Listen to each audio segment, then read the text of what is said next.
Sound check 1 2 3. Sound check 1 2 3.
Good morning. Welcome to a special planning committee meeting for Wednesday, June 25th, 2025. May I please ensure that all electronic devices as we switch to a non-audible function during committee meetings, and we do have quorum present, so I'd like to call this meeting to order. In the room with me today is Councillor McMeekin, Kassar, Taddison, Nan, Kretsch, and Councillor M. Wilson. Online, we have Councillor Francis, Councillor Alex Wilson, and Councillor Jeff Beattie. Just before we actually get started, I want to make this a super special shout out because I want to publicly thank past GM Robichaud for all of the work that he's done to get us to this point. So I would like to say thank you so much for all of your hard work, and thank you so much for taking us to where we are today. I wonder if we can do a round of applause.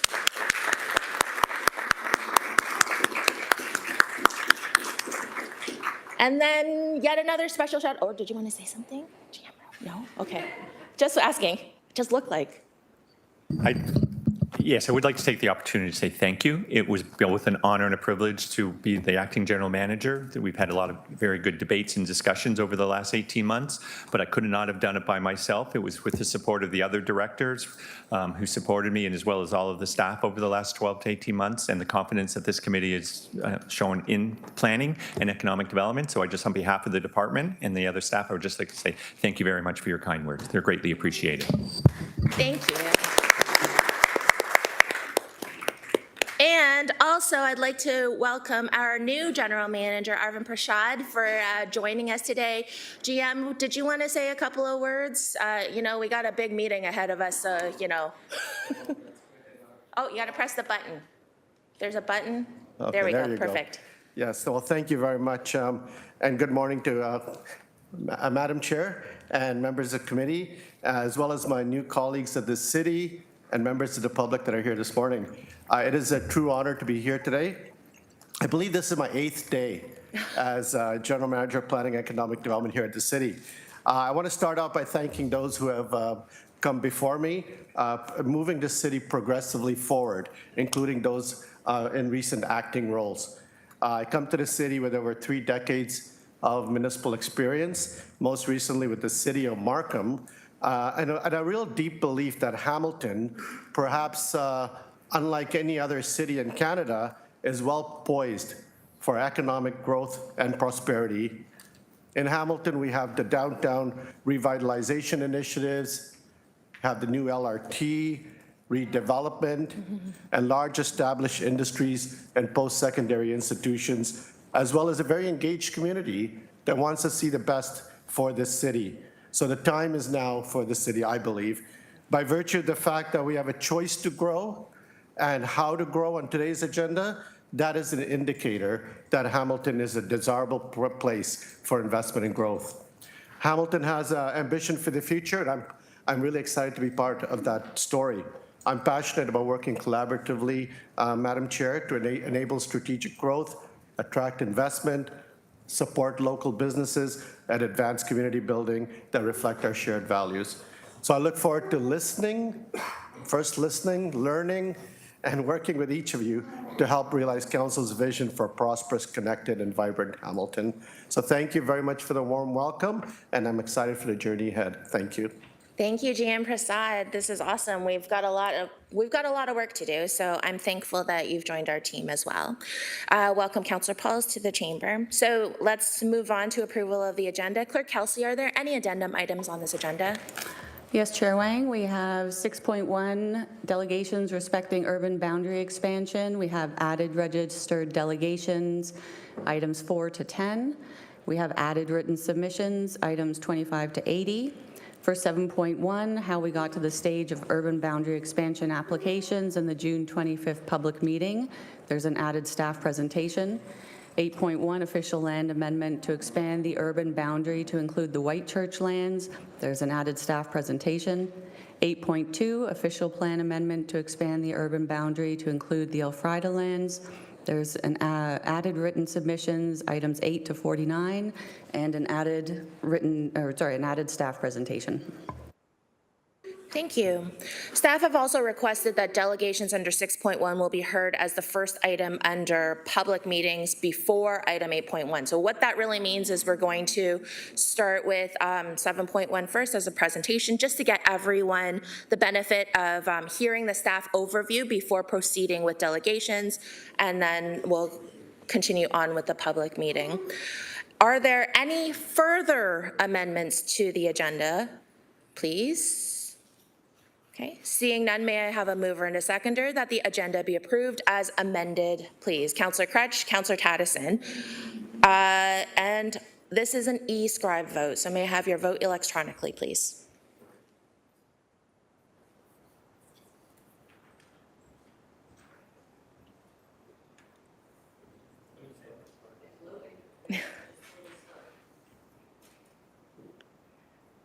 Robots are slow today.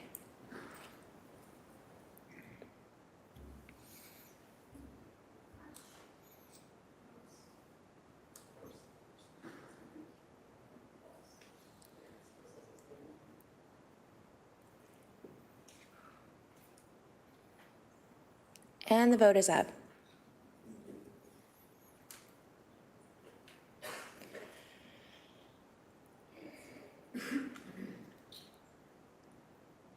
Councillor Alex Wilson's a thumbs up.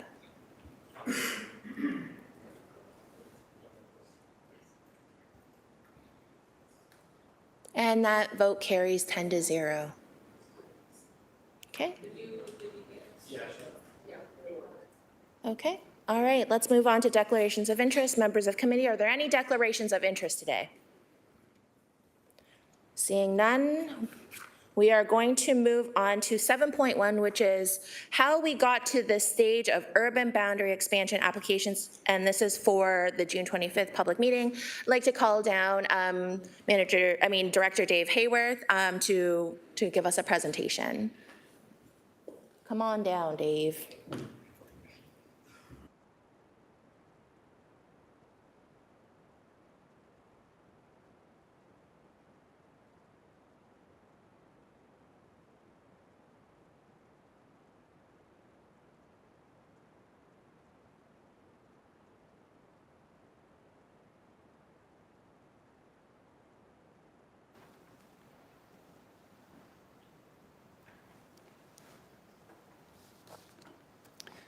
Good morning, Chair, members of the committee, city staff, and members of the public in attendance.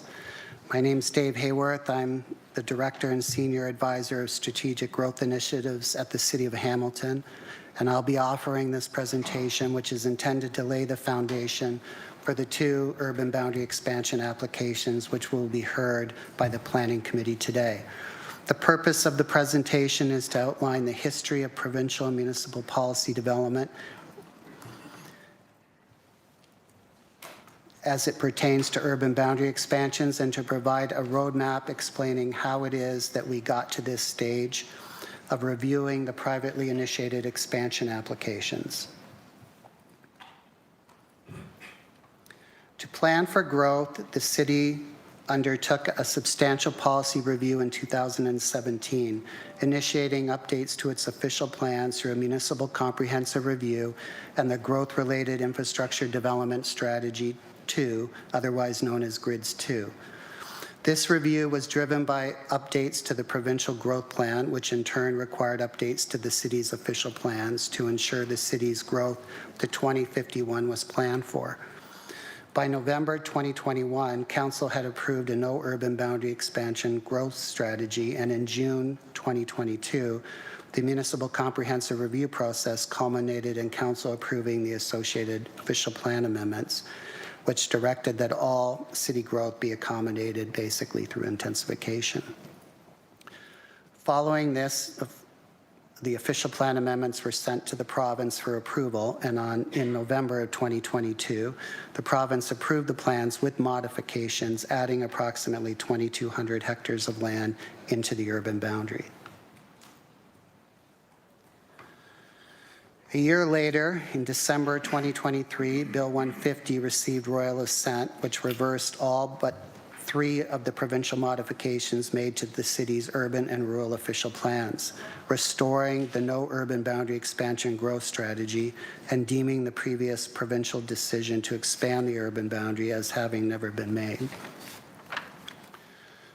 Following this, in 2024, the province enacted policy and legislative changes impacting when and how urban boundary expansion matters are considered and approved through the adoption of Bill 185 and the provincial planning statement. Specifically, these changes removed provincial policy requirements that municipalities must undertake a municipal comprehensive review before considering urban boundary expansions over 40 hectares, opening the door for privately initiated urban boundary expansion applications at any time, size, or location, provided the lands are outside of the Greenbelt plan area.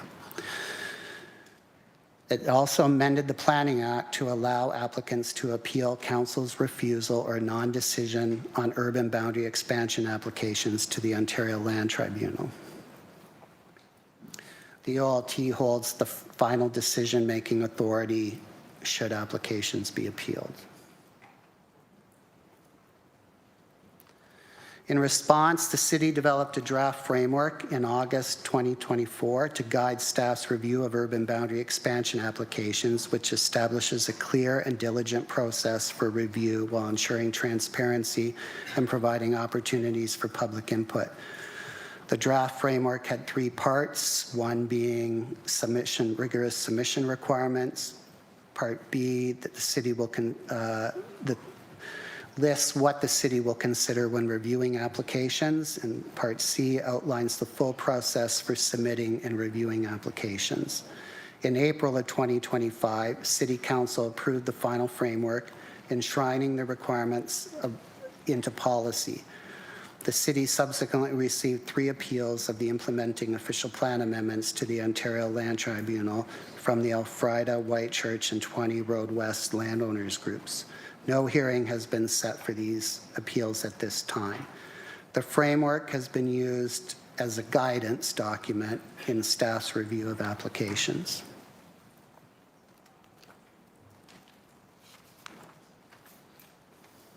So this slide basically shows the lands that are considered and have a history with respect to urban boundary expansion applications. The application, I'll talk about the applications that are under appeal, notwithstanding Elfrida and the Whitechurch applications, which are before the committee this evening. The 20 Road West application was received in August of 2020 and deemed complete in September 2020.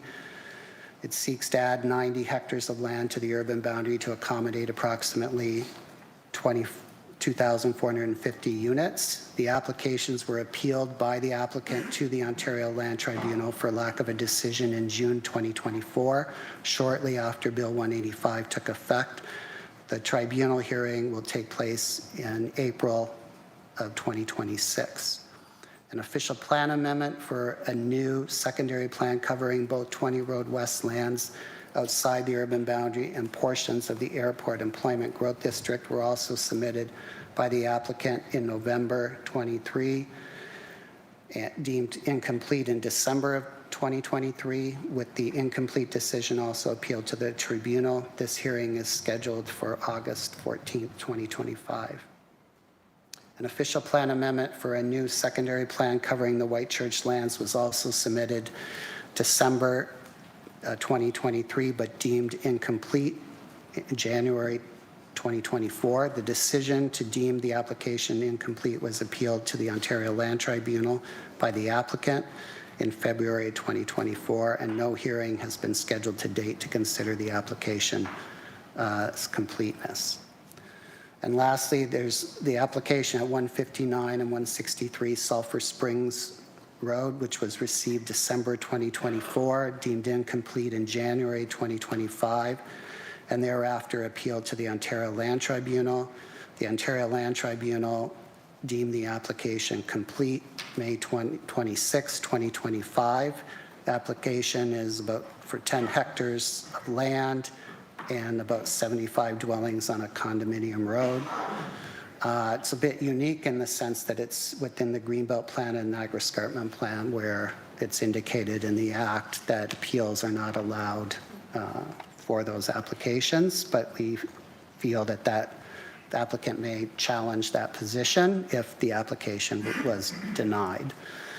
Once an official plan amendment application is deemed complete, the city has 120 days to make a decision before the applicant can appeal a non-decision to the Ontario Land Tribunal. If council refuses applications, the applicant may also appeal the decision to the tribunal. In the case of an appeal, a tribunal hearing is likely to be 1 to 1.5 years away. Once the White Church and Elfrida applications were received and deemed complete, staff sent out formal notice to the public that the applications had been deemed complete and shared the details of associated public open houses through newspaper ads, mail notices to nearby property owners, and the creation of a dedicated web page and email notification list. Engagement on the applications included 2 city-led open houses, 1 in person, 1 virtual, as well as applicants had hosted open houses as well. Information was also provided on the city's website, and comments were received via a dedicated email address. Staff also engaged with Indigenous communities. In their review of the 2 applications,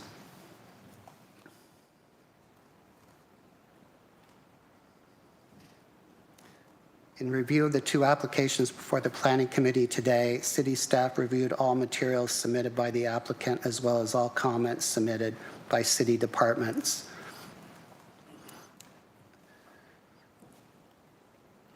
Dillon Consulting was also retained to review and provide summary commentary for staff on these materials with respect to the provincial planning statement,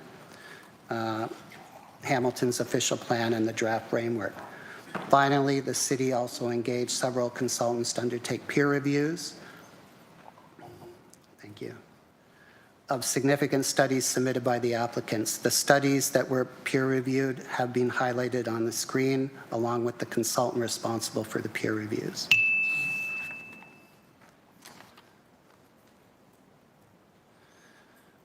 This concludes the initial background presentation, and I would be pleased to answer any related questions. I would like to thank staff from all the relevant divisions and departments, particularly my UBE team members, Aaron, Justin, and Charlie's Tolman's contributions as well, external agencies and Indigenous communities who took the time to review and comment on these applications.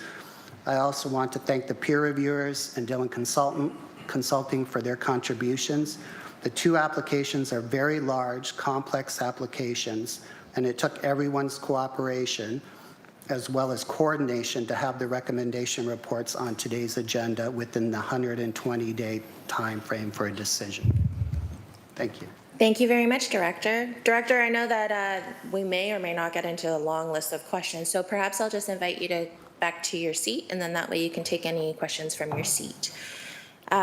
Speakers list is open, so before we go on to receive the staff presentation, just a reminder that this is an item for information. So, speakers list. Mayor, are you holding your hand up to, okay, excellent, all right, just double checking. Okay, all right.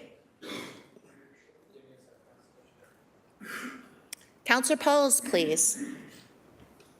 Thank you. And I just, for my understanding, I know we're talking about White Church and we're talking about Elfrida, but I look at 20 Road West and I notice there are 2020, they started asking for this, and it's been now 6 years, and it'll probably be another couple of years, probably, I don't know. So I'm wondering, if we vote yes for this expansion, what would 20 Road look like, or what is the thinking of that development? I just don't know. I know we're not even talking about 20 Road, but Yeah, we're not, but I'm just wondering, it's there, and that's why I want to ask. I don't understand why we have 20 Road there as well. So I think that I can ask Director to answer. I think that, yes, it is part of the presentation, so I'll allow this question. Sure. So Director, please. Thank you, Dave Hayworth, Director and Senior Advisor of Strategic Growth Initiatives. I talked about the other applications and what the status of the applications are. So council has an idea of all the other urban boundary expansion applications that are being dealt with and where they are in the process. It also, relates, although this one's already, the one you're referencing is before the OLT, there is implications, obviously, depending on if council were to approve applications and how many and where they are relative to loss of agricultural land, potentially how much, et cetera. There's servicing aspects of one application perhaps affecting the other as well. So just bringing it to your attention to show you there's other applications in the pipeline and they're at different stages in the process. Okay, thank you. And I understand that, but I'm just wondering how we got to this state where we're bringing Elfrida here and White Church. Why wouldn't we brought in when 20 Road West? Like, is it a whole picture here, or we're just talking about Elfrida, White Church, and their decision? Why are they here and not the others? That's all. Director, please. Through the chair to the councillor. So when 20 Road West made their application, they were deemed complete. At that time, the city was involved in the Grids 2 work.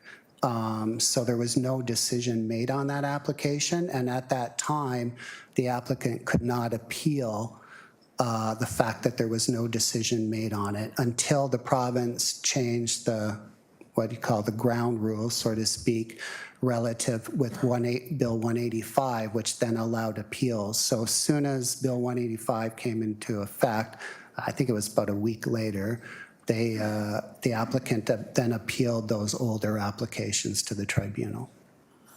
Okay, and my last question, because I still really don't understand it. I read it, I read the presentation, I listened. My last thing is, I know, the importance of expanding because of, housing, but one is farmland, 20 Road, before they said it was white land, it wasn't, all that. If we agree with expanding, not that I'm saying we will, I'm just, would 20 Road then stop their OLT and get granted as well? I'll ask Director, but I'm not sure if that warrants an offline conversation, but I'll ask Director to weigh in. Through the chair to the councillor. So 20 Road West appeal is before the OLT. Decisions made on the applications that are before us today are separate. So I can't really answer that other than I would perhaps flip that to Patrick to see if he has anything additional to add. Solicitor McDonald, please. Good morning, Patrick McDonald, Legal Services. So through the chair, I don't have anything really to add to what Director Hayward said, that yes, the 20 Road appeal is at the tribunal, and that's in the tribunal's hands to deal with the hearing starts in April of next year. Okay, my last one. So if we say no, we're not going to approve the Elfrida and White Church Road, then they can go to the OLT themselves, right? You mean today's? Yeah, today's decision, we say no because it's farmland, whatever the conversation goes from my other colleagues, which I will listen careful. I'm just wondering, would they have an opportunity then go to the OLT? Director, please. Through the chair to the councillor, the legislation that I mentioned provides them the opportunity to appeal a denial or a non-decision by council. So they have another option there. Okay, thank you. Okay. Seeing as there are no other speakers, may I have a mover and a seconder to receive this staff presentation? Councillor Nan, Councillor McMeekin. This is a hand vote. May I have your hand vote, please? And that looks like it carries. Thank you. We are now moving on to delegations. The public has been advised on how to pre-register to be a delegate at a public meeting for today's agenda. If a person or public body would otherwise have the ability to appeal the decision of council, City of Hamilton, to the Ontario Land Tribunal, but the person or public body does not make oral submissions at the public meeting or make written submissions to the City of Hamilton before the bylaw is passed, the person or public body is not entitled to appeal the decision. If a person or public body does not make oral submissions at a public meeting or make written submissions to the City of Hamilton before the bylaw is passed, the person or public body may not be added to the party to the hearing of an appeal before the Ontario Land Tribunal unless, in the opinion of the tribunal, there are reasonable grounds to do so. So after delegations, committee will be hearing the staff presentation, 2, the agent's presentation. Then we will do another call out for members after the fact too. Then we will close the public meeting. We'll then go through this process for both items 8.1 with the White Church lands and then item 8.2 for the Elfrida lands. Then 5th step will be committee will then consider and vote on the staff report recommendations for both items 8.1 and item 8.2. Our intent for this process is to accommodate members of the public so they don't have to wait through all of the items in order to speak to committee. So let's move forward. So before we begin our delegations, members are reminded that questions of the delegates are for clarification purposes only, not for debate. A note to our delegates, you have 5 minutes to complete your delegation. You will hear a tone after the 4-minute mark, then you'll have an additional minute to finish your delegations. So up now, we actually do have 10 delegations registered for today.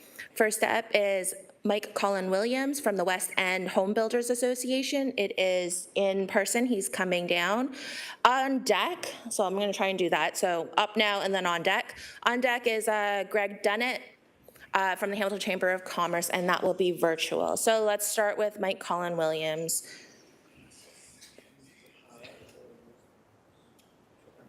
Anytime you're ready, Mike.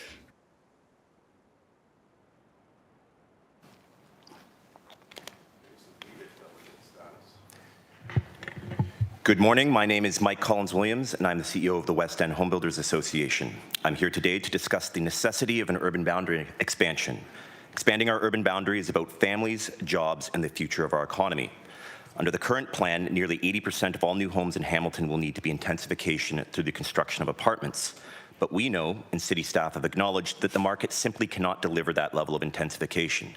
In fact, our members have experienced exactly that. We continue to be met with resistance to the exact type of housing that we're supposed to be delivering. Council's ambitious words a couple of years ago have not been met with the actions required for implementation. I'll add my frustration that for far too long this debate has been reduced to simplistic slogans such as stop sprawl. But real planning is not about slogans. It's about tough, evidence-based decisions. That's why Hamilton's own planning staff delivered when they recommended a balanced approach to growth to provide an increase in intensification and a modest expansion to our urban boundary. In 2023, residential construction added $3.8 billion to Hamilton's economy and supported nearly 17,000 jobs. Today, housing starts are dramatically declining. Projects are being cancelled, and the industry is hemorrhaging well-paying jobs. Meanwhile, housing starts in cities with better planning conditions like Calgary and Edmonton are experiencing housing construction booms with all-time record highs in housing starts. Altus has estimated the economic benefits of housing construction. The total jobs generated by 1,000 single-detached homes is estimated at 3,000. As shown here, 1,000 multifamily units generates about 1,500 jobs. New construction is essential in driving economic activity as well as well-paying jobs. Let's be clear. Despite freezing the urban boundary, development will continue, but are outside of our municipal boundaries, beyond our jurisdiction, and without Hamilton benefiting from local jobs, property taxes, and development charges. Yet the city continues to operate with outdated zoning rules and arbitrary height caps like the 30-story limit, which restrict our ability to build smartly and densely. This is not just about housing, this is about Hamilton's economic backbone and middle-class employment. Nonetheless, in 2021, Council chose politics over planning and voted against staff recommendations to accommodate population growth with a 60% intensification rate alongside a 1,310-hectare urban boundary expansion. Instead, Council voted to freeze the urban boundary and focus growth solely through intensification. 4 years later, the consequences of that decision are becoming impossible to ignore. We have the evidence that the decision made to freeze the urban boundary is not working. The condo market is in total collapse and realistically is not coming back anytime soon in Hamilton. Projects across the city and region are on pause as our members are having extreme difficulty selling any units and inventory is piling up. The politics of adopting a no urban boundary expansion works against young families who are being pushed out of Hamilton, not because they want to, but because they can't find homes that meet their needs or budgets. They're moving to Brant County, Niagara, even as far as Alberta, and yet many of them still commute to work in Hamilton for their social lives or healthcare while clogging our roads, burdening our services, and taking their tax dollars elsewhere. In effect, we are exporting our population and the prosperity they bring. The province is committed to building 1.5 million new homes by 2031, including 47,000 in Hamilton. Yet we've only started construction on 315 through the first 5 months of 2025.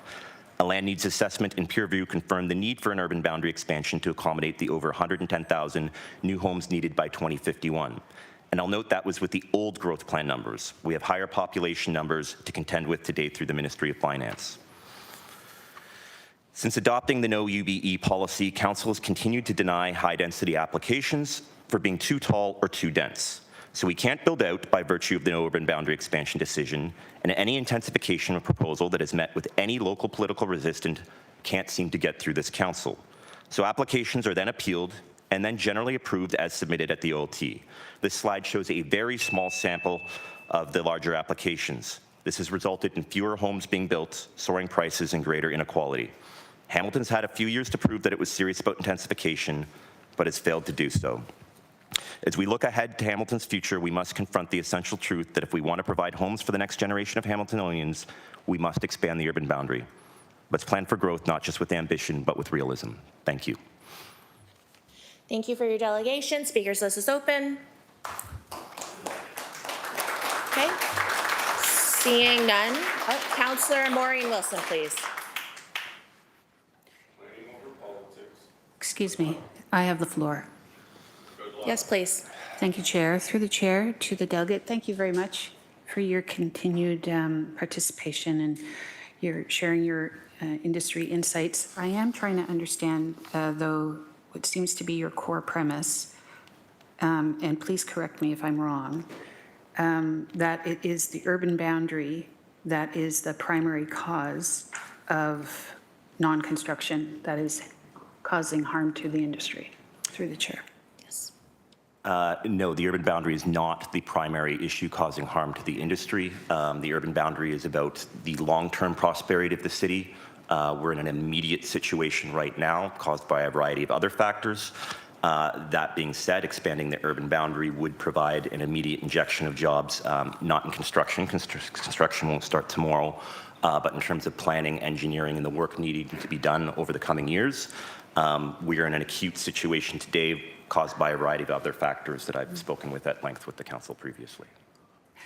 Thank you. And through the Chair, you've delegated previously about the cost that municipalities are applying to construction. And I think the reports speak to the significant cost of developing these two parcels.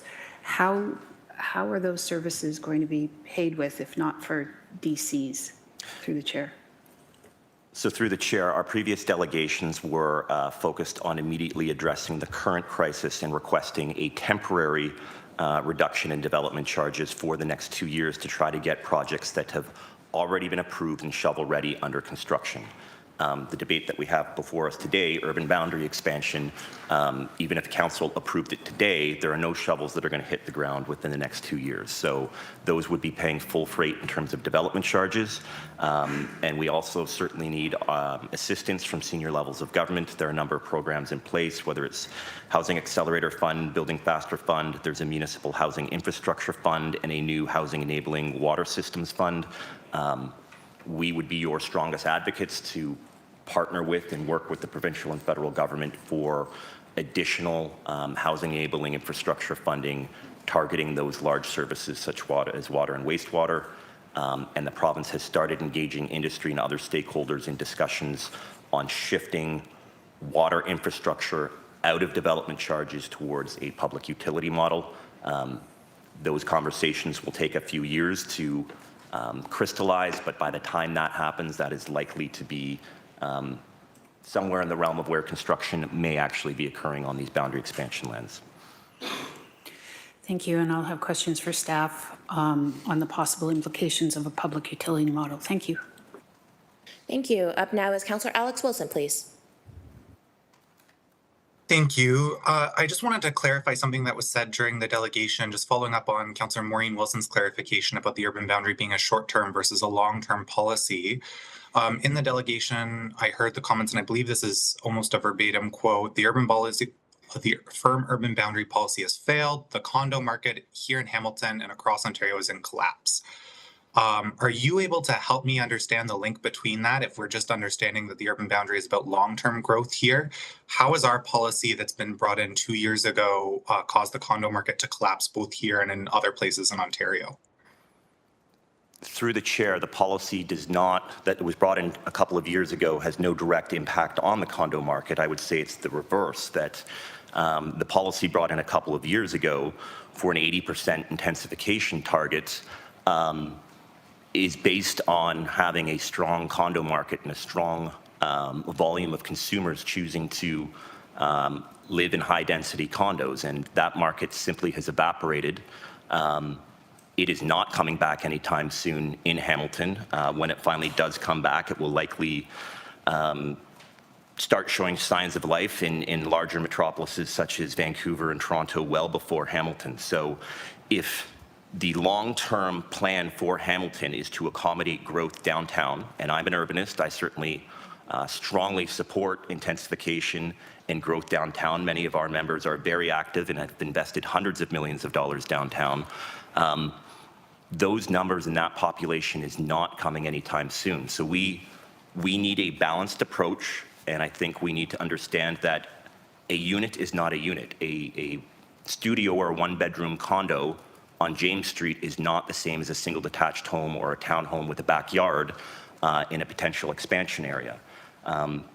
People have different needs at different stages of their lives, and one individual at one stage of their life may want that downtown condo, but a couple kids later, they may want or need something else. So I think the city should be prepared to be providing for a diversity of housing types, and unfortunately, the condo market just isn't there right now.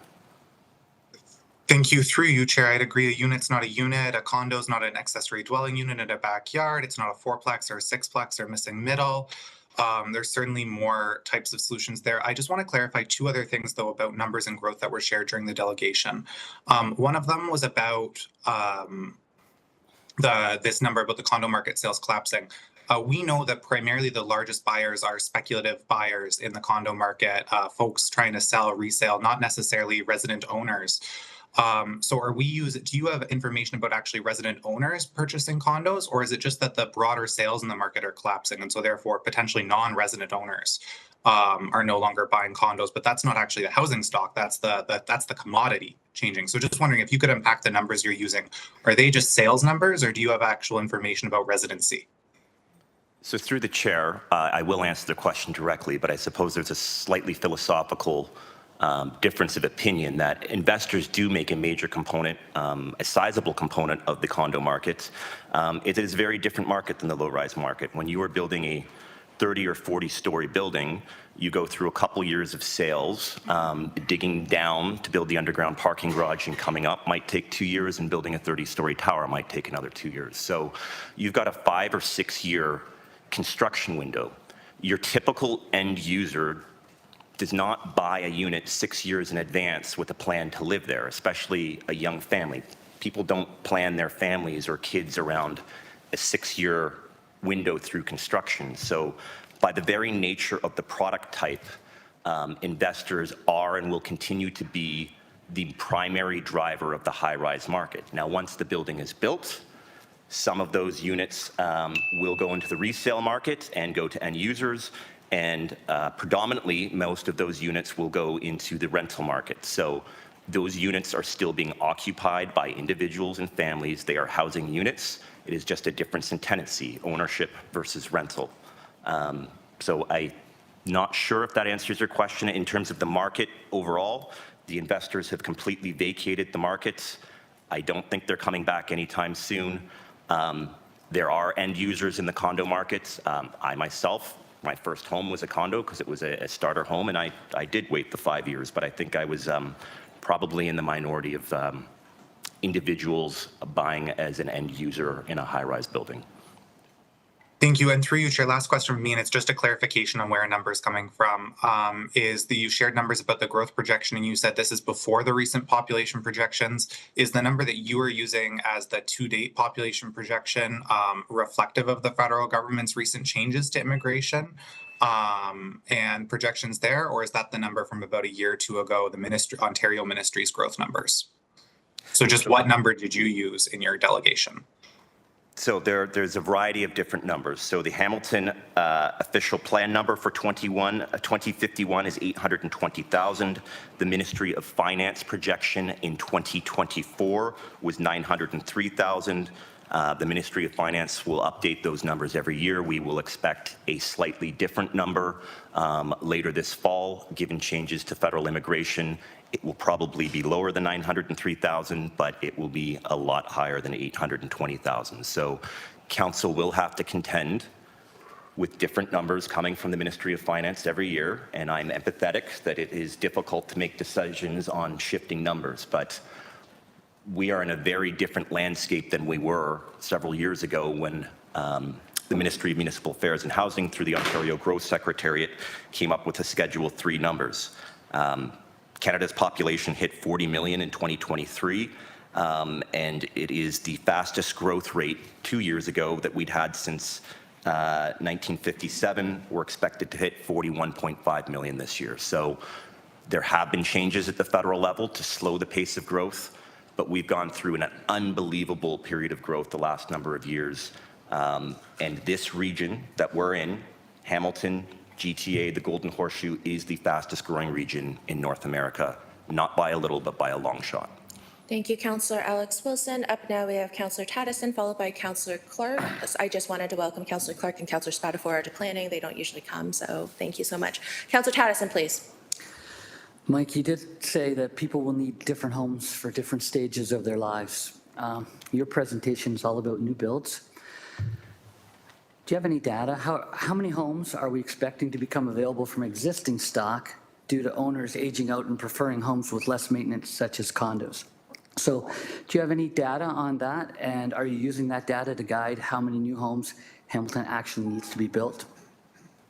I don't have that data at my fingertips, but by virtue of total population growth, we do have existing housing stock. But as the population grows, we do need to increase our overall housing supply. The Canada Mortgage and Housing Corporation has estimated that across Canada, we need an additional 3.5 million new builds on top of the current pace that we have over the next decade, just to sort of deal with demographic demand. So when we're looking at demographic growth, we're looking at total housing stock and the number of new units that need to be added to that total housing stock. In terms of new houses becoming available, especially family-oriented houses, yes, seniors do downsize. That does provide the opportunity for young people and young families to move into a single, a townhouse, perhaps a fixer-upper that's at a lower cost. But I would suggest to council that waiting for baby boomers to die is not good housing policy. I wasn't suggesting that. I was suggesting that maybe they move into those empty condos downtown that'll be along the LRT lines. So in saying that, what I'm wondering is, you're telling us numbers, but you haven't considered that because you don't have the data at hand, right? Is that what you're saying? We look at total housing supply and what is newly being added to the housing supply. The total housing supply would include existing units. Okay. But to answer your question directly on turnover, I don't have data on annual turnover. Okay, thanks for that. I appreciate your answers. Thank you. On now to Councillor. Oh, I did not see that. So Councillor Francis first before Councillor Clark. Councillor Francis, please. Thank you, Chair Wang. And Councillor Taddison touched on it a little bit there, and the delegate here spoke about the different types of housing that's being built. Just want an elaboration on that. And could the real issue be the imbalance of the type of housing that we're currently focused on building? Because if this is really a supply crisis, why are so many homes sitting unsold? Could you touch on that for me, please? The challenge that the industry has now, particularly in the high-rise market, is that the cost to actually deliver a home exceeds what the market value is. So consumers are not going to overpay for a unit, and we are stuck on the industry side with units that the cost of land, the cost of construction, and the taxation exceeds that. Our members cannot sell at a loss, otherwise, I don't know if people have heard the news, but the largest builder in Southwest Ontario, Reed's Heritage Homes, declared bankruptcy earlier this week. When builders are forced to sell for less than what the construction cost is, we run into trouble very quickly. Financial institutions, the banks that are providing the construction loans, require a certain degree of net proceeds to even proceed with construction loans. So there are many projects that have received planning approvals. They are ready to go. The numbers do not work. We cannot generate enough profit for the banks to forward construction loans, so therefore projects with planning approvals don't proceed. And on the high-rise condo side, it's not as much of an issue in Hamilton, but in downtown Toronto, inventory is piling up, yes. Thank you so much for that clarification. Okay, thank you. On now to Councillor Clark, please. Thank you, Chair. I appreciate the opportunity to ask the delegate a few questions. I've been looking at an awful lot of housing reports across the province, and it doesn't seem to me that Hamilton is unique in terms of what is happening in housing across the province. Would you care to comment on that statement? Across the province, we're in trouble. Across the country, there is a diversity of markets. I mentioned earlier that Calgary and Edmonton are actually experiencing all-time highs in housing starts. So we have different municipal and provincial frameworks in different provinces, and there is a flight of capital and people leaving elsewhere. In terms of Hamilton being unique or not unique, every city has its nuances, but we are under the same planning framework, the same development charges framework. I would suggest Hamilton is somewhat unique in terms of choosing to freeze its urban boundary. When we went through the growth plan conformity exercise a number of years ago, most municipalities, such as your neighbors in Halton, Ottawa, a variety of other municipalities that had lands within the White Belt, and I want to be very clear, not Green Belt, White Belt, they went through their planning exercises similar to Hamilton, and just about all of them did have urban boundary expansions to accommodate a diversity of different housing types required over the next few decades. It seems interesting, and I appreciate that answer. It seems interesting to me that in the GTA, the average housing price as of May of 2024 was $1.1 million. And yet in Hamilton, the average housing price is somewhere around $750,000 right now.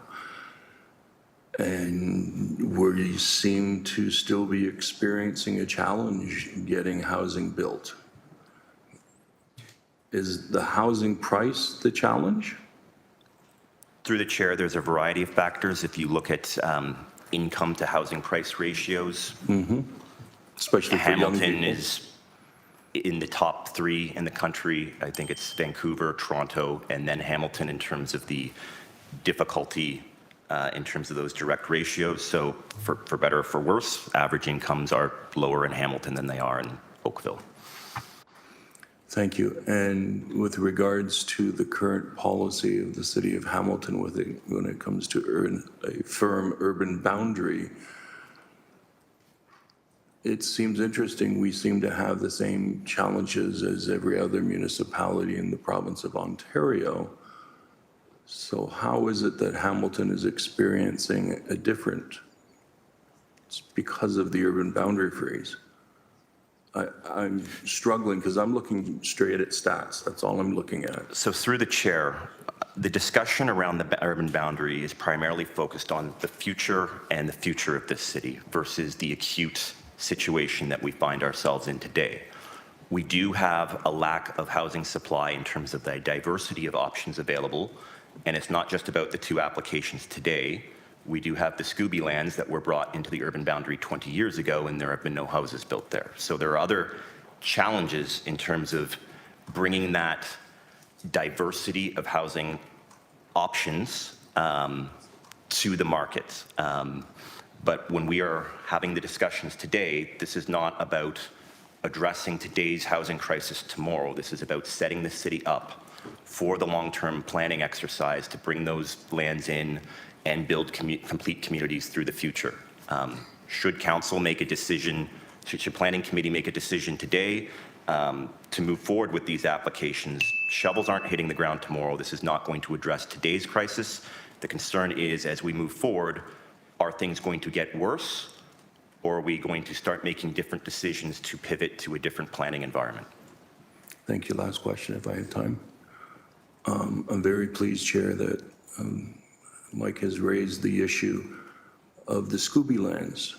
So why is it that the development is not happening in the Scooby lands? Through the chair, I feel Remind me like what Scooby was again? Was it Stony Creek? Stony Creek urban Lower Stony boundary. Creek urban boundary. Thank you. So, I mean, the decision was made, it was included. It's not happening. Why is that? Through the chair, I don't mean to be cute or rhetorical, but I almost feel like I should be asking the question in reverse. Well, that is cute and rhetorical, but I'm asking you. You're the expert. You came in here to delegate to us. You mentioned that Scooby, which was approved into the urban boundary, and yet is not being built. It has been a long... One would suggest that the market is not there yet. It has been, the homes aren't approved and permit ready. So it has been a long, painful process. The most recent that I hear from my members is they are being asked to redo studies that they previously did 7 or 8 years ago because the studies they did previously are out of date. This is taking so long to navigate through the process. So perhaps my recommendation to council would be that there should be a committee or something struck to sort of triage that specific boundary expansion area, because there are a number of companies that want to move forward, they want to build, and they are extremely frustrated. I don't think any business enters into a business venture that they think is going to take 20 years to see any kind of return on. Yes, So- but we do have lands that are already approved in Scooby and no houses are being built. Thank you. Thank you. Thank you for your delegation, Mike. Ask you, there are no other speakers, so thank you so much. We do have 9 other delegates, so up now is Greg Dennett from the Hamilton Chamber of Commerce. I did see him run inside, so come on down, Greg.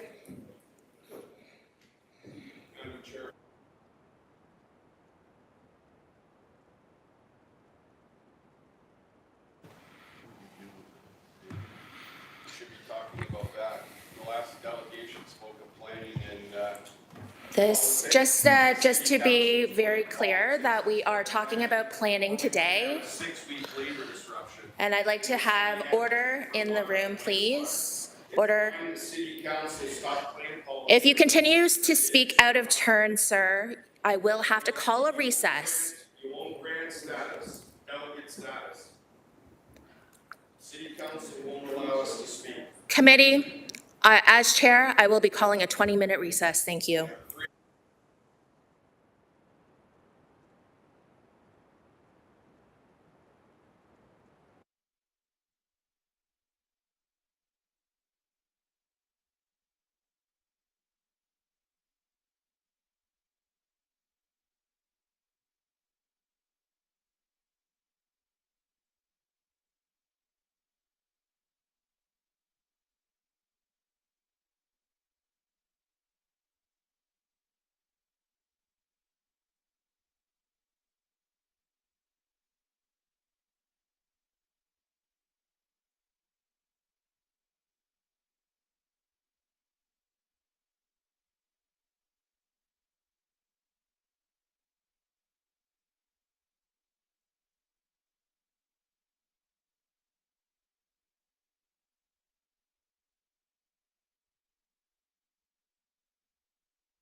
All right, it has been our 20-minute recess. We have actually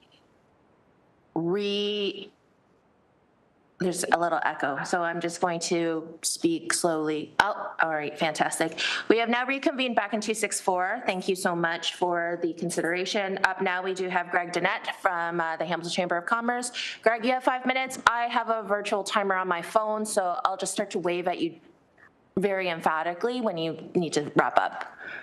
Thank you. Go ahead.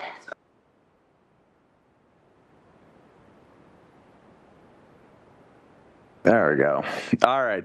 Can we start the 5 minutes over? Okay. Yeah. Good morning. Thank you, Councillor. Good morning, Mayor Horvath, members of council and city staff. Greg Dennett, President and CEO of the Hamilton Chamber of Commerce, proudly representing over 1,000 local businesses and more than 75,000 employees. Councillor Wang kicked off today's discussion with a on-deck reference, and as you all know, I love baseball very much. So as I look to the top 3 hitters in the delegate lineup today, I think it's important to brief you on several things that differentiate me from my counterparts. First and most obviously, my name is not Mike. Secondly, I definitely spend less on conditioner than they do. And lastly, they are the experts when it comes to speaking on housing. The Chamber's role in our community is to support a strong, sustainable business environment and quality of life for all Hamiltonians. In our updated strategic plan, which we launched at our AGM in March, we aspire to be the catalyst for Hamilton's economic prosperity, where its businesses and talents thrive. And so I want to first acknowledge the importance of responsible planning and the complexities of decisions about urban growth. We're not just talking about housing, we're talking about jobs and farming. Like, this is a very interesting and difficult conversation. But I'm going to spend the rest of my time talking about workforce housing, and more specifically, the urgent need to address the growing affordability crisis facing our middle income earners. The issue sits at the heart of our economic future, and the choices we make now, particularly around land use and urban expansion, will shape our city's competitiveness for years to come.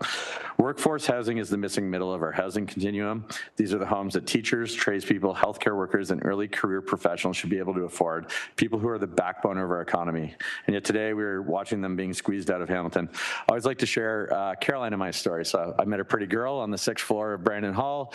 After school, we lived for a year downtown.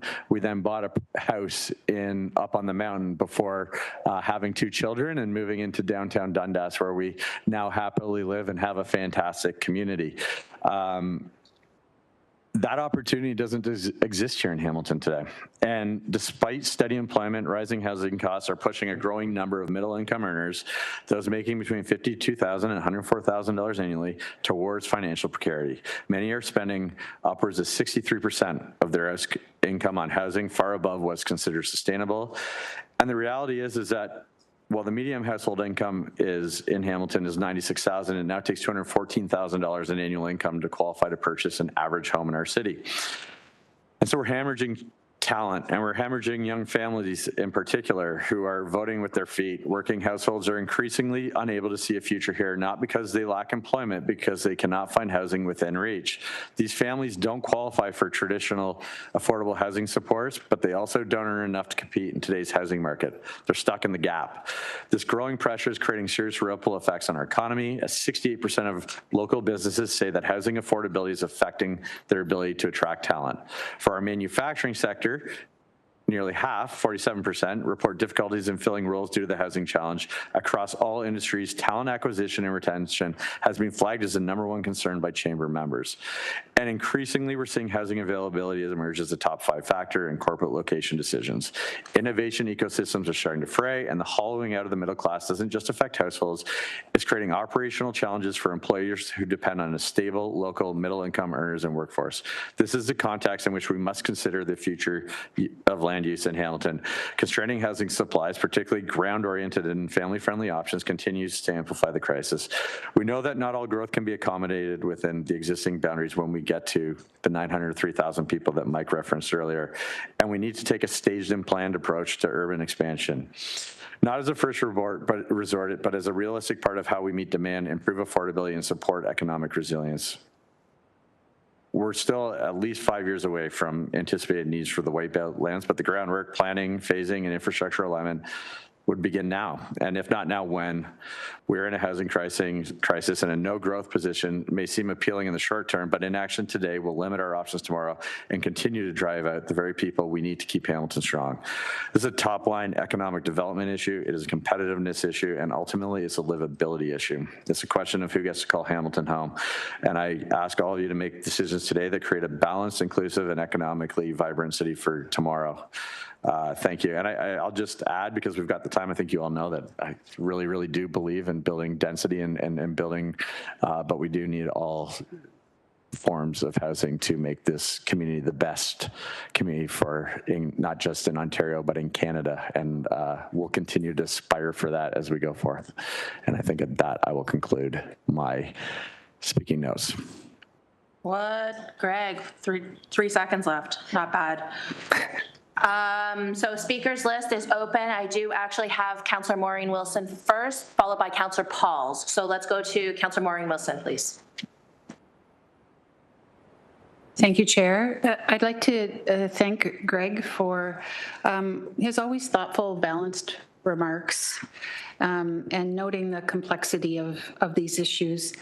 I'm wondering if I could ask through the Chair, the staff reports when reviewing the proposals that are on the agenda today, I think they speak quite starkly about should the works proceed as suggested in the submissions, it would fundamentally undermine some of the city's strategic objectives and assets and our capacity to try and achieve some of the things in the urban boundary that would support transit-oriented corridors and the like. And I'm wondering how your membership seeks to reconcile, because those investments or anything that might undermine those investments, I'm assuming, would have implications for some of the small and medium-sized businesses within the existing urban envelope. Through the Chair. Through the Chair, and a good question.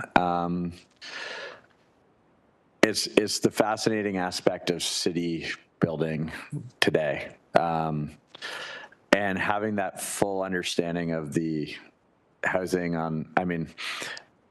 we could be in here next week talking about the need for affordable housing, and then, right, like there is, and I think it comes back at this point to those conversations around making sure that we have housing for every opportunity in this community. So I think again, I don't want to be completely assumptive, but more of the housing built along the LRT line will be the condos that we were talking about earlier. It will not be, and so we have to do it all. So I think what I would ask council is, with every build, and Councillor Paul's actually kind of touched on it with some of her questions before we got into the delegations, of how do we, with the updated 900,000 number of people living here, how do we build that city with the infrastructure required to get us to the point where we can have housing at all levels along the spectrum? And that is an incredibly difficult answer today with everything going on in the world, and I appreciate that. And so I would always go back to looking at what other opportunities can we create and review and create data that allows all of you to make informed decisions. So do we need to do a Urban 3 report on how that builds and what those builds will come across? Like, that would be my pushback, because again, at the end of the day, Caroline being a nurse, that the nurses of today are living in Brantford, and eventually they're going to work in Brantford, and we have to stop that. We have to stop that bleed in our community if we really want this community to thrive. And so, right, wrong, or otherwise, we are all of a generation where we grew up living in a house with a yard and well, not everybody, most people still aspire to that and consider that a sign of success. And we need to make sure we're presenting those opportunities here in Hamilton, because if we don't, other communities that do, that's where people are going to move, and that's where people are going to work, and that's where people are going to play. Thank you. I'm, through the chair, I am very sensitive and believe, and have always believed, that it's really important for people to have an opportunity to live where they work. So your reference to nurses, EMS, teachers, public servants, for me has always been really important. What I'm struggling with is, and this is not a gotcha question. There's a story in the report on business section today in the Globe. It states that young Canadians under the age of 30 are failing to make payments on their mortgages at a rate 7 times higher than the rest of the population. And it goes on to talk about the rate of delinquency, et cetera. So I'm trying to reconcile that with the notion of the factors that go into informing when and where that nurse can buy. And it seems, could one maybe state that, again, it's less dependent on growth strategies and more dependent on the other externalities that are informing housing prices? Through the chair. Chair, I would say in the short term that is probably true, but I would also, again, we're just gonna keep everything in the Dennett family today. My parents have an acre in Dundas, and they have a 1, 2, 3, 4, 5, but depends on how you determine one room. Let's say a 4-bedroom, 3-bathroom household, and they're living in it for maybe a quarter of the year, maybe a third of the year, because they get to go down south and they've got a property on the lake and they balance. So, but they don't have an alternative option here in Hamilton.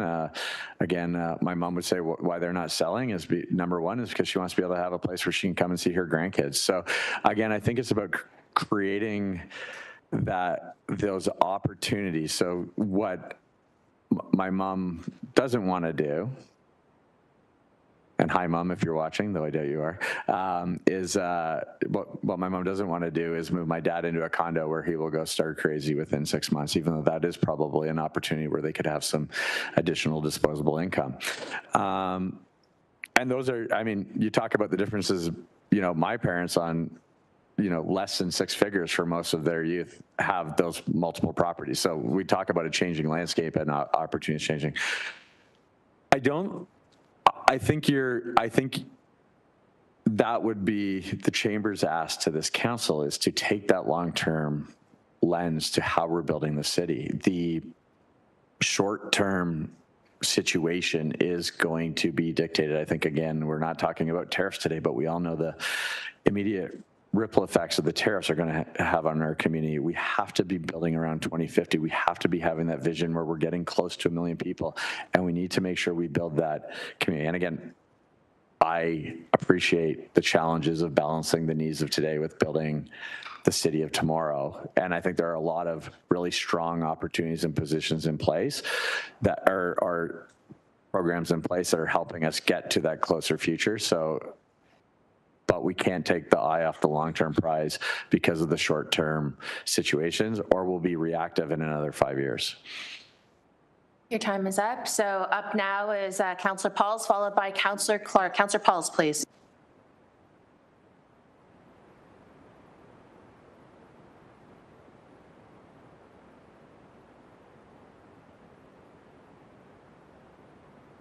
Councillor Pauls, did you turn on your mic? Oh, I don't, no, it's not on. Okay. There we go. I thought I had a loud enough voice. Okay. It's just for the recording. We want to make sure that Yes. we can hear you. Okay, so to buy a house here, do you think because of the no urban expansion, the houses are got to the point that they were so high? And do you think making people choose where they want to live, what kind of house they want, or if they want an apartment or they want a condo, reduces the pricing of homes. Through the chair, I think the chamber's stance would be that, listen, there's so many factors that go into how a market moves that is probably to pinpoint it on one single thing. And when you look at both a provincial and national level, I think it's, probably what we can do is create incentives to build. So again, I would really point to, and we've been incredibly supportive of it, is incentivizing development in our downtown core and building housing in our downtown core. So I think what we can do is create opportunities for people to find the housing they need. That's at the end of the day, creating that environment, incentivizing that environment is the best approach long term. And I think when you look at what the city's vision statement is, it is the best place to raise our children and to age gracefully. When you look at those opportunities, I don't know if I think or age in place, pardon me, I might not have it completely right. But I don't know if we're achieving that first moniker right now, and that's what I would aspire for us to get to. Because again, I would just point to, I think this community is amazing. I love everything about it. I love the closeness to nature. I love it's great for running. I run a lot less now, but in theory, there's a great community. There's great environments, and and you look to the future and like the arena project, like we don't have to go to Toronto anymore. We have it all here. It's amazing, but we now have to make sure that we are making it affordable and attainable for everybody. Oh, okay, one more question. I was thinking about when the other delegate said about condos and intensification, not everybody wants to do that. And I think your thought, people are coming from other countries. I noticed they buy big homes, but there's 3-4 families living in one home. So do you, if making a decision for a family to, if we would extend the urban boundary and people had choices to build a bigger house and have 2-3 families living, generational, because I know even some Italians do that. They have their kids living with them and all that. So my question is, it makes sense that not everybody, that's why a lot of people, unless you're single, want to buy a condo. It's not the reason why people are not buying condos, because the families, our Canada is changing. We have a lot more immigrants coming, and not all of them can live in a condo. For the chair,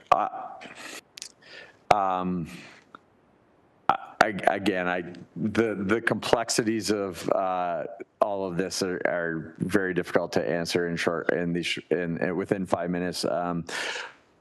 What I would say is, if you look at the sectors where we want to grow our economy, and again, I think we need to make sure we continue to build up. When we look at the fact that we need to ensure that our healthcare and life sciences sector continues to boom, because that's a massive area of growth. And we're going to need to, again, build for a community for 2050, right? And so it's addressing those short terms. I think what we don't have right now is an affordable spectrum. And again, that's not just Hamilton, but at the end of the day, we have to choose our competitive advantage. And I know Mike Moffat spoke to it at the Bay Area Economic Summit. Mike talked about if you want to pick a thing, if you want to pick an area to focus, make your city the best city in Canada where a family of 4 can live and grow from there. And I support that messaging completely, because those families, when they get the jobs here, we're going to keep them here. And again, I could go further into my personal. Yeah, okay, and that's my answer. Thank you, Councillor. Up now is Councillor Taddison, followed by Councillor Clark. Councillor Taddison, please. Hey, Greg, good to see you. You stated inaction today will result in negative outcomes for Hamilton tomorrow, and I'm summarizing what you said.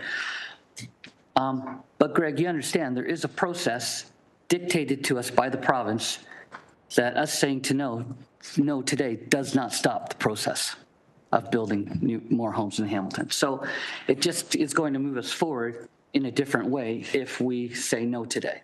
So what I'm trying to drill down is, as you mentioned before, affordability. So I have acres of vacant land in North Glanbrook inside the urban boundary, and the builders there have continued to renew their permits through a process that has left the land vacant for at least 10 to 15 years. So I'm trying to understand why they're not building.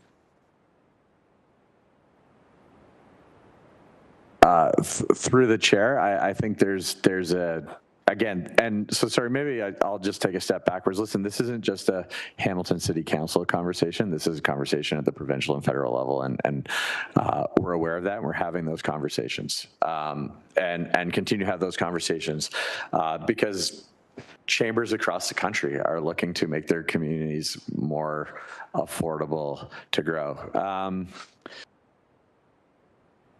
That's a fascinating answer.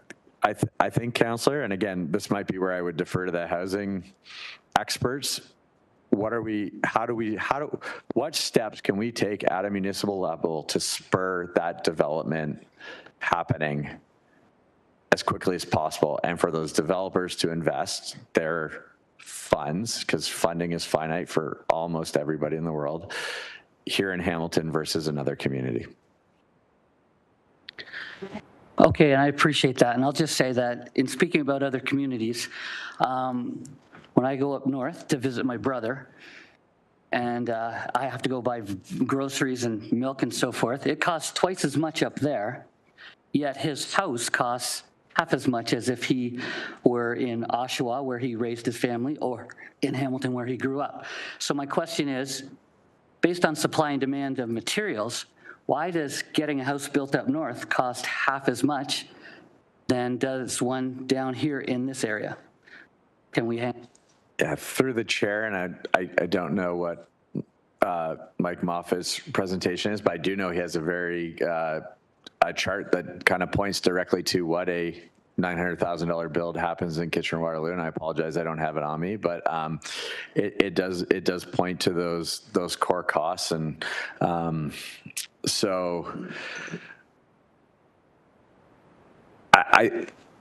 listen, I think at the end of the day, I think my answer on all this is I think it's our responsibility as a community, as community leaders, to shape the best community we can with the resources we have. And that comes with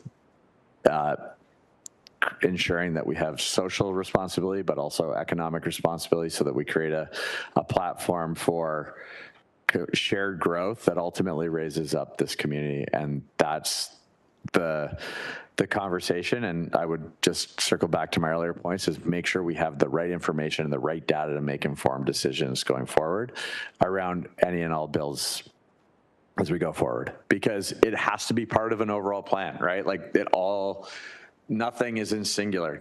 I think that's so important to say over and over again. There's not a singular answer to anything. It is multiple things coming together to create progress and opportunity. And I appreciate that answer. I know it's probably not your specialty. Probably could have asked it to a former delegate.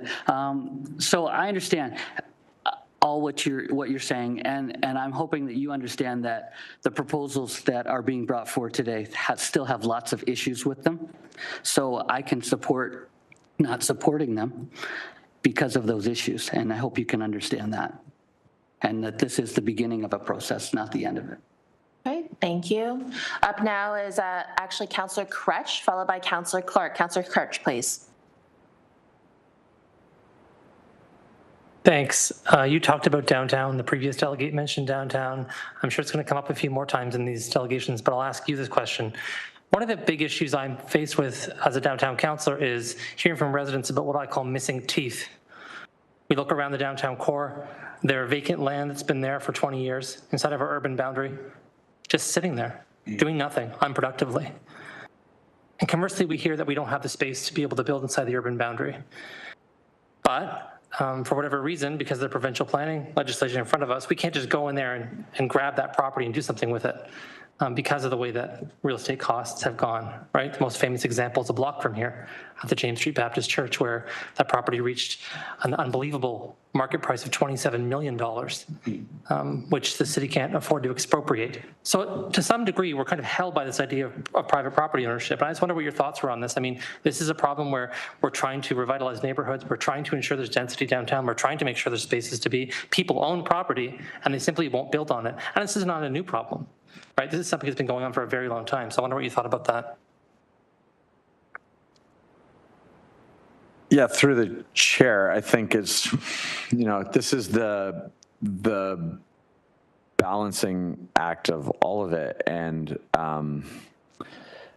there were, for a long time, there was a belief that we needed incredible amounts of parking in our downtown core. And again, cities were built in that model, and that's no longer, and you don't transition cities overnight. Again, my ask of this council, not quite a chamber anymore, committee, sorry, is that we're looking 25 years in the future as much as we are in today to create that environment. And I think, again, I will speak and trust my notes here that, the Grids 2 reports did say that eventually we were going to have to build strategically on the white belt lands to get to our numbers.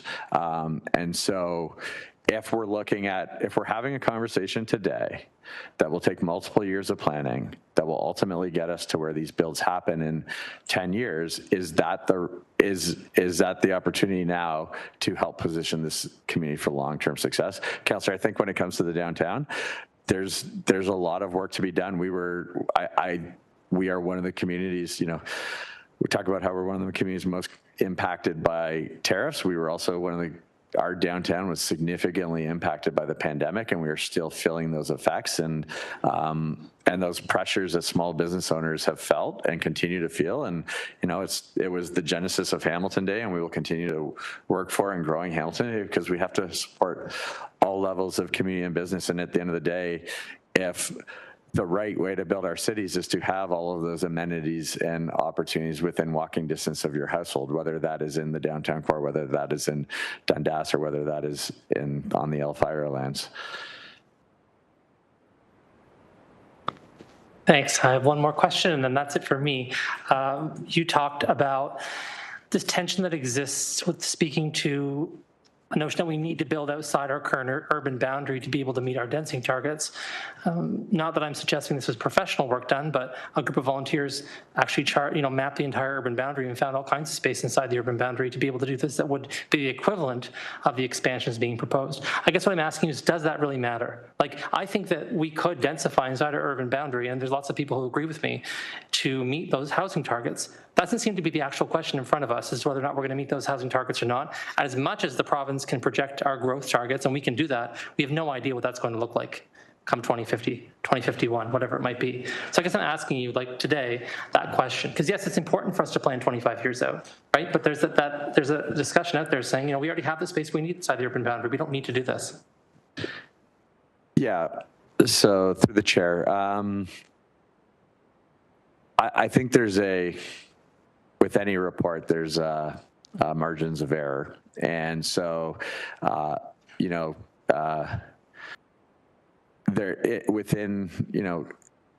think with any report, we really all have to do the deep diving on what, there's messiness in everything we do, right? Like there's no perfect situation. Like we will never have 100%, we will never get the build right. It's about, and that's not just city building, that's life in general. No, I think we've all taken a career misstep or made, I think is, with the information we have, what's the right thing to do to position us for success. And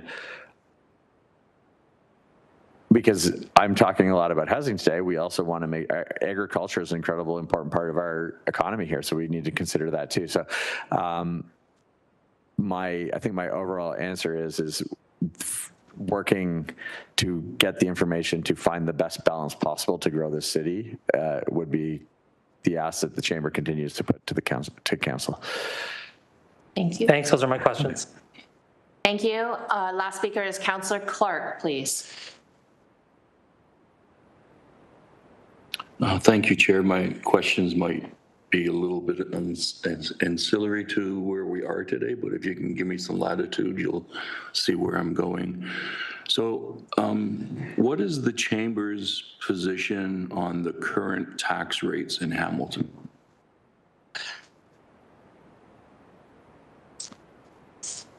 Sorry, I'm trying to guess where you're going with this. Through the chair. You may never guess. Yeah.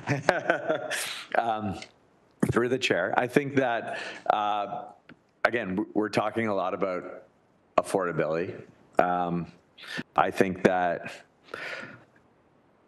probably the correct answer is, the chamber's thought on this is that the city needs to continue to review how we best spend our taxpayers' dollars to build a strong city.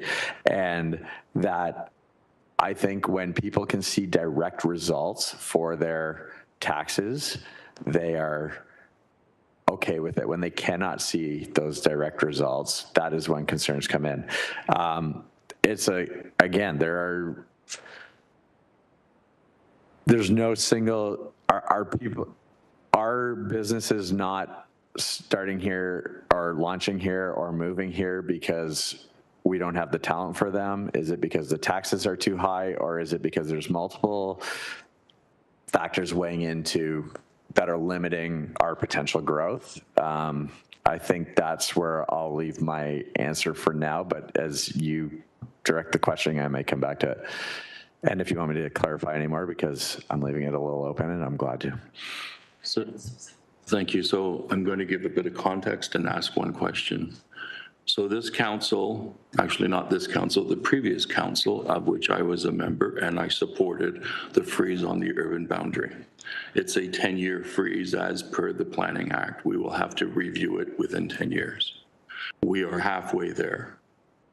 There's a lot of talk about housing starts are behind. Housing starts are behind across the province, statistically proven by the province's own documents. They had housing targets for 52 some odd large urban centers, and of that, 9 currently have hit their target. Most are halfway there. Hamilton is halfway there at 1,632 units. We need 3,917 units. There's a lot of talk about lowering the price of housing. We're told lower the development fees, the development charges, and you will lower the price on housing. In my 18-year-ish public life, I have not seen any lowering of housing prices as a result of lowering of development charges or taxes. The market is the market. Doesn't matter what the development is. The property owners want maximum dollars, the developers want maximum dollars, and the banks want what they want in terms of interest rates, and incidentally, they have had highest profits ever. But housing isn't getting developed fast enough and at the proper price for the people to purchase them. That's the box that we're in. So yeah, we could lower development charges, drop them $80,000.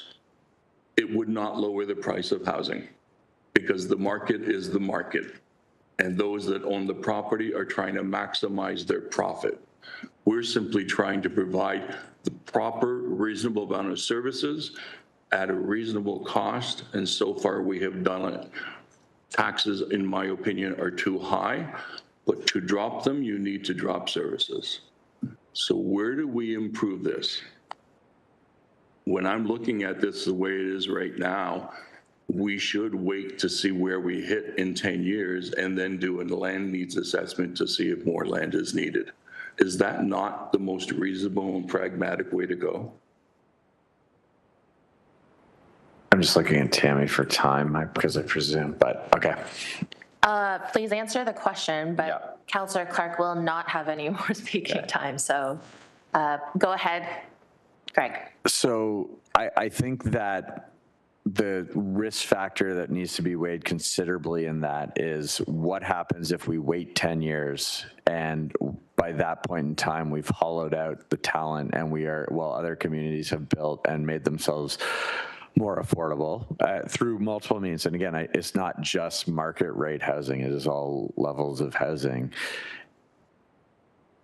If we do that, if we don't have the talent to support ourselves, or if the talent is coming in from other communities, that's the risk. And then it's very difficult to look at this city being successful for me in 10 years if we don't have the employee base to grow our economy. And again, come back to why this city is great. We've got multiple world-class education systems, but they can't afford to be here anymore. The students graduate and then they go back home. So I think when we layer all of those factors in, I think, Councillor Clark, to answer your question, it's partly that we definitely have to continue to adapt. And I think 10-year windows don't exist anymore. Like, think about what the world looked like 5 years ago. Think about what we were talking about 8 months ago. Because I can tell you, we built a strategic plan for 3 years, and in December, we walked out of the office saying it was done, and we came back in January, and we rewrote it because we were now going to be dealing with a trade war with the United States that was going to significantly impact our community. The ability to be agile and adaptable is going to be really what differentiates and shows the communities that are at the forefront, and that's where people are going to want to live. And so I think that is my answer. Thank you, Mr. Dennett. And that exhausts our speakers list. Thank you so much for your delegation today. And just for clarity, am I leaving now? Yeah, you'll be leaving. You can log online. You can watch us on YouTube, or it's also being simulcast in the lobby and in council chambers. So just so that everyone knows that there is ability to be able to watch this live and in person-ish. You got to turn on your mic. They turned it off on me. Wishing, we talk a lot about not just our city, but our country right now. So wishing everybody a happy Canada Day this weekend, and please enjoy the long weekend. Yeah.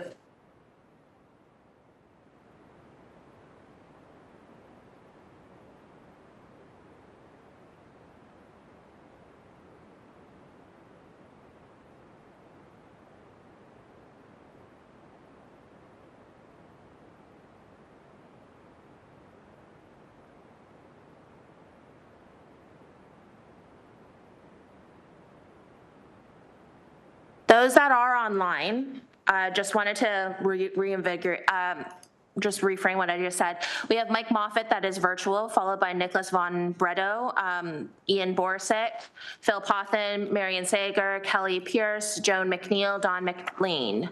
So just to let delegates that are online know, please continue to keep your cameras off until we call upon you. That way we can just keep the recording geared towards committee members. So online now is Mike Moffat. Mike, if you're able to turn on your camera, that would be great. And you have 5 minutes. I'll make a verbal ding on the thing so you will know. And then that way you'll just have to start to wrap up and that sort of thing. So thank you, Mike. Go ahead whenever you want.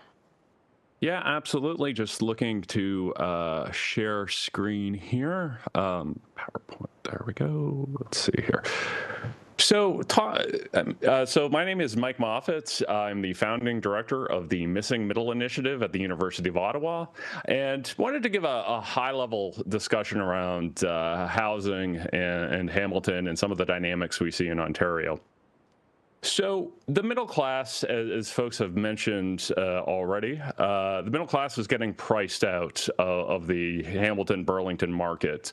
In 2005, the price-to-income ratio on a single-family home was under 4. So basically, families, a total cost of a house was 4 times a family's income. It is now currently 8. That's down a little bit from 11, so because prices have lowered since the peak. But overall, even adjusting for income growth, homes in Hamilton are twice as expensive as they were even 15 years ago. And there's 4 points I want to consider. We do a lot of work around the province, and we're seeing that both the federal and provincial governments have committed to doubling housing starts. But when we work with municipalities, those targets are not making their way into any sort of planning. That we're seeing across the municipal level, them having targets, having plans that are less than doubling housing starts. So we can't have a situation where the province as a whole doubles housing starts, but no individual municipality doubles housing starts. Just the math doesn't work. Big thing we have to realize is that families are mobile, and they are moving to communities where they can find housing that meets their needs. And in particular, if we look in Ontario, the single biggest predictor of the growth of 0 to 4-year-olds, so the total population of kids under 5, is the growth in owner-occupied 3-bedroom homes. 3+ bedroom homes. Communities that build a lot or allow for the building of a lot of 3-bedroom homes attract and retain young families. Those that don't lose those families. And we need a whole housing spectrum, but having 3-bedroom ownership homes is particularly important to young middle-class families. So a unit is not a unit. And what we're seeing is a loss of young families in the Hamilton and Burlington regions to communities like Thorold and Woodstock and so on. And this is creating 2 problems. That first is actually creating sprawl on steroids. So by having people go to these communities, oftentimes they're still working in Hamilton. So they're driving in every single day, and they're using Hamilton's municipal services, but they're paying their property taxes to Thorold, and it creates, or to Woodstock or whoever. So it creates a hollowing out of municipal finances. The other thing that happens is that, say, a nurse moves to Brantford, she or he might commute into Hamilton for a while, but eventually realize that, hey, Brantford needs nurses too, and then you get that loss of talent. So we did a little bit of mapping of census 2021 versus 2016, and we see this out-migration in the GTHA where we're seeing an increase in population kind of north of the GTHA, and then in this band that kind of goes from Woodstock to Norfolk County. That's where we're seeing the out-migration to. We're obviously seeing some to Niagara as well, but that population increase of young kids is under 5%. And if we look at census 2016 and 21 census data, so we compare how many owner-occupied 3+ bedroom homes there were between 2016 and 2021, we see that Hamilton's increase, although the housing stock did increase by 2% over this period, that is near the lowest amount that we see in the region. If we look at Oxford County, Brantford, Haldimand, Norfolk, Niagara region, and so on, their housing stock of family-friendly ownership housing is growing much faster. And this is, again, the single best predictor of population growth of children under 5, because that's the type of housing that families are looking for in a drive until you qualify sense. Ding. Can you Ding. Okay. Yeah. Oh, okay. So yeah, I'll just wrap up. Say there's a massive shortage of 3+ bedroom homes. You're not going to get those from high rise. The project economics don't work. We're huge fans of the missing middle. We named our initiative after that. And that should provide some of that, though we are seeing across Ontario municipalities actually discouraging 3+ bedroom units by putting things like bedroom caps on fourplexes and so on. And then finally, again, we have to make sure that we are very anti-sprawl here at MMI, exceptionally anti-sprawl, and we have to be very, very careful that we're not creating sprawl on steroids by having families move out of the city of Hamilton and then drive back in every single day to work. So thank you for that presentation or for listening to the presentation, and apologies for going on 30 seconds too long. Thank you so much, Mike. Speakers list is open. Councillor Kassar first, please. Yeah, thank you, Chair, and thank you, Mike, for the presentation. Just wanted to ask a question on point 3 on your final slide there about restrictions for family-sized infill development. Are you able to comment on anything Hamilton is doing well or needs to do better in that regard? Yeah, so I haven't seen the types of restrictions coming from Hamilton that we're seeing in Toronto and now recently the city of Edmonton. So I haven't seen any of those kind of fourplex type restrictions. I mean, in general, a lot of the and I'm sure my friend and colleague Phil Pothen will talk about this.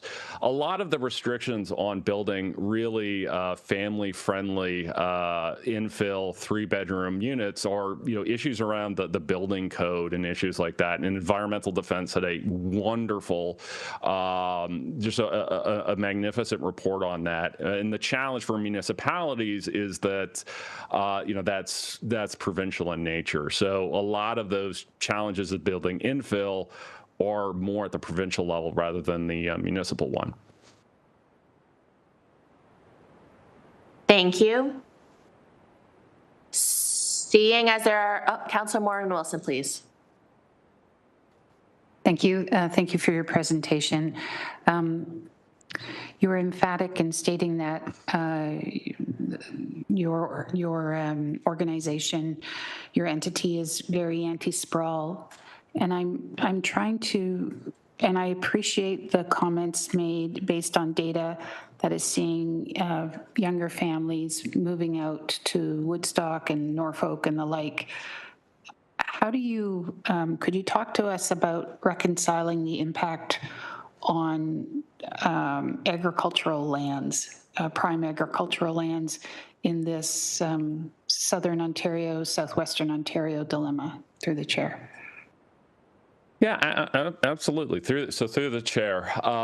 So when these homes end up hopefully getting built somewhere.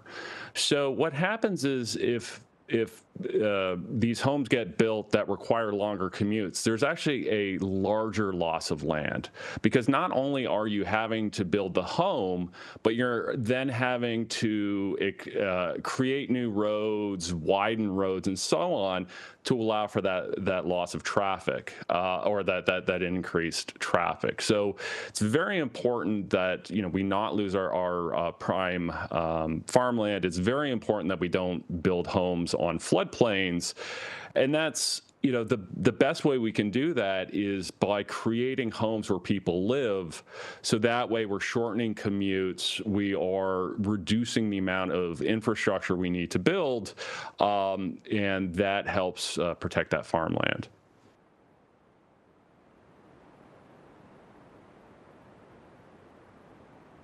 Thank you. I think I appreciate that. Therein lies the dilemma, in that the proposals that are being put forward, I think, if I could be wrong, but I think they all see an encroachment into farmland. But your comment is that is metastasizing, in that it's encroaching onto farmland in more and more communities. So I guess for me, I'm just trying to reconcile this through the chair. Easy. That you can lose 2 acres of farmland trying to protect one. That, if you're saying, okay, we're not going to build at the edge of town because we want to save farmland, and that is a very noble and worthwhile thing. But then if that home is getting built on the edge of Woodstock and those families are commuting into Hamilton, you're losing the farmland near Woodstock. So you're not actually saving any farmland on net, just that, it's getting built on a farm in Oxford County rather than a farm in Hamilton. Then you're having to build all the roads and do all the road widening between that. So there's actually a net loss of farmland. So you always have to consider the counterfactual or the cost of inaction. So we need to really make sure that we're not creating this sprawl on steroids, this leapfrogging effect, by, again, trying to save 1 acre of farmland and end up causing the loss of 2 or more acres. Thank you. Councillor Nan, please, followed by Councillor Clark. Councillor Nan. Thank you, through you, Chair, to the delegate. Thank you for your presentation. Mike, have you heard any, or has your organization seen any trends or observed any interesting data as it relates to new and young working families purchasing resale homes versus brand new ground-oriented homes? Well, I think right now, to be honest, so new young first-time home buyers of ground-oriented housing tend to buy existing stock at somewhat higher rates than new stock, and that's largely just a price effect. That the kind of the lower end of the housing, family-friendly housing stock traditionally has been a little bit cheaper.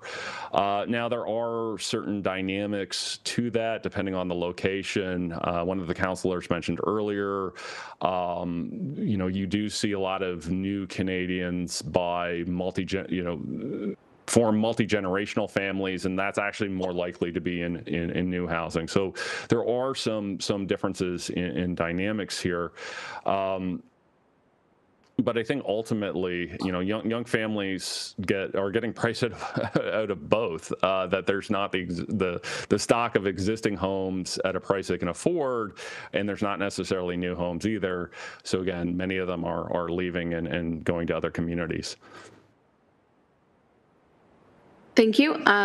So it's interesting because through CMHC's recent 2025 through to 2027 projections around analyzing the housing market, they've indicated that nationwide there is what you've said, a tendency for younger families, those who have children under the age of 5, choosing to purchase resale homes because it is an entry point, but they're also choosing it into communities that they want to raise their children in, where they want their children to go to school, access to amenities, et cetera, still appealing from a place of municipalities of choice. Hamilton's resale market is pretty high when it comes to ground level homes. So indicating that we're still a community of choice for those younger families. But I do hear your point in terms of those who might be looking for larger homes, or those who might be looking to do multi-generational homes, looking to build purpose-built larger ones.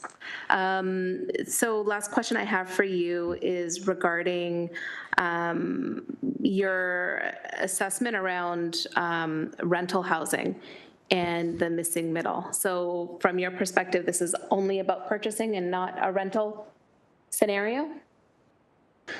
That on the rental side, we tend to see 3+ bedroom rentals getting rented to traditionally renter groups. So think of groups like international students, maybe young graduates who want to they just graduated school, but they want to form a home together with roommates, that kind of thing. That tends to be a more lucrative market for landlords than young families. You can actually make more money taking a 4-bedroom house, renting each of the bedrooms separately, rather than renting it to one family. So that's tends to be the challenge. And it's not, I don't want to suggest for a moment that we don't want or need a 3-bedroom rental. That's absolutely a great thing to have, but it tends to attract a different market than young families.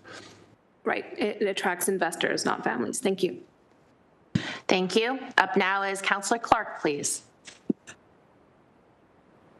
Thank you, Chair.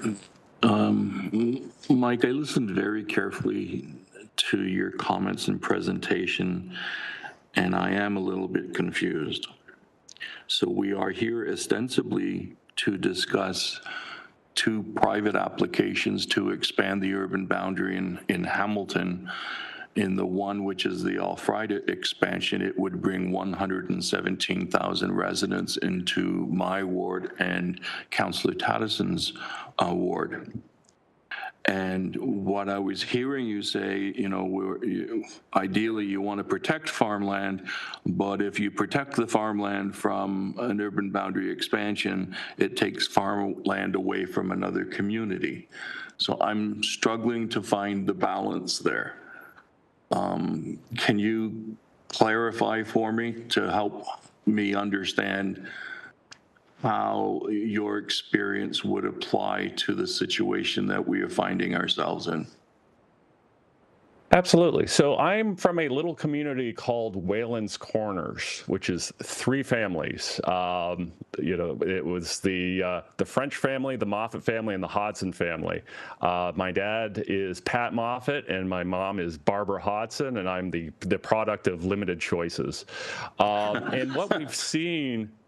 What we've seen in Whalen's Corners, is a little suburb of Lucan, is that area is growing quite a bit, because what happened is that as London, Ontario was restrictive on home building, you had all of those families move out to Lucan, move out to Whalen's Corners. Whalen's Corners has no industry, has no jobs, right? The people who are moving out there work at University Hospital in London, or they work at 3M, or where they work at one of these other employers. But they're still using land, right? They're still using the land that my grandfather farmed on, right? So those homes still occupy space. But then we have to build more roads and more highways and so on, and widen highways and so on, so people can get to their job at University Hospital, or people can get to their job at 3M. And so you're not, you're not saving on net farmland. That, yes, there is more farmland within the municipal boundaries of the City of London, but you've lost that farmland in Whalen's Corners, but you've also had to create more infrastructure. And from the perspective of the City of London, it also means that those new families are paying their property tax to Lucan Biddulph. They're not paying them to London, even though that they're in London, Ontario, 50, 60 hours a week at their jobs. Thank you. Just a supplemental, and it was an area that you didn't touch on, Mike, but I'd like your thoughts anyways. We are seeing, not just in Hamilton, but across Ontario, the collapse of the condo market. People are voting with their money and choosing not to move into condominiums. 3 and 4 bedroom condos are basically being purchased by people who wish to rent them out and hope to get money from that end. And we're also seeing a challenge getting 3 and 4 bedroom rental housing. There, for some reason, the market is not there.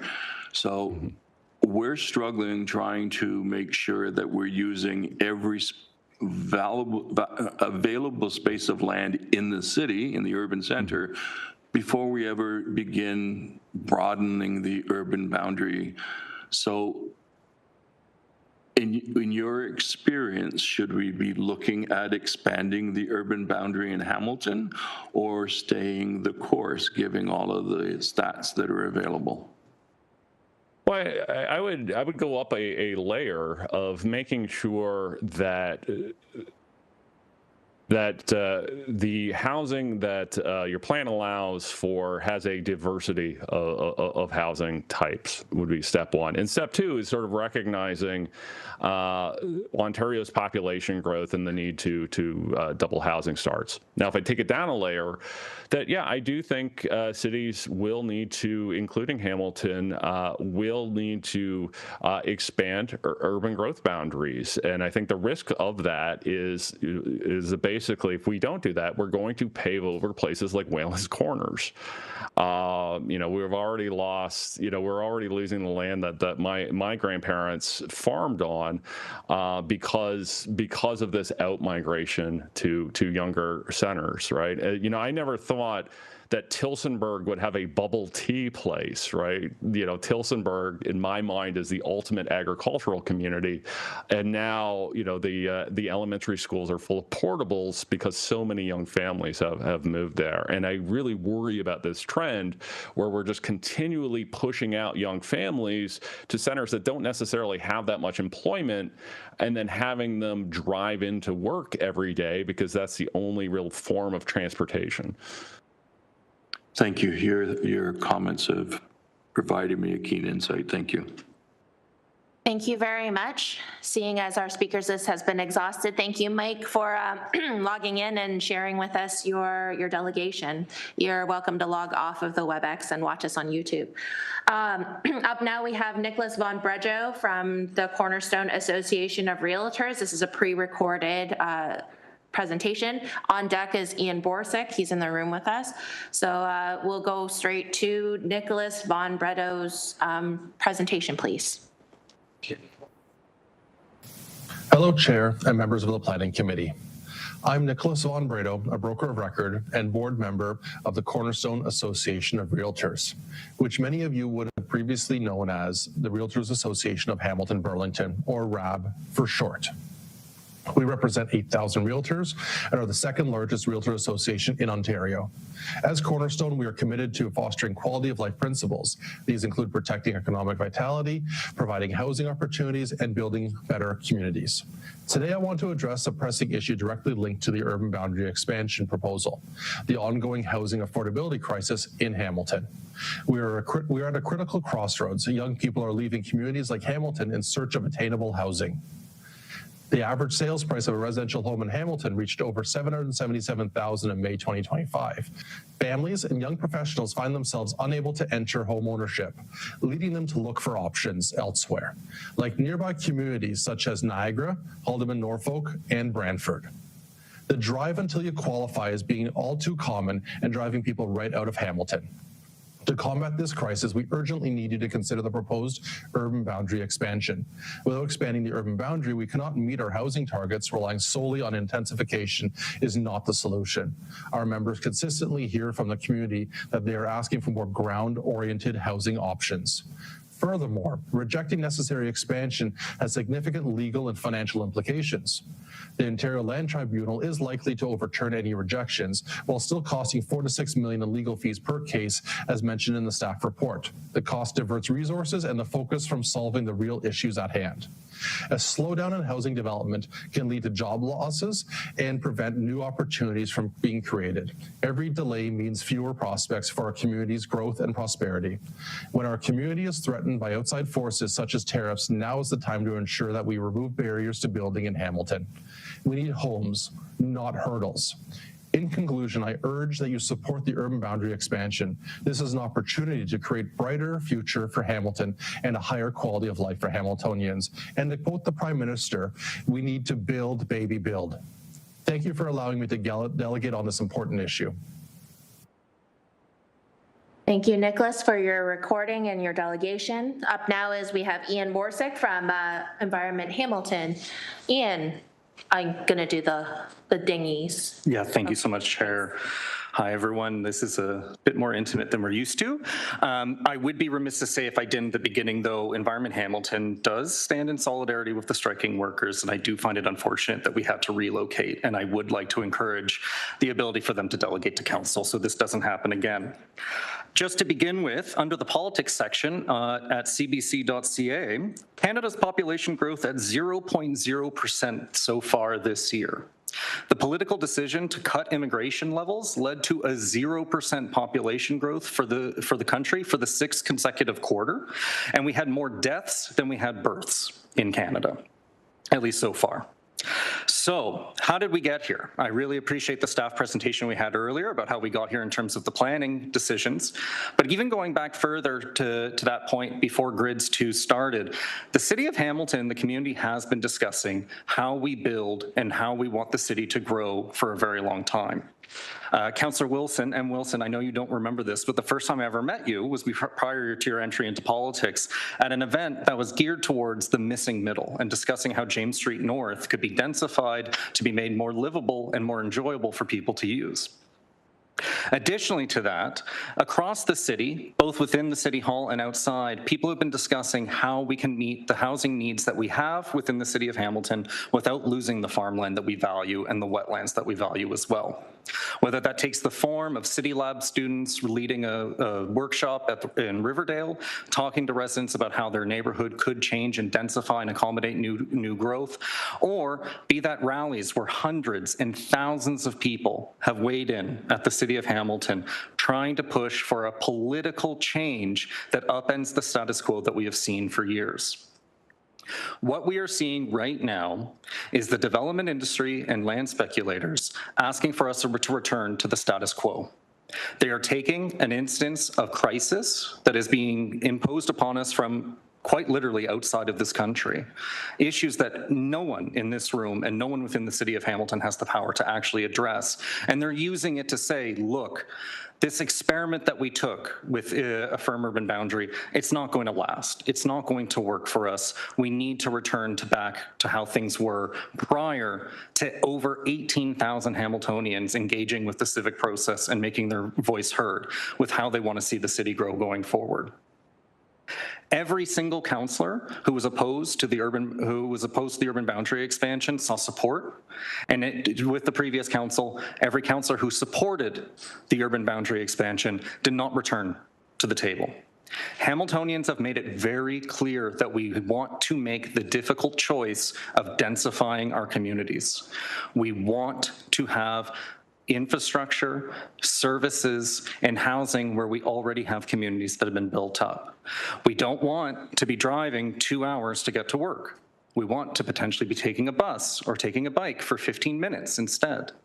This is the choice that Hamiltonians have made time and time again and made abundantly clear to council, to developers, to other elected officials at other levels of government. To such an extent that we have seen multiple pieces of legislation come from this provincial government to essentially change the rules to upend the decision that people in Hamilton have made abundantly clear. And yes, when individual developments happen in the city, there are going to be issues and there are going to be concerns from neighbors. That is the messy work of city building. But I guarantee if you talk to a single person, an average person in Hamilton, they're going to tell you we've been growing out for too long. We are too spread out. We don't have infrastructure where we need it. And where we do have people living, we have buildings collapsing and we have unused land parcels that still remain unused. One more minute. It's absolutely vital that we stick to the path we have set forward and that Hamiltonians are expecting the City of Hamilton to follow through on. This is a political fight. There is an incredible amount of vested interest and money in seeing this land get developed. I'm not a fool in that regard. But what's happening here is people are looking at how the status quo has gotten us to this point, be it stormwater flooding, be it infrastructure deficit that is ballooning to the billions, and we are deciding that we want to do things differently. And I think, not to, steal the words out of Councillor Clark's mouth, but we know that we have to review this in another 5 years. We know that the housing that is being proposed for these urban boundary expansions aren't going to be built for decades, potentially.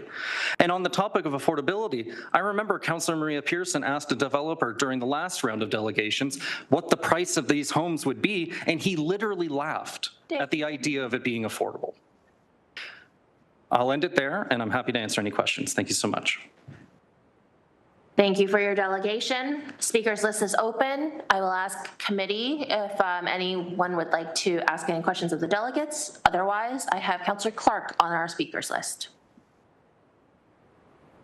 Councillor Clark, please. Thank you, Chair. And Ian, it's good to see you again. I do want to thank you for expressing your support for the folks who are on strike right now. Just one correction. We're handling this negotiation the same as we handle every negotiation. It's at the table.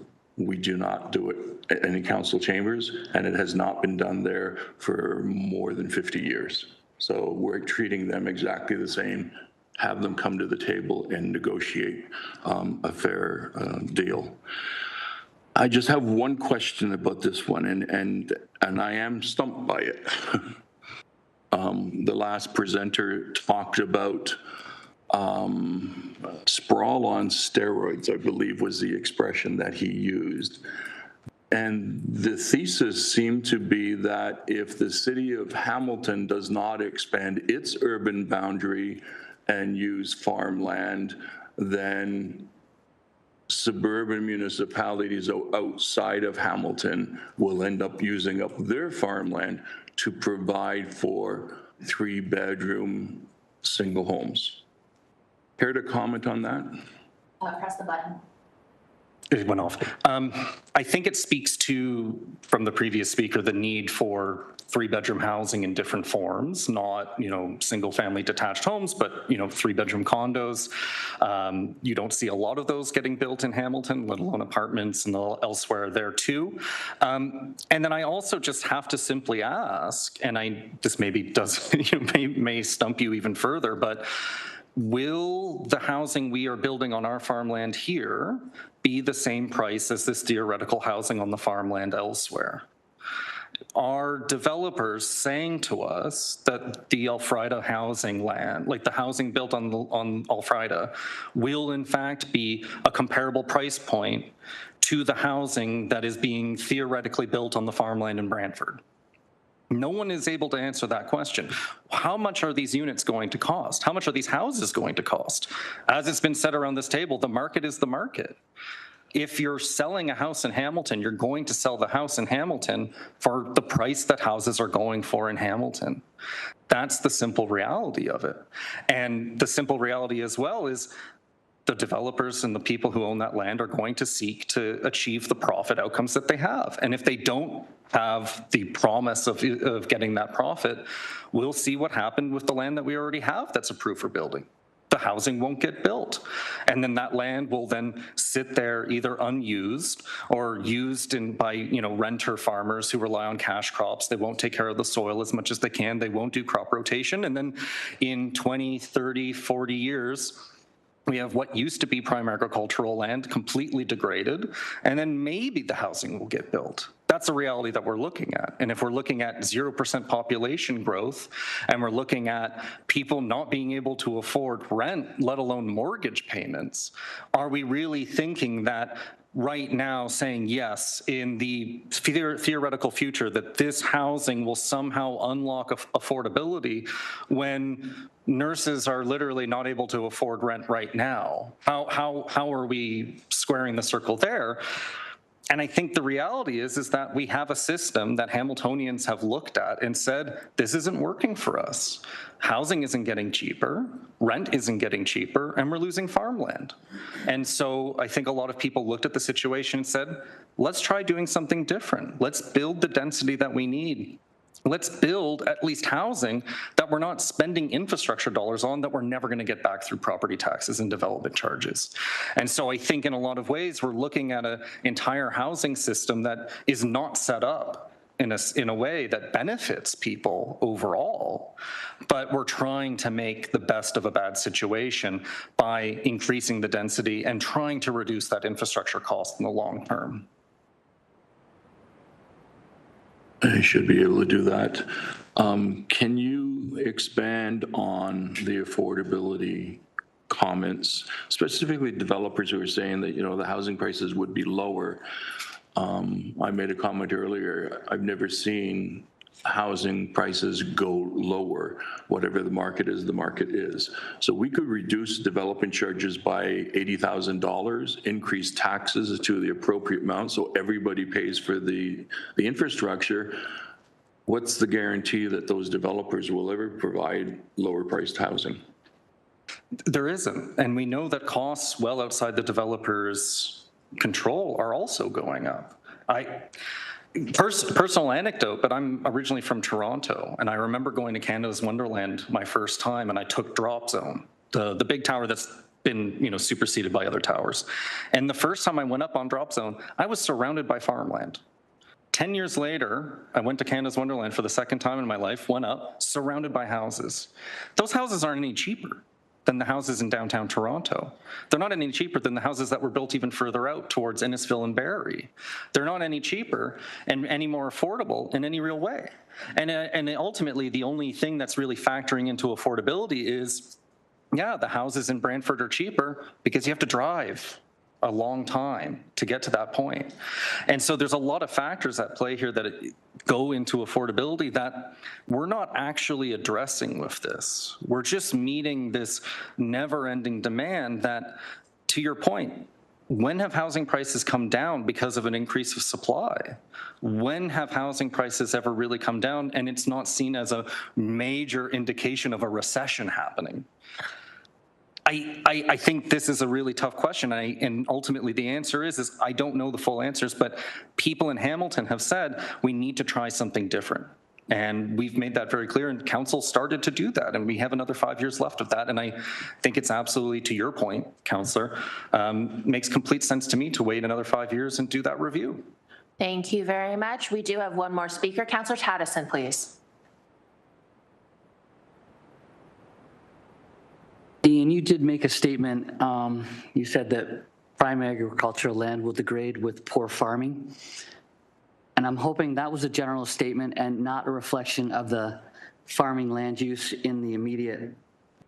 Could you expand on that? Yes. Yeah. Thank you so much, Councillor. I'm happy to expand on that. There has been a number of research papers that we've read through that show that in Ontario in particular, farmland has been bought up by people who don't plan on using that land directly. They're sitting on it for an extended period of time, either because they just don't have the capacity to do it and they're renting it out. Or they have a plan, perhaps, to maybe develop it in 10 to 20 years. What we have seen, and what I can share some, I'm happy to share the research with you directly. In particular, from University of Guelph, Sarah Rotz did a particular paper, and she actually came to Hamilton a number of years ago to share this, is you have farmers who are renting the land that they're farming on, and they rent by year to year or maybe 2 to 3 years. If you're renting year to year, you don't know if you're going to be on that same plot of land in another year. You don't know who is going to be on that plot of land after a year. And so you grow what you can in that year to get the yield you need, and then you maybe aren't returning. You aren't doing crop rotation. You aren't ensuring that ground cover is done properly. And you're perhaps trying to maximize the most amount of yield you can get out of that land in the short amount of time you have access to it. And so through no fault of the farmer who's using that land, the whole land use system is kind of incentivized for short-term gain over long-term stewardship. And so when you have farmland that's being owned by a land speculator or someone who's not actually planning on ensuring that that remains farmland in perpetuity, there's a lot less incentive to ensure that that soil quality and health stays the way it is in perpetuity as well. So I think in the last census, we were losing over 300 acres of farmland a day. Are there any updates on that loss of farmland, looking at the current housing crisis that we're now in? So based off of my understanding and talking to colleagues elsewhere in the province, I'm not aware of any real slowdown when it comes to farmland in Ontario. There might have been a slowdown in some ways, but with regards to developments elsewhere in the province, I would say Hamilton is a unique community in that we have said that we want to preserve this farmland. It is happening elsewhere in Wilmot and out near Kitchener-Waterloo and elsewhere as well. But I think that trend, and I can't give you the exact number, but I think that trend is continuing of loss. So I'm assuming it's probably still in the hundreds of acres. per day. And I'd just like to state that I think it's farmland owned by developers. That's the prime driver of the loss of that farmland. Is that correct? Yes, I would say so. Thank you. Thank you very much. Councillor Crutch, please.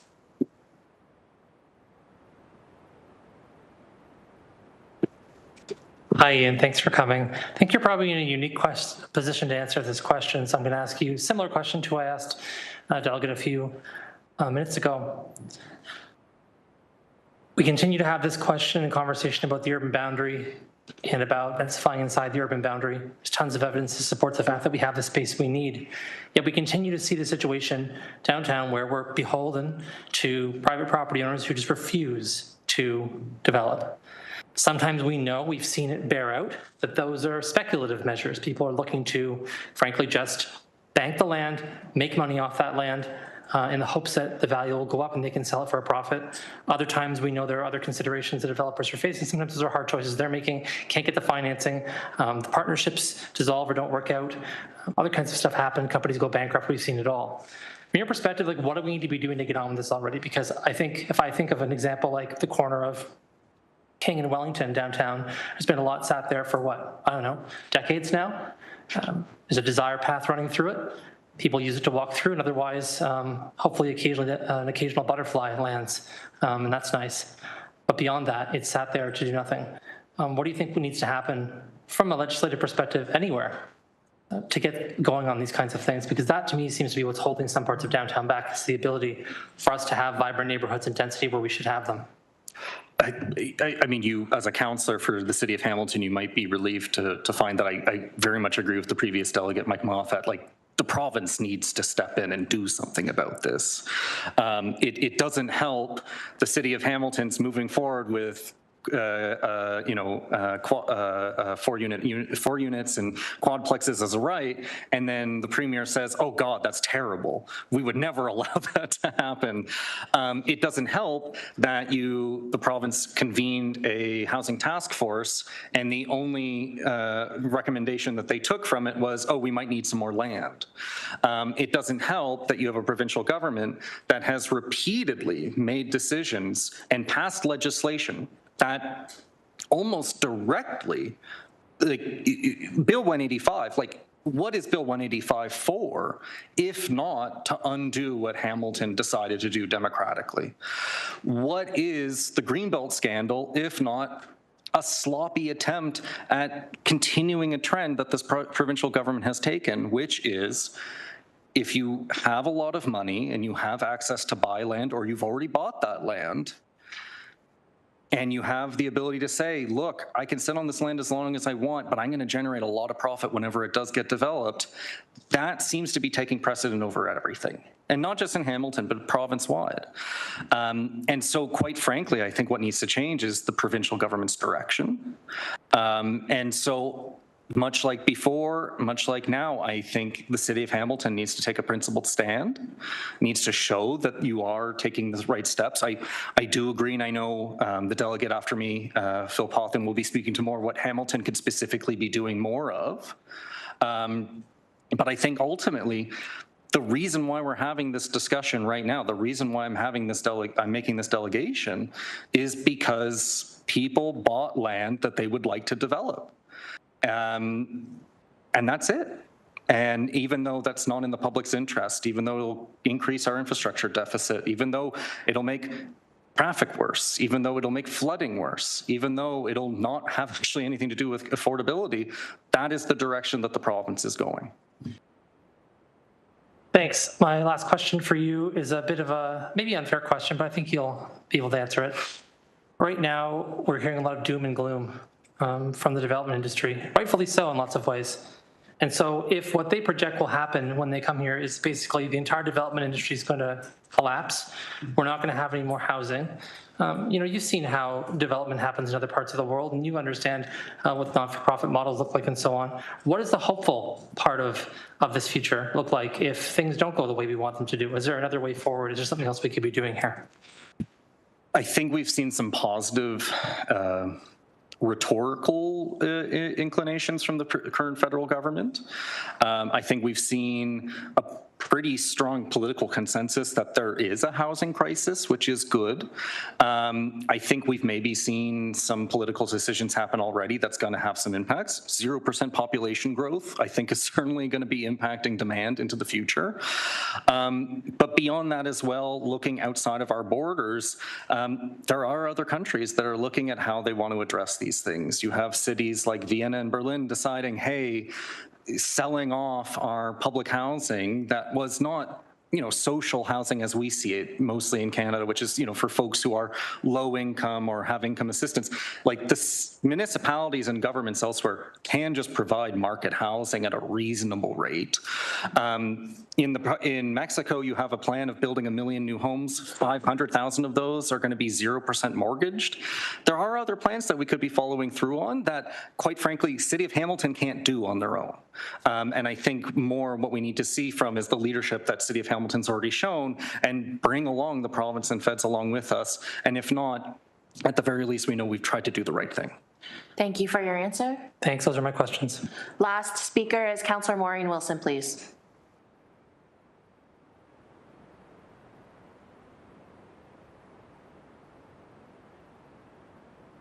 Here, do you want to stop? Thank you. Thank you. Thank you for your delegation. I think you used the word, it would be an opportune time for the City of Hamilton to take a principled position. Would you concede that the chief decision maker or grand poobah on land use planning decisions rests with the province of Ontario? I would concede that. It's the reality in which we live in. And the province has made that very clear to us. So would you concede there is, with the staff review of the 2 applications that are on the agenda, would you concede that there would be significant risk for the municipality for those applications to go forward to the OLT as is? I would say there's risk either way. I'm unclear what the city could do that would reduce that risk in any real way, both in the immediate term of how the OLT plan is going to go, but also in terms of what the impacts of that development will be for the City of Hamilton well into the future, if I'm understanding your question correctly. Let me try and rephrase it. Would you concede that over the last 4 or 5 years, there's been a plethora of provincial planning legislation by a government that is trying to get more houses built? Would you concede that? I would concede that they've tried to ensure a certain type of housing is built. Yes. Thank you, through the chair. So if that is, you would concede that this is a provincial government that, for whatever reason, overwhelmingly believes that it is the private sector's responsibility to provide housing, through the chair.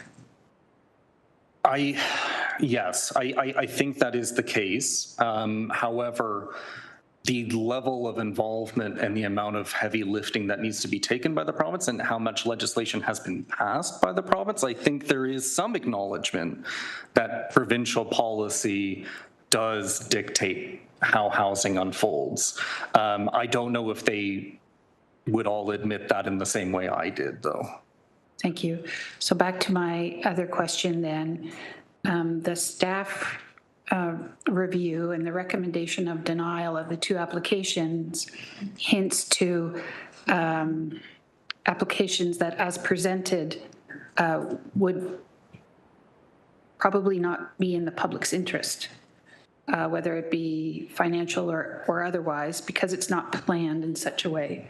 Would you concede that if it was appealed to the OLT, that presents a significant risk to the public interest? Yes. Thank you. Thank you for that. And that exhausts our speakers list. No. Second time. Councillor Taddison for a second time, please. Thank you. Sorry for that. Ian, just out of curiosity, you've mentioned a number of times about the cost of future maintenance for infrastructure that's needed. So we've heard in previous delegations, I think you heard that 3-bedroom houses is what's needed for that missing middle. So my question to you is, from your perspective, is there a density level of building ground level housing that's 3-bedroom that balances out the future costs of maintaining infrastructure that's needed to be built to service that land? Yes, is my general feeling. Quite frankly, we have an incredible amount of land we haven't used already within the urban boundary. We have developments coming forward that I think could accommodate 3-bedroom units that don't accommodate 3-bedroom units. And as other people have spoken to, there's a variety of reasons for that, be it, an investor doesn't see a potential profit from it. We don't see the historical demand there. But I think it's also really important to note that the city of Hamilton's changing. People want to live closer to where amenities are and things like that. 10, 15, 20 years ago, it was very common for someone to accept that it'll be an hour-long commute by car to get to work. Now, people like the idea of being able to raise their child within a walking distance of school and being able to hop on their bike and take the Cannon cycle track to work, for example. That's the type of infrastructure that we've built to enable this, and we have to continue down that trend, in my frank opinion. And I think, and I know the subsequent delegate's going to speak to this, the city of Hamilton does need to do more. We need to be looking at these developments and saying, why aren't there 3-bedroom units here?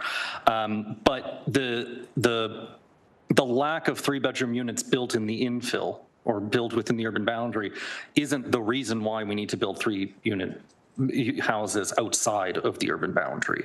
I think it just speaks to we aren't doing enough of one. That doesn't mean that we make it up for you doing this other thing that we know is going to be driving costs, we know has a bunch of unintended consequences that, quite frankly, no one likes and no one agrees with, but has always been seen as the status quo, sort of the cost of doing business. But, at what point does the city of Hamilton say this needs to stop when our infrastructure deficit hits 20 billion? I don't know.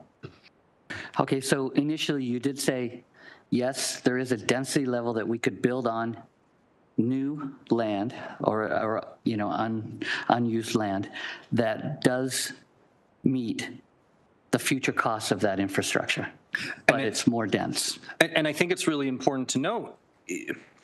And if we aren't meeting those targets, if we aren't able to make that, the question isn't, okay, then where else do we build? It's what are those barriers? And if the barriers truly are cost prohibitive, if it truly is interest rates, then we need to be having a much deeper conversation about this instead of falling back on sprawl as the answer. Because yeah, sprawl's easy to answer in the short term, but in 50 years after all that housing is built, will we be able to pay for it?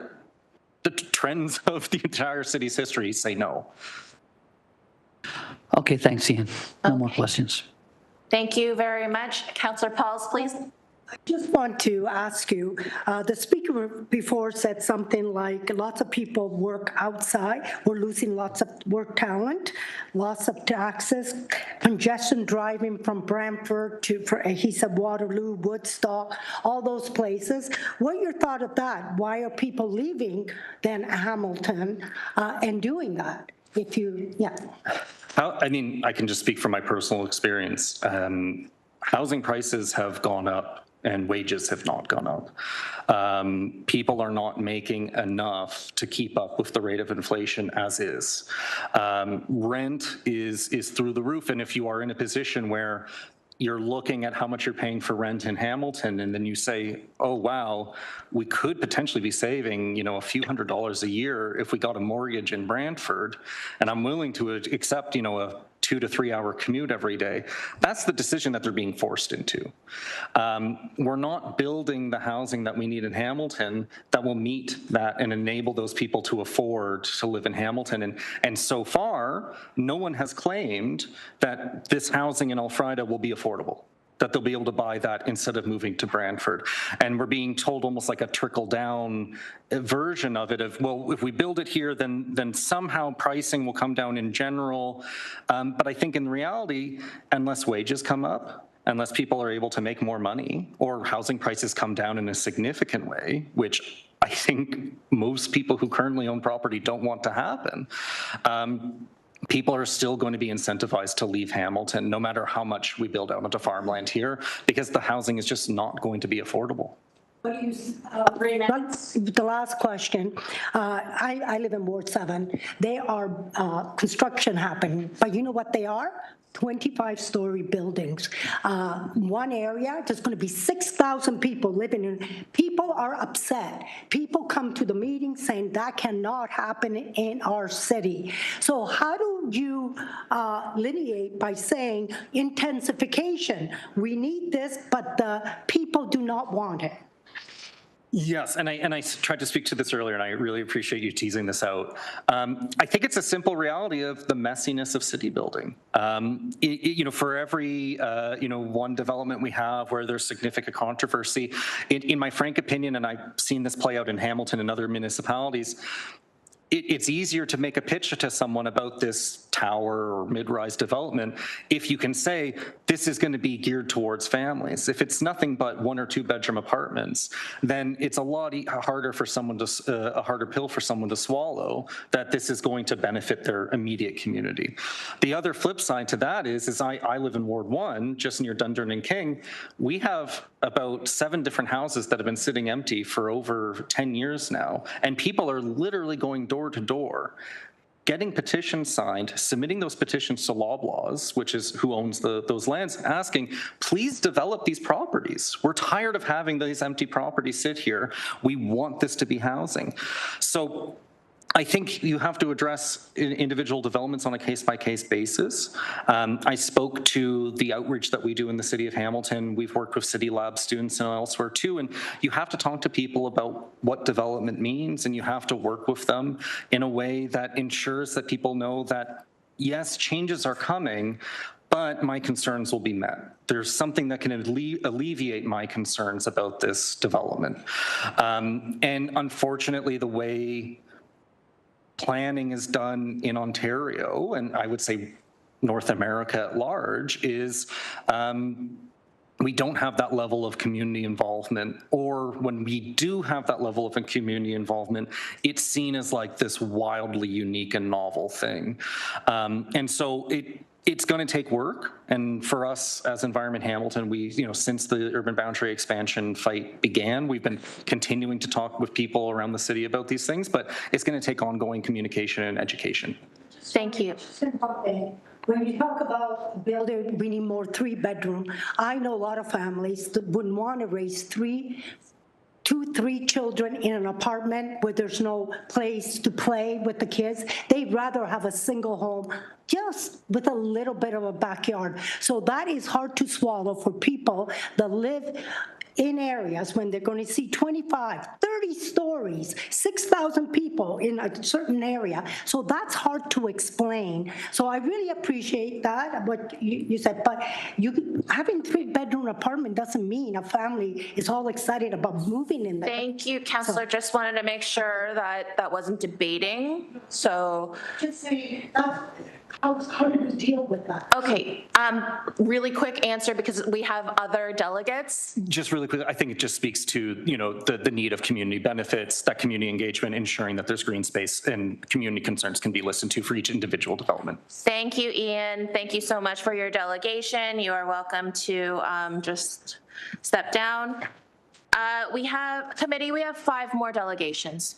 I also recognize that it's 12:23. So my hope is that we will get through the next 5 delegations. We can break for lunch. So I'm now going to ask you to start to limit the amount of questions. And I'm going to start to be much more emphatic with my motions, okay? Phil, now that you are online, just next time, please keep your camera off because until we call you, otherwise it's very distracting. But Phil, you're on now, so please start and I will do the audible ding for you at the 4-minute and the 5-minute mark. Thank you. Sorry, folks, I didn't know you could see me. I thought I could only see myself. Good morning. My name is Phil Pothin. I'm a lawyer and land use planning and land development program manager for the think tank and charity Environmental Defense. Here to speak to items 225180 and 25179. As many of you councillors will know, I spend my days lately advocating for a package of reforms that is designed to get Ontario out of its housing shortage, and in particular to end the shortage of family-sized homes that we've been talking about so much today. We're asking you to reject these proposed settlement boundary expansions because they would actually make it more difficult for Hamilton to increase the number of new homes that Hamilton builds, but specifically they'd make it more difficult to increase the number of family-sized, family-friendly homes that Hamilton builds. You've heard from the Chamber of Commerce and from Mike Moffat that we do need to maximize the number of these family-sized, family-friendly units. And we agree specifically that what they're talking about, while it's often lazily referred to as low-rise housing or ground-related housing, is actually 3-bedroom plus units. And if you ask Mike, we've had a lot of discussions. The only reason that we talk about ground-related housing is because the laws that Hamilton has now and other municipalities have now make it artificially expensive to build larger apartment units. There's nothing about apartments that's inherently difficult to build those 3-bedroom units, but those are all things that we can fix.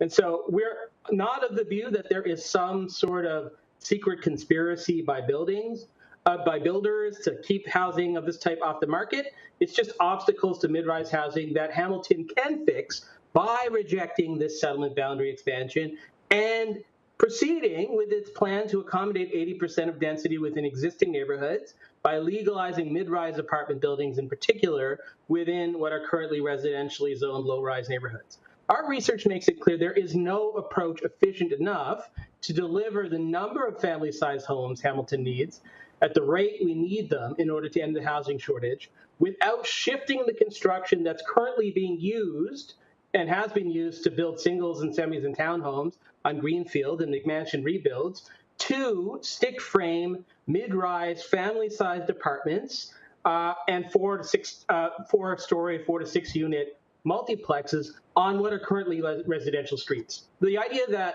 we can somehow have it both ways and deliver more of the same kinds of building types that we've traditionally used for family housing is entirely a fantasy. It only works in places like Houston, where the construction labor force is a bottomless pit of pliant, undocumented migrant laborers working for peanuts off the books. In order for us to deliver more housing, we got to change what we build. That means that a family home cannot look like it used to. It's got to look like a 3-bedroom plus apartment in an existing residential street. That's the only approach that can work, and that's the one that Hamilton overwhelmingly chose by choosing to build 80% of future homes within their existing neighborhoods and not to allow the infrastructure that's needed to support that and the construction capacity that's needed to accomplish that to be squandered on sprawl in Elfrida or on the other site that we're talking about here. That approach is the one that you'd be abandoning if you agree to approve this settlement area boundary expansion. And your staff have been very clear. If you approve this boundary expansion, you will be diverting away the wastewater servicing capacity that is needed for the future growth within those existing neighborhoods that would actually get more family-sized homes built faster. You'd be diverting the service capacity away from what's needed to deliver on those growth forecasts. So why haven't we been seeing this housing built now if that's what Hamilton chose? Well, it's frustrating because Hamilton's choice has been stalled for the past 3 years as a result of provincial interference, first of all, not approving the official plan, then by holding out the threat of canceling the zero boundary expansion, and now by opening up these appeals of settlement boundary decisions that cast doubt on whether there will be this infrastructure capacity. So what we need to do is let Hamilton Council, as my 13-year-old said, let them cook. Let Hamilton cook. Let Hamilton get on with legalizing mid-rise within existing currently low-rise neighborhoods as it's planning to do. It is right that a unit is not a unit, but the reason why apartments are not 3 bedrooms. It's not some conspiracy. It is choices that you've made that are wrong, that you are trying to fix, that you won't fix if you allow this settlement area boundary expansion. You need to get rid, you can proceed, you've already making strides in this direction, get rid of minimum parking requirements for all infill development. You need to allow I'm happy to just flesh this out. I know there have been a lot of questions. I hope that there will be extensive questions, because the point is you have all the tools in your hands. The only one that's out of your hands is the second egress, but everything else Hamilton can do on its own, and you've just been not doing it because of tools like this. Okay, thank you. Thanks, Phil. Okay, thank you so much. We have a speakers list. So I'm going to ask committee members first if there's any that would like to ask questions of Phil. Otherwise, Councillor Clark, please. Thank you. So Hamilton has been proceeding in the manner that we approved. We have met all of the necessary compliances with the provincial government in terms of our planning needs and in terms of how we're dealing with 3plexes and 4plexes. Here's my experience in my ward, and I'd like you to comment on it. 3plexes and 4plexes in my ward has increased parking significantly. 6 cars per house is not uncommon in my ward, to the point where houses are now taking over their front lawn because there is no parking. The cost to rent the units, you're looking at $2,500 a month minimum for a 3-bedroom apartment anywhere in my ward. To the point where condos, which are $2,800 a month to rent, $850,000 to buy, the prices are high, no one's buying, hence the condo market has collapsed. How does Hamilton address the housing cost issue? Because what we've done so far has not lowered the cost, they have remained stubbornly high. Thank you so much for this question, Councillor Clark. You've always been asking good questions through this process, and I appreciate it so much. The root of the problem is where you start, that you're talking about compliance with provincial directions to support intensification, and the province is not actually interested in supporting forms of development that would compete with greenfield development for meeting the needs of families. It's intentionally shied away from demanding the kinds of reforms or directly imposing the kind of reforms that would allow that. So we have a document, it's called the Mid-Rise Manual, commissioned by some of the same folks who worked on amendments to the BC Building Code, a lot of those consultants, and so we're happy to walk you through the details, but these are things that you haven't done yet. You need to make it cheaper on a per square foot basis to build a family-sized home, a family-sized apartment, than it would be to build on greenfield. And in order to do that, that means you've got to make it just as easy to get a mid-rise apartment building approved on a couple of residential lots as it would be to get one that number of homes built on greenfield. You've got to make it so that means no more individual planning applications where you have a community meeting, et cetera. You should be able to do it as of right. And the City of Toronto has adopted something like that. It's as of right 6-story apartment buildings on residential major streets. You need to get rid of minimum parking requirements. I understand that people feel they need parking where you are in your community, which I understand is more outlying, but you need to let them get to that critical mass where there are enough people in your neighborhood then to support a higher level of transit service, to start supporting some of the amenities like shops and restaurants that they'd otherwise need to drive to within walking distance, so it isn't a necessity. And as Ian said, it's a bit of a messy process, but you need to let that happen. You need to get to those densities of around 100 people per hectare so that then you've reached the point where people don't need to drive anymore because it's actually viable as a business pro forma to actually provide a Shoppers within walking distance, to provide a little greengrocer within walking distance. So you just need to get there and dig on with that. But if you look at the reforms in our mid-rise manual, there are a lot of those that you haven't adopted yet that you would and could adopt if you are not derailed by proposals like settlement boundary expansion, which will prevent the missing link infrastructure improvements within existing parts of Hamilton. And your staff have said very clearly that if you approve these settlement boundary expansions, you won't be able to support the infrastructure improvements within existing neighborhoods that would unlock a lot more homes within existing neighborhoods than they would ever be able to build in greenfield. The per square foot construction cost also of the greenfield that they're proposing, they haven't really explained it to you. It's not going to get built now. It's not going to be an answer to the current housing hang-up because it won't get built now because it is also very expensive on a per square foot basis. So they're just trying to use this moment as a pretext for locking in a lot of permissions that will never be realized in the near future. Thank you, Phil. I appreciate that. Thank you. Seeing as there are no other speakers, thank you, Phil, for your delegation. You're welcome to log off and watch the rest of this on YouTube. Up now, we have Miriam Sager, followed by Kelly Pierce, who is virtual, then Joan McNeil, and Don McLean. Miriam, please. Thank you, Chair and councillors and staff. Miriam Sager, I live in Ward 1. I'm a member of the public of that 18,000 plus engaged Hamiltonians who have responded to survey, who have been out in the streets in many rallies against urban sprawl and lawn signs and so on. We have given council a very clear mandate not only to freeze urban boundaries, but to change the character of our neighborhoods. I live in Ward 1. It would be great for me personally to know that there is perhaps mid-rise or other developments inside our neighborhood. At the moment, I think it's pretty built up, but if people change the use of their land, whatever that might be, to know that we are preserving land for the future.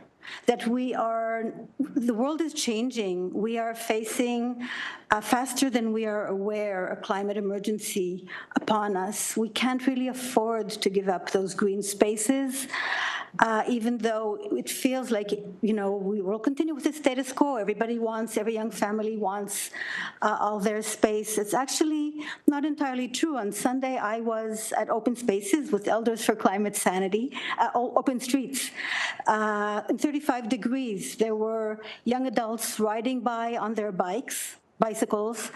There were young families with their little ones walking in the street. They are not people who are looking to have their own big, isolated backyard. Young people younger adults are understanding more about sharing. They're building a different society. They know that they're facing a different future than we have always assumed it would be. So that's one point. Another is that, and maybe my first point should be, whose land are we talking about anyway? Whose territory is this? With all our land acknowledgements, we're not very good, not any level of government, and certainly business, not very great at consulting with Indigenous peoples. So I don't know if they've been asked about any of this at any point in legislation and all these decisions, but we have been given very clear guidance with the Dish with One Spoon Wampum Treaty. Very clear. Use only what you need, leave enough for others, leave the dish clean. Using up green lands for probably not affordable housing for not a large number of people, for profit, for the perhaps speculators or developers, is not taking only what we need. It's using resources of humanity, really, for the needs of the very few. And it is not leaving the dish clean. It is not taking into account that we are having now year-round wildfires, actually. They continue under the snow to smolder. Even in Northern Ontario, we've already seen fires this season, this early in the season. Food shortages around the world, they will catch up with us. We're not feeling it yet, but we will. The trade war has been mentioned. 1 minute. The trade war has been mentioned. We need to make sure that we can grow our own food. We can't continue importing produce from California and Florida. So all of these, I think, are really things that are about values and values and about the future. Sprawl is a very short-sighted solution as far as I can see. We also need to think about our limited construction capacity that will, if it's used out there in sprawl, it won't be used for what we really need here in the city, in the already city that has infrastructure constructed that will be more affordable. Out there won't be affordable to individuals to buy. Those nurses in Brantford won't be able to buy luxury homes out in sprawl, and that's probably not what they're looking for. And also not for all the taxpayers and for the deficit the city has already been dealing with. It's a war of attrition that the province is enabling now individual builders to wage against the city and our people. Thank you so much, Miriam, for your delegation. Speakers list is open. Seeing as there are no speakers, thank you again for your delegation, and thank you for just coming down and doing that with us. Up now, we have Kelly Pierce. Kelly is virtual, and she's turned on her camera. So again, I'll do an audible ding at the 4-minute mark and then another ding at the 5-minute mark. Kelly, go ahead. Okay. Thank you. So this is my first time being at anything like this, so thank you for having me. I grew up on the West Mountain and earned my Bachelor of Science with Honors Life Science from McMaster University, and I've been calling Dundas my home for the past 15 years. I'm here today because I'm a compassionate teacher of both math and science at the secondary level, where I strive to embed into the learning of the students real life scenarios that will impact them in their future. And keep in mind that many of these teens will be of voting age in the next municipal elections.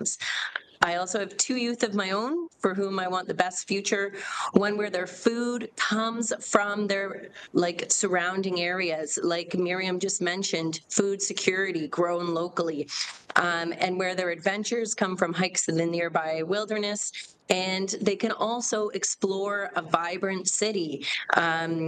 And so 15 years from now, I want them to be able to access affordable and sustainable housing inside complete communities. Therefore, I firmly think the city really needs to stand against boundary expansion. In addition to many of the reasons other people have already stated, I'm going to talk about one that is seldomly heard, but to me seems very obvious, is the LRT. And how closely linked the LRT is to building within our city limits. We have already begun to invest over $3.4 billion to build it, and then estimated another $10 million a year to maintain this LRT. And yet here we are considering building and expanding away from it. That just doesn't seem very clever to me. So I feel we need to use those vacant lots throughout the city, like others have been talking about, and to build those affordable mid-rise family housing. And maybe, there needs to be playgrounds or shared green space, maybe shared recreation space in those buildings to attract those families. This, as mentioned, will bring in the tax money into the already existing infrastructure, where we can use it to create a more impressive city of Hamilton. This city can have unique and distinctive features and attract more tourism. People don't travel to cities to see suburbs. They travel to see the inner core. So we want to keep our money there. And when we bring in tourists, that will bring in more money for the LRT, which will then help lower those expenses. So we need to be leaders in innovation, rethinking how family housing is going to be. We need to be a role model for this, comfortable living, community-focused, and sustainability for the future. So I heard some really good points earlier about seniors and baby boomers having these ideal family, the traditional family homes. And right away I thought of, why don't we try to make those young seniors moving into the apparently empty condos more attracting, and have things like more pool time or playgrounds so that their grandkids can come to visit them in their smaller square footage, making those already existing homes available for the young families as well. And then I did have one question that came up earlier, was the sprawl on steroids. I was confused about, because I actually live in Dundas and work in Brantford. And the reason why I haven't brought my job back to Hamilton is because of my seniority. I would lose all of my seniority if I brought my job back. So this sprawl on steroids, has that been looked into? The nurses, do they get seniority? Can they just transfer their jobs, or would they lose seniority? Because I feel like that's a really important statistic to look up if that's going to be a serious point that is talked about. So anyway, in conclusion, the environmental impacts and sustainability that Miriam mentioned is actually my largest concern, but I just wanted to bring that LRT tie-in to the table as well. So thank you. Thank you so much, Kelly. That was a great delegation for your first time. Thank you so much. Thank you. Councillor Alex Wilson, please. Thank you so much, Kelly, and thank you as well for bringing not just your perspective, but some of your students' perspectives forward as well. Just because you spoke about the LRT and some of those city building investments and how does this relate to them, another part of how growth happens is we get development charges. Those go to the community centers, the pools, those kind of that community infrastructure that you were talking about. That's really helpful. And so Dundas, as you said, is a community that hasn't necessarily grown a lot recently. And just, do you see that there's a need in this existing community to still have a revitalization in, say, rec centers or pools or things like this? Community exists, it still needs that investment, it still needs that. And so do you still see that need, or are you saying, no, we're all good here, those community centers can go somewhere else? Or can you comment on, just because you brought that up, the importance of rec? Yeah. How does that relate to having a livable community? Thank you.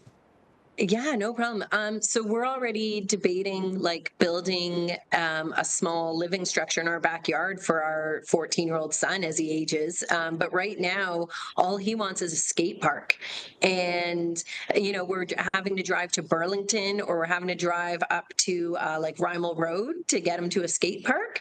And him and his 14-year-old friends are just wandering along King Street. And I'm like, please be good. Please make good choices. Like, because, yeah, they need more excitement for things to do in the community.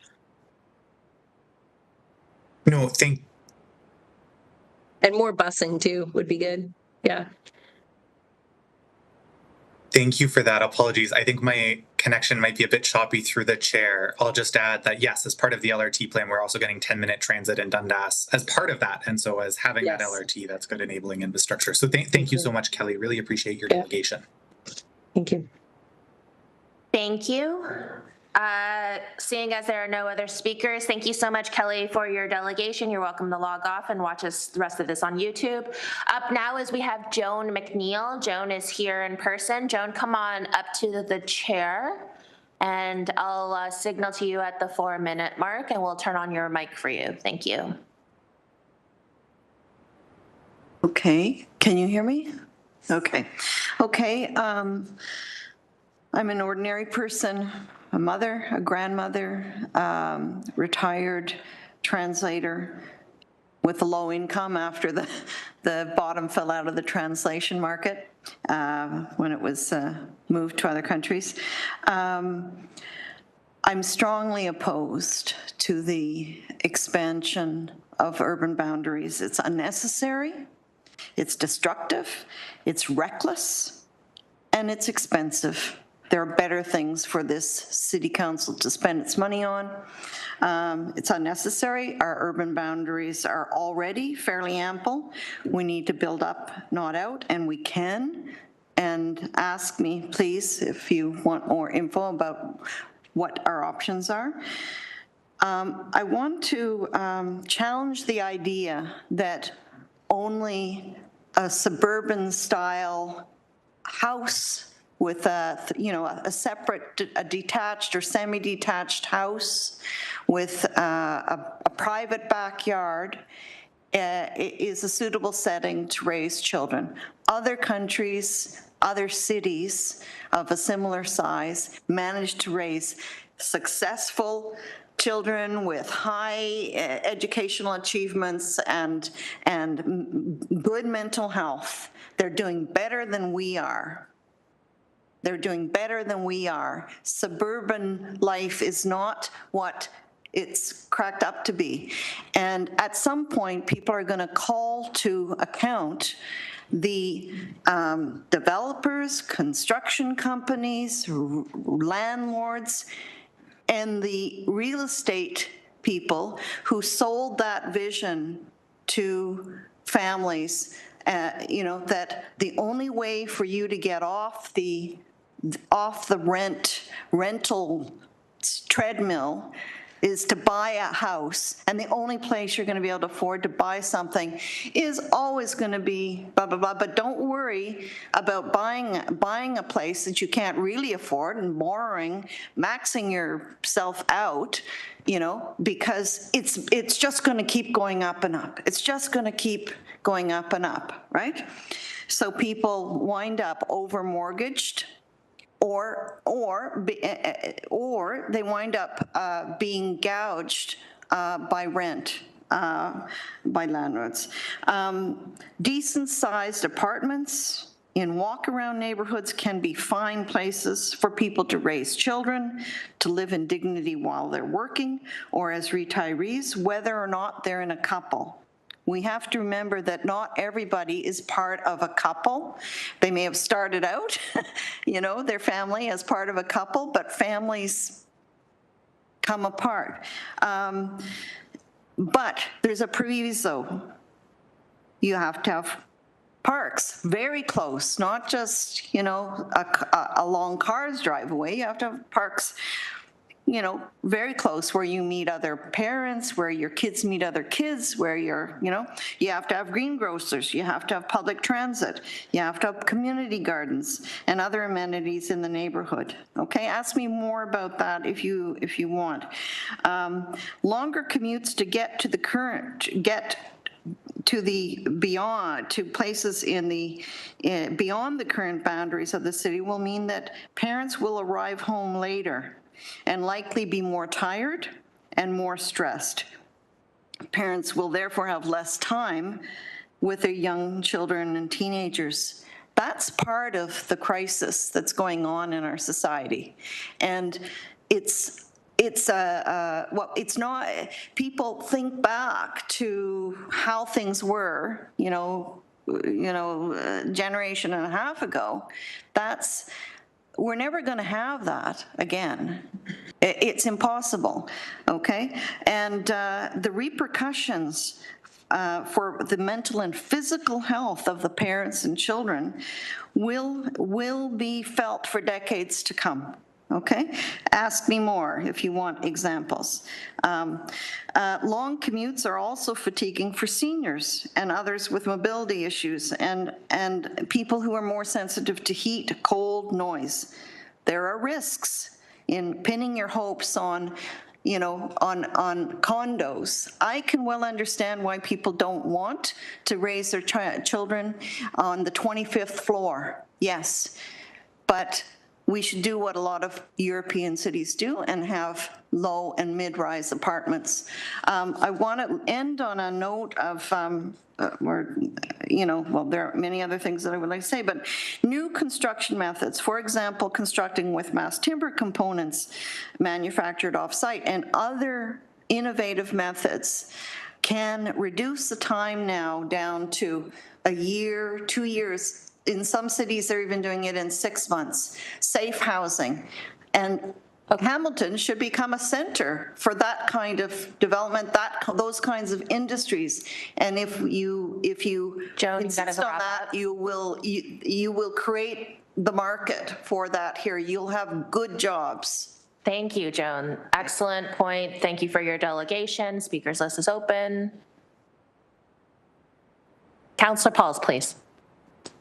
I appreciate your delegation. I just want to tell you that I was raised in Sicily. We're all on top of each other because there's no land to grow at all, especially, and it was great. I loved it because we're all a family together. So I do appreciate that, and I'm not for expanding anything, but I'm just saying the reason why Europe, and we want to be like Europe, it's very small. Sicily is, you could put it in Toronto, and we had 6 million people. We're all on top of each other. Well, think Vienna. Think Vienna, please. Because they've opted for a balanced development, and they have not caved in to the demands of construction companies, big developers who are really focused. If you allow them to focus on only the very lucrative end of the construction market and the developer market, that is exactly what they will do. They were still making money. Quebec, Montreal have much tougher regulations, and they've had more housing starts than cities in Southern Ontario that are still paying the price for, to be frank, the stuff that Mel Lastman got away with in Toronto 30 years ago. 40 years ago. What is it? It's been a long time. But these things last for generations, and so do the effects of the stress and the lack of contact between parents and children. Just a reminder, we're asking questions. Okay. Sorry. Okay. Just wanted to be clear, the reason sometimes. Thank you. Thank you. Excellent. Thank you so much, Joan, for your delegation today.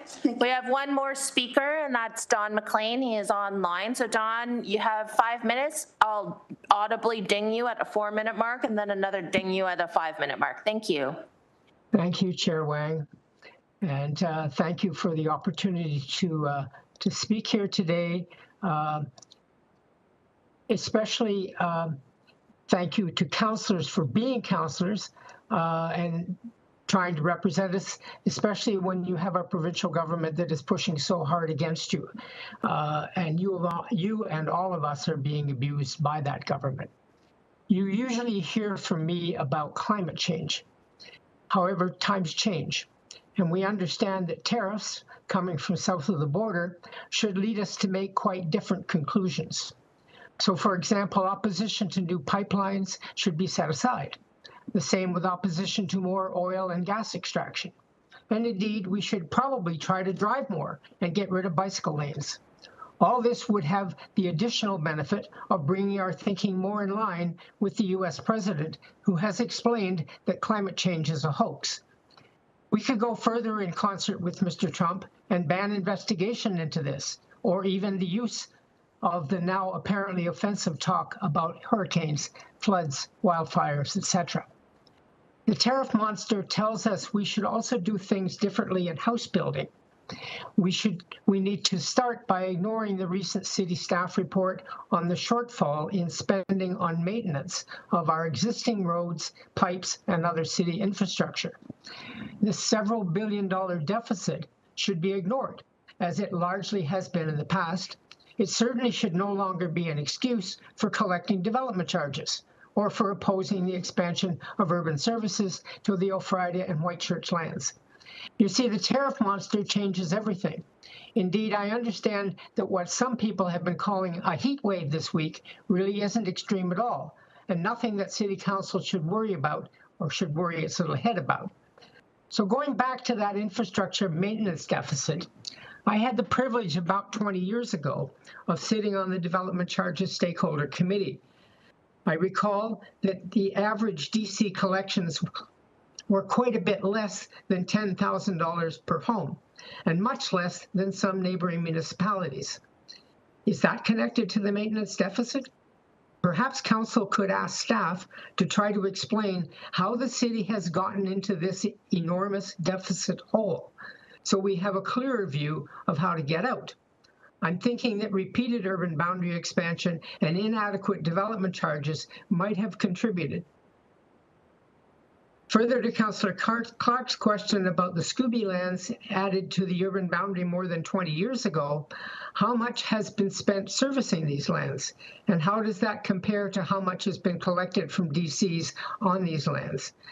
I think we have a fundamental financial problem facing our community, and we're not alone in this. And the pressure now being applied to you to reduce or even cancel things like development charges is abusive. It should not be tolerated, and it certainly shouldn't be agreed to. So I'm hoping for, and I'm pleased to see the questions today from various councillors that you will continue to take the stand of opposing urban boundary expansions, especially these ones that are being privately initiated, something that should no longer be tolerated, but again, has been resurrected from the past by the current provincial government. Again, I'm saying that you need to stay strong. You need to do what you can. I recognize that walking in, turning these down may lead us into a prolonged fight at the Ontario Land Tribunal. That's also abusive in my view, but it's what we have to put up for, and I'm glad that you're there to do the job. Thanks. Thanks a lot, Don. You had 49 seconds left. Speakers list is open. Seeing as there are no more speakers, thank you so much, Don, for your delegation, and have a great rest of your day. So members of committee, that exhausts our delegations list. At this point, I'd like to ask for a mover and a seconder to receive the registered delegations and all of the written submissions, please. Councillor Maureen Wilson and Councillor Kassar. May I have a hand vote, please? That looks like everyone. Thank you. At this point, as chair, I am very happy to call a 30-minute lunch right at 1 o'clock, so we'll be back here for 1:30. Thank you all.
Welcome back. We are back in the special planning committee meeting. So just to let committee members know that now that we are done with delegations, just the course of events for the next 2 items, we will have a staff presentation followed by an agent presentation. Then we'll do another call out for members of the public who might not have previously delegated today. We'll close the public meeting and then committee will consider and vote on the staff recommendations. So just so that everyone is just aware of how we're going to move forward with 8.1 and 8.2. So members of committee, this planning committee meeting forms part of the public record. I want to note that these applications are complex and that council may have questions of a legal nature. Legal staff are available to answer legal questions that are generic in nature, but questions that are more specific in nature may have to be answered in closed session. So we are now starting with 8.1. This is PED 251080, the official plan amendment to expand the urban boundary to include the White Church lands in Ward 11. And Director Dave Hayworth is here. So Dave, anytime you want to start this your presentation.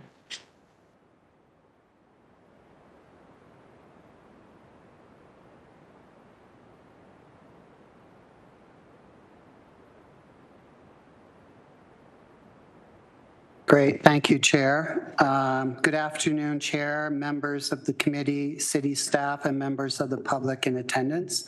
I will reintroduce myself since we may have new viewers from this morning. My name is Dave Hayworth. I am the Director and Senior Advisor of Strategic Growth Initiatives at the City of Hamilton, and I'll be presenting the official plan amendment applications for the White Church lands.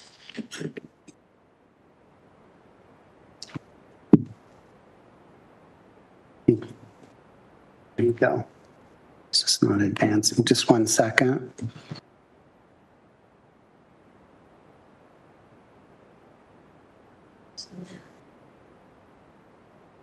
I'm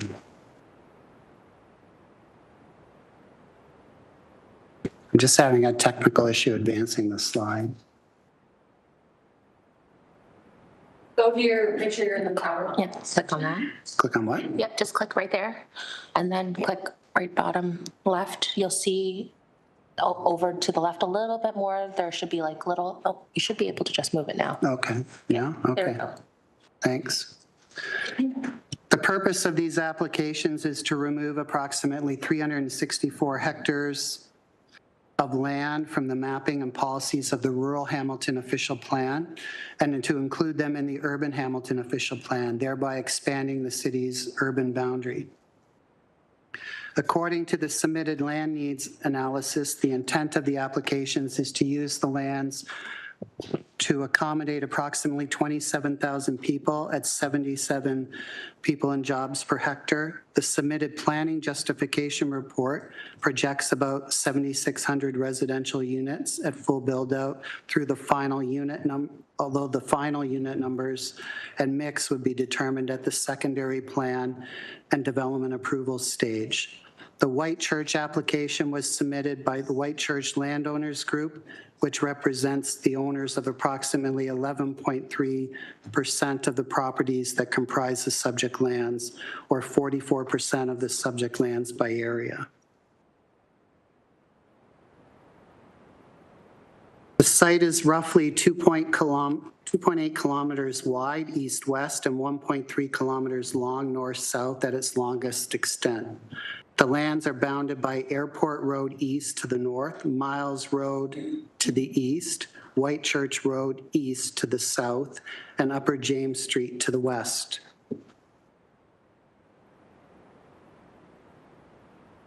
With regards to the subject land surroundings, to the north, across Airport Road East is a mix of single detached dwellings, farm buildings, agricultural fields, and the Willow Valley Golf Course further north. To the east, Miles Road forms the east boundary of the subject lands, and to the east of it, there is a small collection of single detached dwellings and agricultural fields. To the south are a small quantity of single detached dwellings and agricultural fields. And finally, to the west, Upper James Street forms the existing urban boundary. West of Upper James Street is the Mount Hope community, and to the northwest is the Airport Employment Growth District. The subject lands are currently designated agricultural, rural, and open space on Schedule D of the Rural Hamilton Official Plan. The lands are currently occupied by the Southern Pines Golf Country Club, which fronts onto Upper James Street. The remainder of the area is comprised of agricultural lands, scrublands, ponds, and woodlands, as well as a number of single detached dwellings. The application proposes to amend both the rural and urban Hamilton official plans to add the lands to the urban boundary and remove the agricultural, rural, and open space designations from the site, replacing them with a new site-specific policy for the White Church urban expansion area. This site designation establishes the settlement area for the city of Hamilton, outlines a vision for the development of the lands, and affirms the requirement for secondary planning in advance of any development. While the precise land distribution would be confirmed through a future secondary plan, this preliminary concept plan has been submitted to illustrate a possible development layout. According to the planning justification report, the White Church urban boundary expansion area is anticipated to be developed with approximately 7,600 residential units, 3 elementary schools, 1 community park, 5 neighborhood parks, 17 hectares of commercial land uses, 19 hectares of natural open space, and a recreational trail system. The residential units will be primarily contained in single detached dwellings, semi-detached dwellings, street townhouse dwellings, stacked townhouse dwellings, and other low-rise ground-related dwellings. It is also anticipated that the tenure of proposed dwellings will vary from freehold ownership to purpose-built rental and condominium units depending on market conditions. Notably, to the northwest of the subject lands is the Hamilton International Airport. The northwestern portion of the subject lands are located within the applicable NEF contours of the city's official plan, where the concept plan identifies commercial, community park, and residential uses.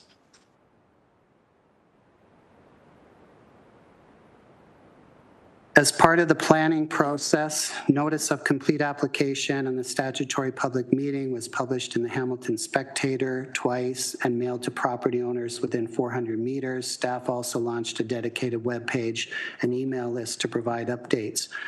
Consultation activities included 2 city-led open houses, which together were attended by approximately 250 people. Staff received approximately 100 comments across all consultation methods, with additional comments submitted since that time. Key concerns raised through these comments include impacts to agricultural land, infrastructure capacity needs, fiscal impacts to the city, and the impacts to the city's built form and density objectives. Supportive comments focused on economic benefits to the city, improvements to residents' quality of life, and increase in housing stock. City staff also sent applications to and invited comments from Indigenous communities. The applicant also discussed the application with Indigenous communities. In support of their applications, the proponents submitted 22 technical studies and reports, along with the official plan amendments, a planning justification report, a concept plan, and related documentation.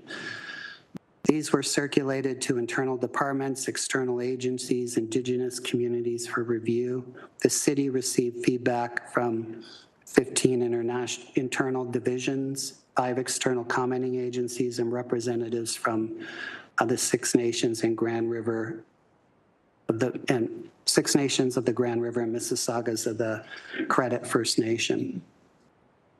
Staff also retained peer reviewers for key technical studies, and those peer reviews are identified on the slide.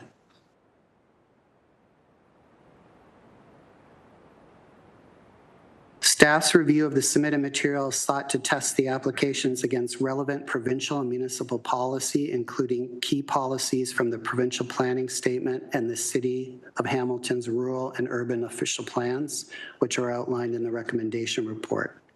In summary, staff have determined that it has not been sufficiently demonstrated that sufficient infrastructure and public service facilities are available or planned, that the development would be fiscally sustainable, that the city's climate goals would be supported, and that agricultural and natural heritage lands would be protected. And there's future context provided on the slide relative to those points.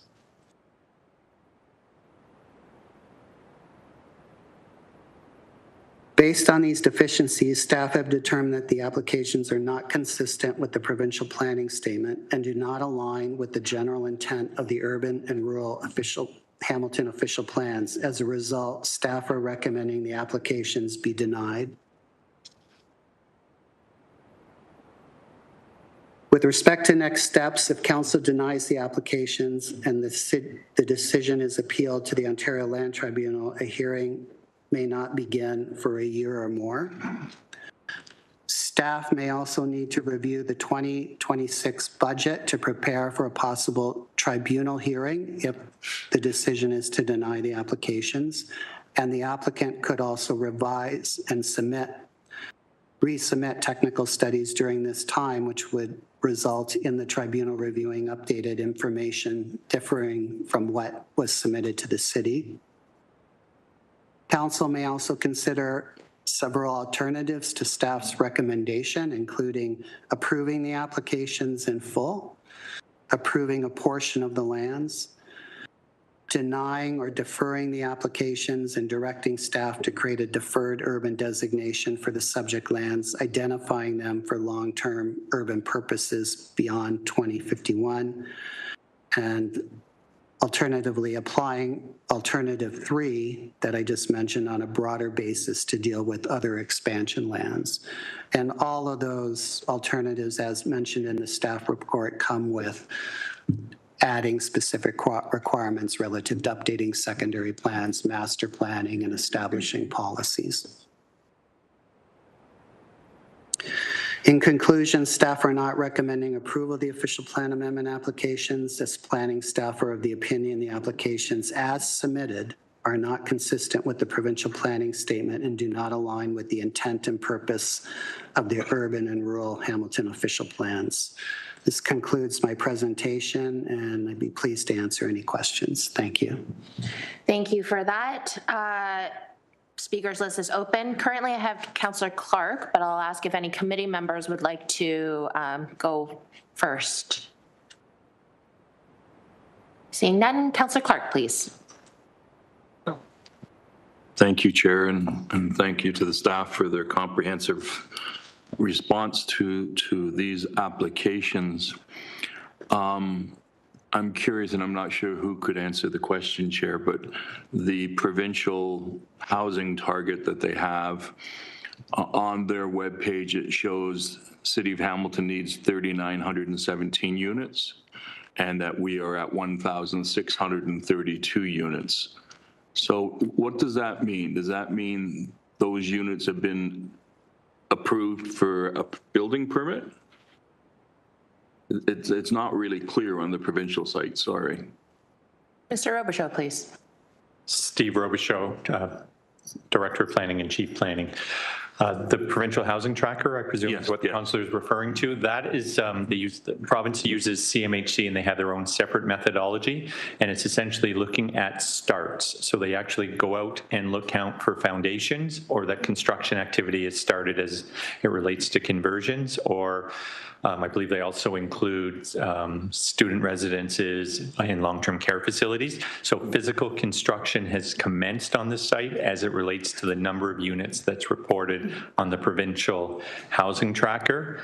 That is different than what building permits issued by the City of Hamilton, in the sense that building permits authorize the construction, but it's discretionary under a building permit. You have the choice as the person holding a building permit whether or not you proceed to build that unit, whereas the provincial housing tracker says that somebody has actually started construction by virtue of the reporting that CMHC does. Thank you. That's very helpful, Chair. So in essence, the building permits that have been released, there's no guarantee that the developers are proceeding with those projects.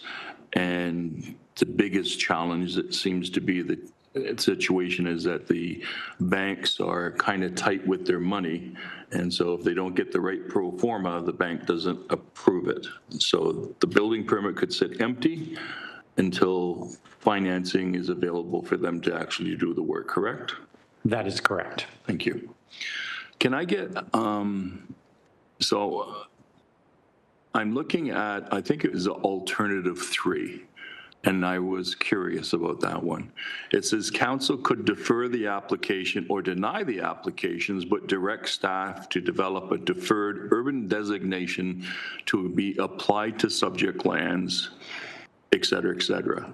So if council were to do that, it still leaves where we are today with our firm urban boundary. And we have, I think, 5 years left before we have to start that municipal comprehensive review again to look at the land needs assessment.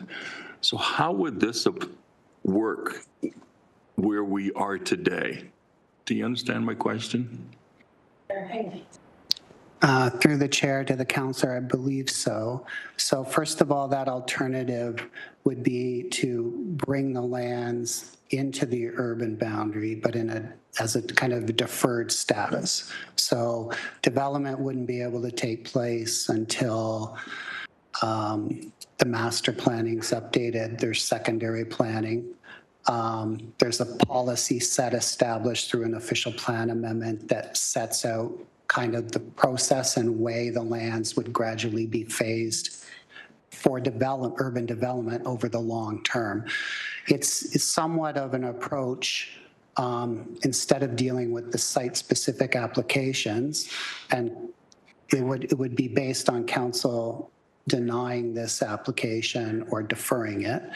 But it's based on an approach of the city kind of taking back that comprehensive review lead, so to speak, process-wise, as opposed to, and it doesn't mean we wouldn't still get separate individual private applications, but it's a way for the city to take a rule different than no urban boundary expansion, but taking a lead on that matter. But it's not recommended by staff, it's an alternative. Okay, last question.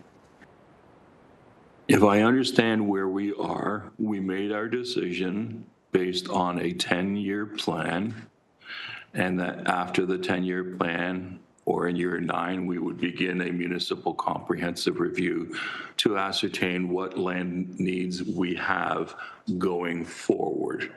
That's where we are.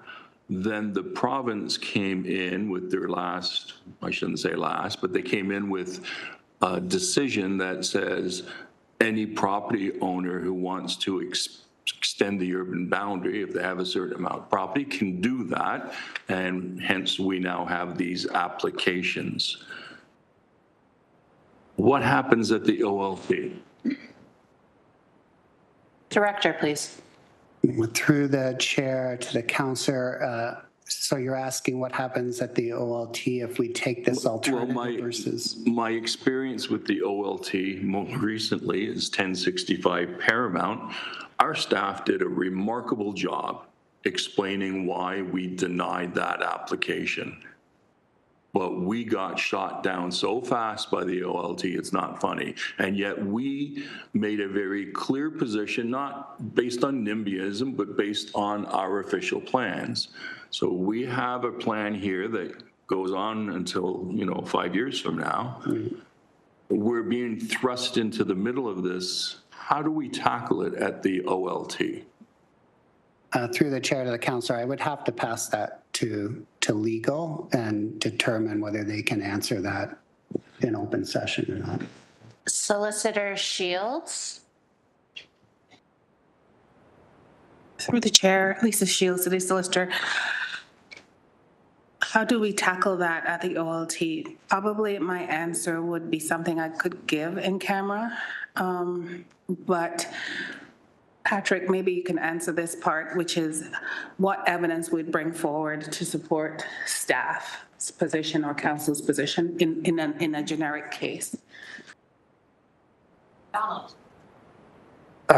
Thank you. So through the chair, I can reference, because this is public and on the record, on the existing appeal for 20 Road West. We've already filed our issues list for that.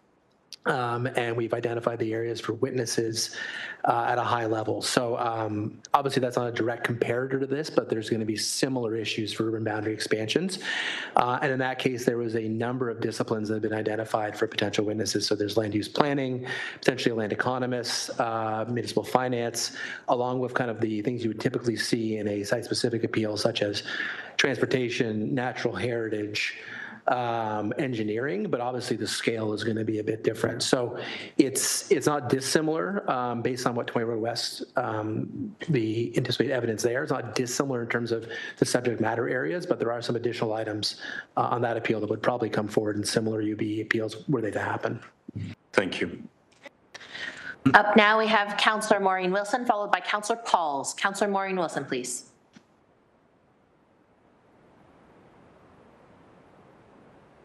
Thank you. Thank you through the chair. First of all, thank you to staff for the comprehensive work on both of these reports. My first question is trying to understand in both reports, and this one, including this one, master plans are referenced throughout. And my understanding, if I've understood it correctly, is that those master plans are informed by certain assumptions, starting with an assumption of that 80%, I believe, of growth will occur in certain area. Could I get a better understanding of two things? Could someone elaborate on those master plans and perhaps where we are on them? And secondly, there is reference in the report, and I'm sorry, I'm trying to draw it up, a reference to if we were to proceed in a certain matter, there is a risk of stranded debt that we would be left with. Could someone help me on both of those, understanding both of those? Thank you. Director Haywood. Through the chair to the councillor. So as from the master planning perspective, I'll speak kind of high level and then I'll turn it over to transportation and Hamilton Water. But the master planning work that's been done and ongoing is based on growth projections provided by planning based on the city's official plan. It's also based on a firm urban boundary, no urban boundary expansion. So the master planning work that's being done hasn't contemplated these expansion areas. With that, I'll turn it over to Steve, if he's here, to speak about the transportation master plan. Director Malloy, please. Thank you. So through the chair, Acting Director of Transportation Planning and Parking, Steve Malloy. So Dave is correct. Our current transportation master plan, or our last iteration, the strategic transportation road network study, assumed growth based on the current built urban boundary and the distribution of trips generated through the various sub-areas into the road network. It did not contemplate the white belt lands or the developments before us to see what the upstream and downstream impacts would be and the greater impact of the transportation network. So in terms of what would have to be done, would have to assume the growth, should it be considered into the urban boundary, what those impacts would be to the transportation system, and looking at the assumptions of trip distributions, where the origins are and where their potential destinations are, as well as the land use patterns within that sub-area as well, see if there's any internal capture of potential trips, and what the modal split would be, depending on what type of transit network that's being proposed.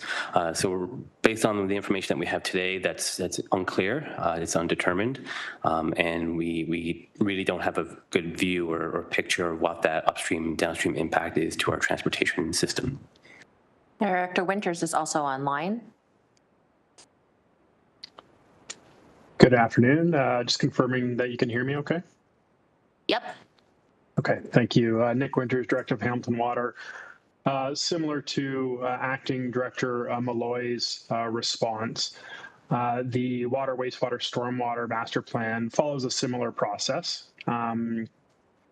we look at the population projections provided by our friends in planning, and we develop the servicing needs in order to meet the growth needs in those specific areas where we're seeing growth across the city of Hamilton.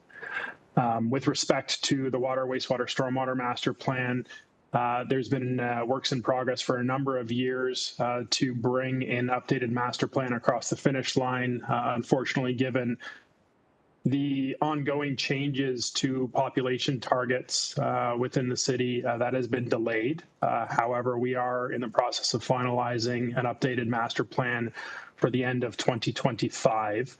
That master plan will update our infrastructure planning to align with the city's firm urban boundary and 2031 growth projections. And almost immediately after that, within a year's time, we'll have to initiate another update to that water, wastewater, stormwater master plan, projecting our growth out to 2051. However, in both of those scenarios, our water, wastewater, and stormwater master plan does not consider these urban boundary expansion areas for servicing at this point in time. There's no population projections assigned to them because they are outside the urban boundaries. And so the existing completion of our master plan for the end of this year won't include an analysis aimed at servicing those lands. And unless there is a decision by council that would lead us to reallocate growth population to these areas, ensuing updates to our master plan also would not analyze servicing for those lands. I hope that helps. Thank you, Director. Councillor, please. Thank you. I guess I'm trying to understand whether, I'll put it in very colloquial terms, whether the work that has been done to date and expended to date would be a loss leader if the terms of reference would have to change. That's one thing. I'm assuming we can't just turn a page and then add to it. I'm assuming because of the assumptions that are baked into the master plan work to date that it would require a total recalibration. And my second part of the question I asked earlier was on page 22 of the report. It raises the prospect of possible stranded debt as a consequence of the proposal. I just would like to try and understand that risk because it has been identified through the chair. Director Hayworth, please. Through the chair to the councillor. So I think what we're getting at is the fact that, and I can pass it over to Daryl Abbs as well, who's from Watson Associates here, was the peer reviewer for the financial impact assessments. But generally speaking, the application in our minds, in the peer review minds, did not take into account the long-term replacement costs for infrastructure. That's one element, as well as the costs of the infrastructure that has to be put in place, and then if development doesn't happen in the way envisioned, then we're left with a stranded debt invested in the infrastructure. Okay. Did you need to add any additional context from Daryl, who's from Watson & Watson, Councillor? Okay. If you wanted to add any commentary, okay, great. Do I have time for another question? One more question? Okay. Beg your pardon.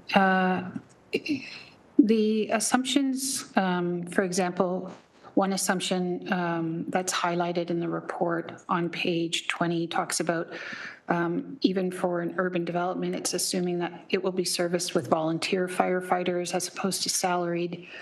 And then there is reference also in the report to perhaps a suggestion that the infrastructure, the roads, community services would all be private.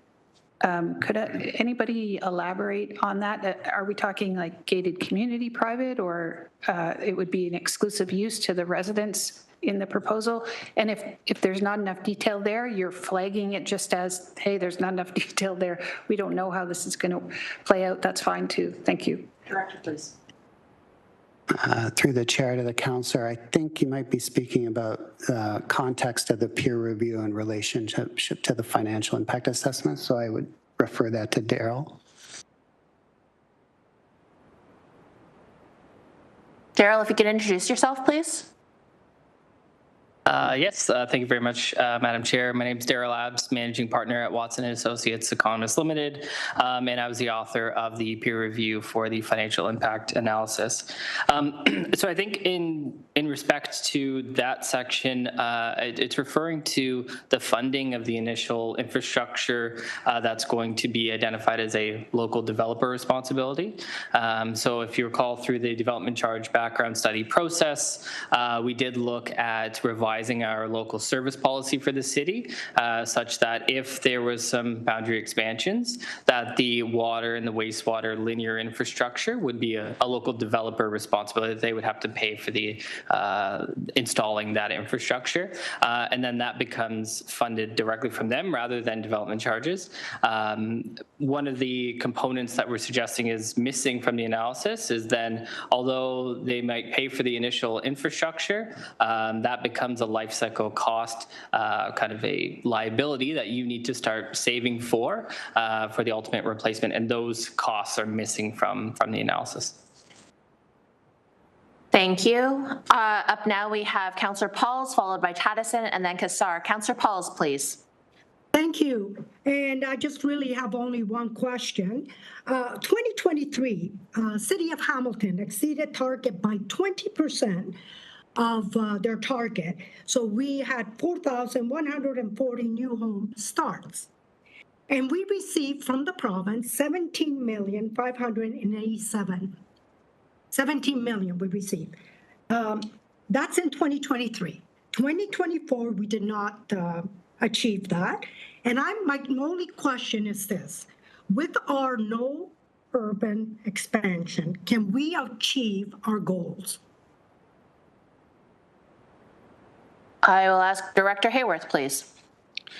Through the chair to the councillor, I'll go back to 2023, where we met our targets and I think had a 90% intensification rate.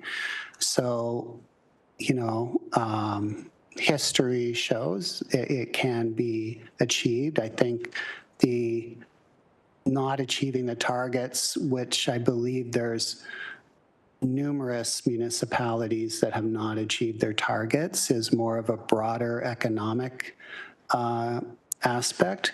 The other point I would make is that if council were to agree to include the lands into the urban boundary, there would have to be secondary planning done. There would have to be updates to the master planning to be done, and you're looking at a few years for all that work to happen before, and then of course the phasing of infrastructure and investment before you're going to see any development.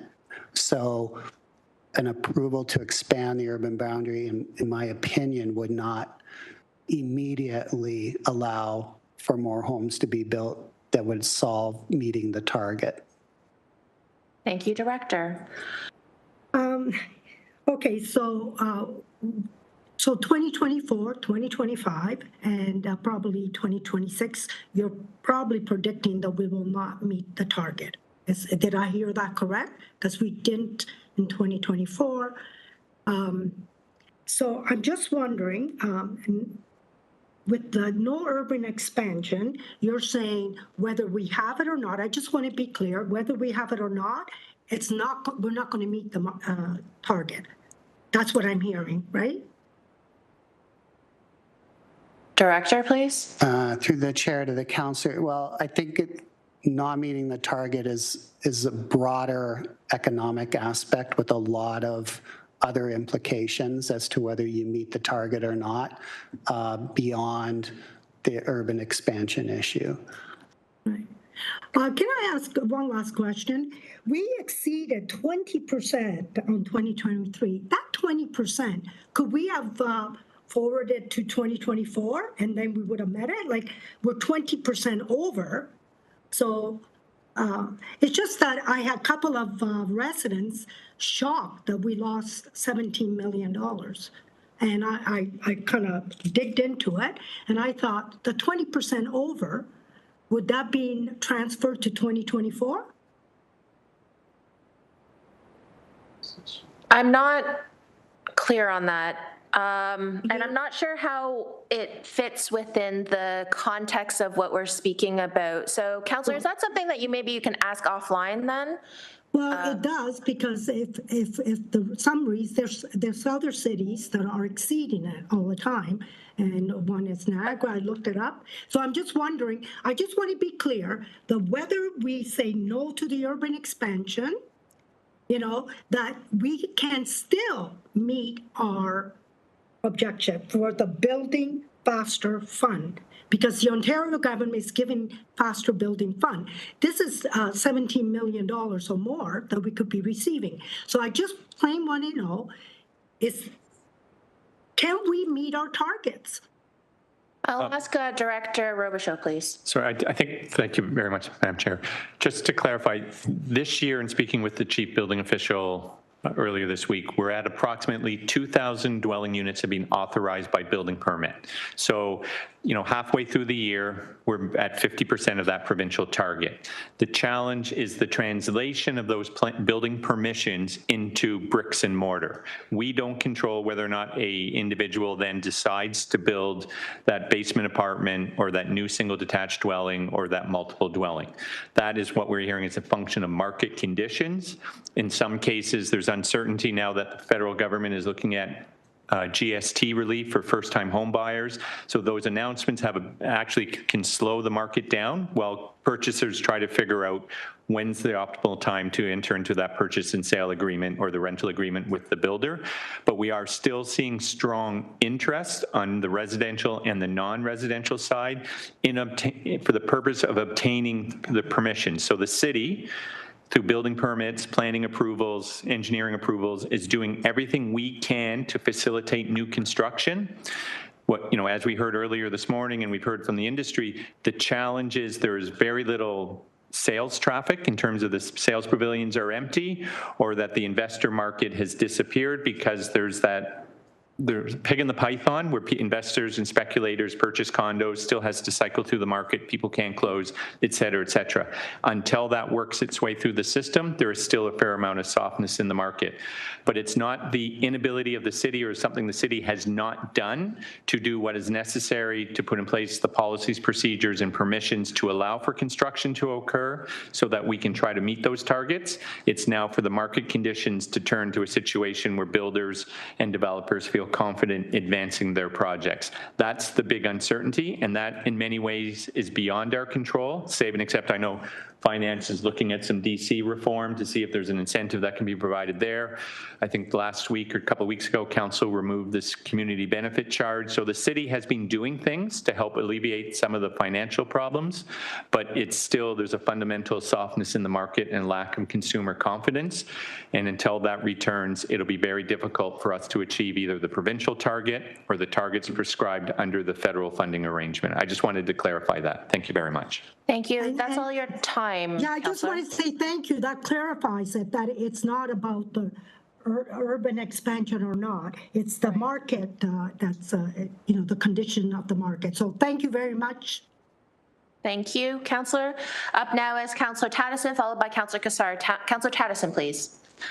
Thanks. So these lands are inside my ward, Ward 11. In the past few years, I've heard the White Church lands referred to as White Belt lands. Can you define historically what White Belt lands are? Director Hayworth, please. Through the chair to the councillor, generally speaking, those are the lands between our existing urban boundary and the Greenbelt plan boundary. Okay, so fair enough, thanks. So historically, let's just talk pre-frozen urban boundary times going back a few years. Maybe someone on the bench has that history. Did our previous master plans ever contemplate building in these areas east of the town of Mount Hope? Do we know that? Was there ever any contemplation of this land to have development? Through the chair to the councillor, from a master planning perspective, going far back. I'd have to refer that to Hamilton Water on the water and wastewater master planning. Short answer is yes to the councillor. When the original GRID's growth management strategy was adopted in 2005-06, the master plans were updated to reflect these future special policy areas, whether they be at the Elfrida one or the special policy area that was set aside for the AEGD area, and that especially on the water and wastewater side, because the provincial policy statement has always directed or encouraged municipalities to take a 50 to 100 year time frame horizon when doing hard infrastructure, subsurface like water and wastewater. So for the purpose of designing trunk level infrastructure, it was predicated on an urban boundary expansion happening at some point, but it was no determination was done like with the Elfrida special policy area. It just said additional work had to be done. In the same way when the special policy area was put around the airport for the AEGD, again, it identified that additional work and studies would have to be done prior to any urban boundary expansion being put in place. Master plan updates and the financial strategy as to how that infrastructure would be funded, whether through DC rates or a combination of both. Thank you.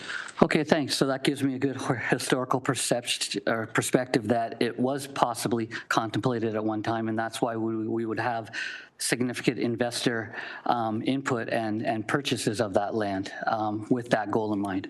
Okay, and just to be clear, to the immediate south of these lands, it's Greenbelt, correct?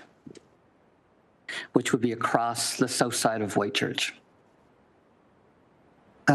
Yes, I believe so. I'd have to check the map, but I believe so. But the councillor is correct. These lands are surrounded by Greenbelt.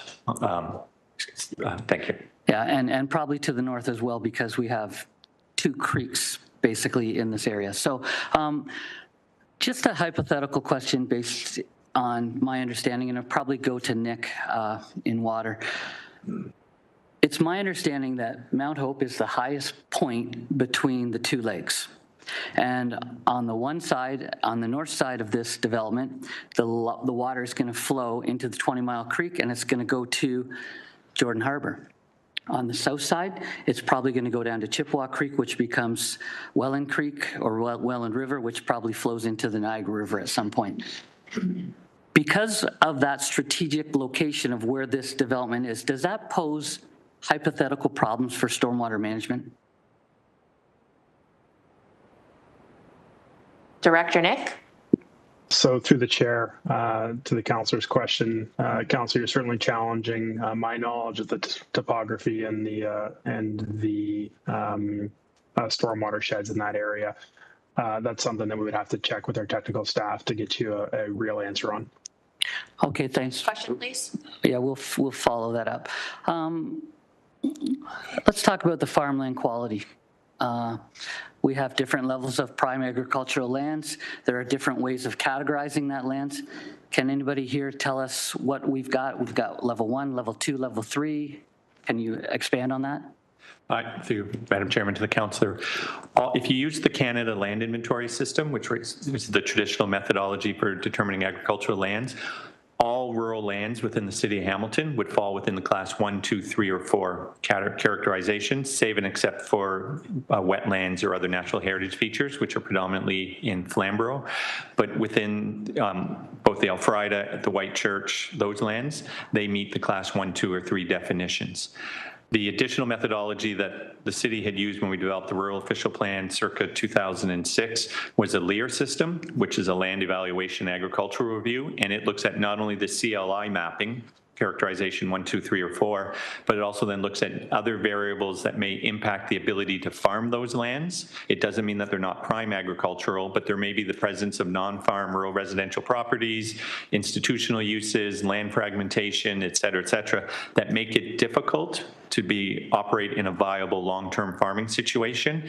And in those lands that were felt that had more constraints, then they were given a lower score in the LEAR process, and they got the rural designation in the official plan, and those lands that were less constrained were given a prime agricultural designation. And that's the basis for the two different characterizations within their city's rural official plan. It doesn't mean that they're not class 1, 2, or 3 lands. It just means that some of the lands, because of the constraints, are less viable from a farming purpose in the sense that you would essentially be buying people's backyards in order to assemble enough acreage to get a larger farm holding in many of the areas. And that's part of the reason why we required the agricultural impact assessment to be submitted with both of these studies. And the peer review consultants looked at the agricultural impact studies and agreed that the studies submitted generally followed the provincial methodology in determining whether or not these lands could be considered for removal from the urban area based on an agricultural impact. I would point out the vast majority of the rural area in the city of Hamilton is within the Greenbelt. I think the current urban-rural split in the city of Hamilton is 79-21, 79% being rural. If both of these applications were to be approved today, it would change that ratio to about 78-22. So 78% would be rural and 22% would be urban. So the agriculture would still remain as the predominant land form in the city of Hamilton and still a significant part of the valued part of the local economy and culture in the city of Hamilton. Thank you. Councillor, your time is up. Thank you for that. Okay. Councillor Kassar, please. Thanks, Chair, and thank you, staff, for the presentation. First, I had a couple questions just referring back to some of the delegations today, if that's okay. Just specifically around zoning and other policies that enable intensification within the urban boundary. There was some encouragement to do more, maybe some criticism of what's not being done. Could staff please, through you, speak to what policies and zoning changes that we've taken in the last few years, and then what may be on the horizon? That's clear.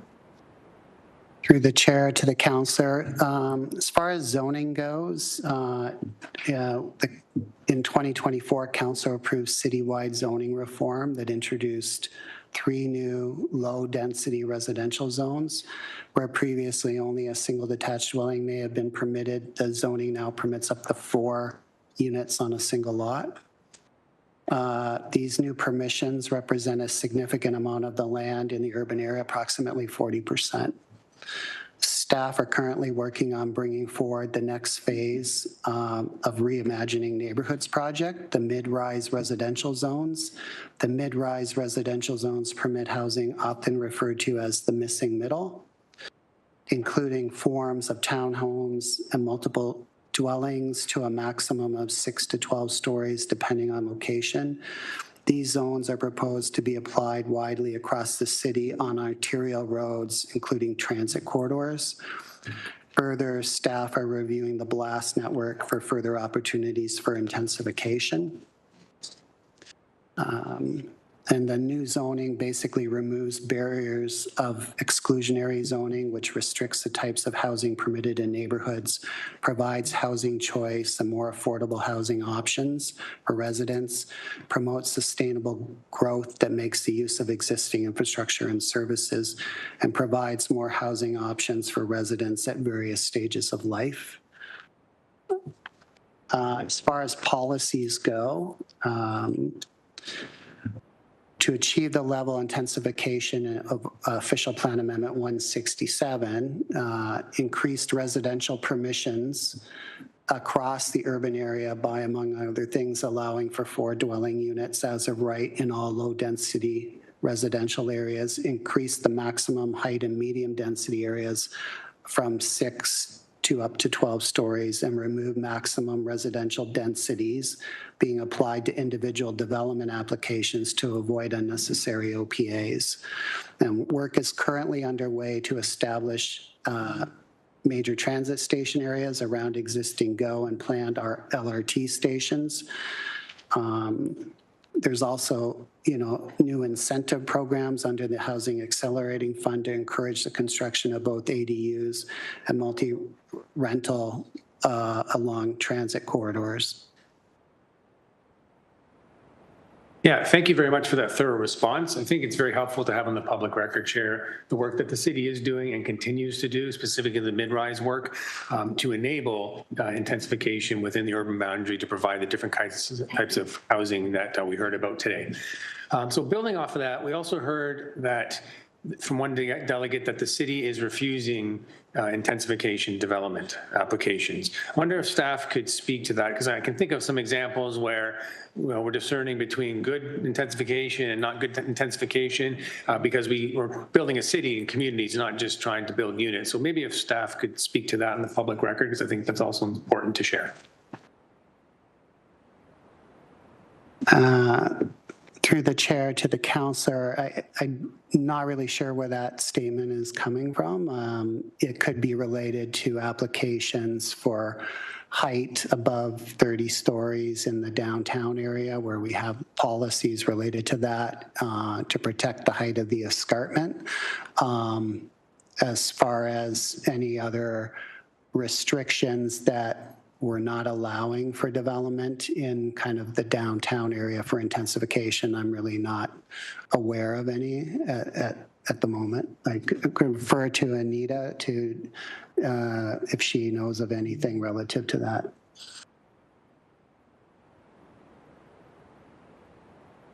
Through the chair to the councillor, Anita Fayback, Director of Development Planning. I agree with what Director Hayworth has indicated. Generally, I mean, we have a lot of OP policies in place that assist in terms of evaluating the applications. And if a development is, if it meets those criteria and those policies, generally staff would be in a position to support. If they don't, then we work with the applicant to try and revise it. And if we can't come to a resolution, then that may result in staff recommending a denial. So I guess I would just summarize by saying, I mean, generally, if an application meets the OP policies and the criteria, the staff would be supportive. And if, applications are coming in that perhaps don't meet those policies or exceed some of them, we always try and work together to find a compromise or a development proposal that staff could support. Yeah, thank you very much. Just comment and then the last question. So the point is we have an official plan because that guides how we want to make decisions to build the city that we envision. And when developments respect that, they tend to get approved, and staff will work with applicants to try to get closer to the OP vision. Okay, last question is for Daryl from Watson, just around digging a little deeper into the financial impact analysis on the Whitechurch application. So if you could go into the details in the FIA appendix, just around the annual surplus that was claimed in the application, and then what you found through your peer review in terms of the life cycle costs that were not calculated, if you can bring the quantum of that and the net impact to the city, please. So through the chair, I guess the quantum that was identified in the Whitechurch urban boundary expansion area fiscal impact assessment, I don't know the exact number, I know it's in here, but it's in the range of $5 million, I think, surplus annually. And so the analysis took a look at some of the local infrastructure that would need to be supportive of the specific development. And so that's the local on-site infrastructure, the water, the wastewater, the stormwater, and the roads. But what it did not calculate was the annual life cycle cost. And as you're probably aware, recently the Infrastructure for Jobs and Prosperity Act requires municipalities to plan for asset management and as such have a financial strategy for how you're going to replace those assets. And so as best practice, as part of a financial impact analysis, we'd want to take those costs and annualize them so that when we take a look at the tax revenues that are going to be generated and the net operating costs, we can compare them to the capital cost of maintaining the assets and replacing them at the end of the day. In addition to those services and those life cycle costs, we didn't see anything in terms of other municipal services that you provide. And so to try to take an estimate of what potential capital costs might be, we took a look at your development charge background study. In there, it provides average level of service calculations. And so what we can say is if historically, and this is shown in table 5.1 of our memo, if you've spent, let's say on average, $840 per person in the past on public works facilities, then we could probably assume if you want to maintain that level of service, for every new person that comes online, you should be spending about $840 per person. And so if we take that, go through all of the services in the development charge background study, we can estimate capital costs for fire, for policing, for all of the services that are included there. And with that, we came up with a total estimate of approximately $250 million in capital costs that would potentially be required. And then with that, we took the annual life cycle cost based on some average useful lives to come up with the dollar amount of life cycle cost that should be included in the calculations, which is about $32 million. And so that positive $5 million per year, if we're taking into consideration the additional $32 million per year of life cycle costs, brings that down to a deficit. Yeah, that's a really, really insightful analysis, and I'm very grateful for the peer review. And just to finish that math, the deficit of about $26 million and $13 million is about 1% of a tax levy increase. So that would be a 2% increase equivalent every year going forward. So very insightful and important information. Thank you. Up now, we're going to welcome Councillor Jackson. Welcome to Planning Committee. But Councillor Jackson, do you have a question? Thanks, Chair Huang. Good afternoon. Appreciate allowing the participation. Two quick questions, please.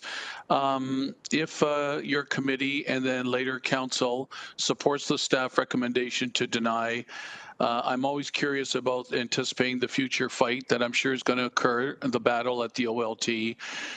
If I read correctly, staff had had set aside approximately $1.5 million. I'm just wondering if that amount will need to be increased between now and when the anticipated OLT hearing will occur. Through you, please, to either Chief Planner Robichaud or Solicitor Shields or Director Hayworth, please. We're going to look at Director Hayworth first. Sure. Through the chair to the councillor, our report mentions that when we had a report go on the draft urban boundary expansion framework, which kind of set up the submission requirements, there was a budget of $1.5 million set aside, which was approved this year to deal with appeals. As I mentioned in the introduction, there's a series of applications in different stages. The 20 Road West application, which is before the OLT, the UBE framework OPA has been appealed. And depending on what council's decision would be relative to the applications that are on the agenda today, that is a significant amount more of positions for the city to defend if the city were to go with a denial of the applications. So our report talks about potentially putting aside $4 to $6 million and mentions that'll have to be discussed for the next budget for the next year. I would mention that, and I believe the 20 Road West hearing is about 8 weeks long, to put it in perspective. I think that's what's been scheduled, which gives you some insight into the length of the hearing. And of course, the city would have to have legal representation, probably external, because you're tying someone up for two consecutive months. Staff, it's difficult to tie them up at a hearing for 2 months, so you may have to get outside planners, et cetera, other consultants, your peer review consultants. It could be quite costly, so that's why that amount has been put in to kind of plant the seed with council that there is a cost to defending positions if the applications are denied and if they are appealed. And then I don't know if legal wants to add to that or not. Councillor Jackson, please. No, yeah, thanks, Director Hayworth. Thank you, Chair Huang. Director Hayworth, on the short time I've listened to, and not being on planning, obviously, so I don't attend regularly, your answers today I've listened to are extremely thorough and very easy to decipher and clearly explainable. Thank you very much for that. So obviously, taxpayers potentially on the hook for an additional $4 to $6 million that's unfunded at this time. That will be a budget pressure in 26. carries if the recommendation today is approved. Last question, Chair Huang, through you to Director Hayworth. I listened carefully to your presentation today, and I wrote down the words "at this time." So please correct me if I've interpreted inaccurately. I'll apologize. But I think when I heard you present, you talked about the two applications before us. You talked about the studies that have been done.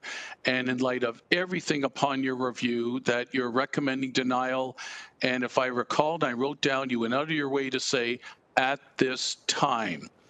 Does that mean hypothetically, if future studies, financing required, were to be forthcoming hypothetically, I'm not here trying to put you on the spot at all, Director Hayward, so please don't take this the wrong way, but I wrote down you said "at this time." I'm trying to reconcile what you meant by that, that if more information had been forthcoming before today, financing, other studies that planning required, there may hypothetically have been a different recommendation. That's my last question, Chair Huang. Through the chair to the councillor. So if I made the statement "at this time," I'm basically referring to the applications as submitted, right? That's what we have to assess them on as they are submitted and review them as they are submitted. If council takes a position where they agree with the recommendations and the applications are appealed, I believe, like we talked about that under next steps, the applicant could start addressing some of the concerns in the peer reviews, et cetera. And I'll leave it to legal as to how that would be dealt with at council, from a kind of high-level generic perspective if there's new information. Thanks, Director Hayworth. Chair Huang, would you mind if legal just provides that additional information? And I'm finished. Thank you. Legal is just conferring right now. Thank you.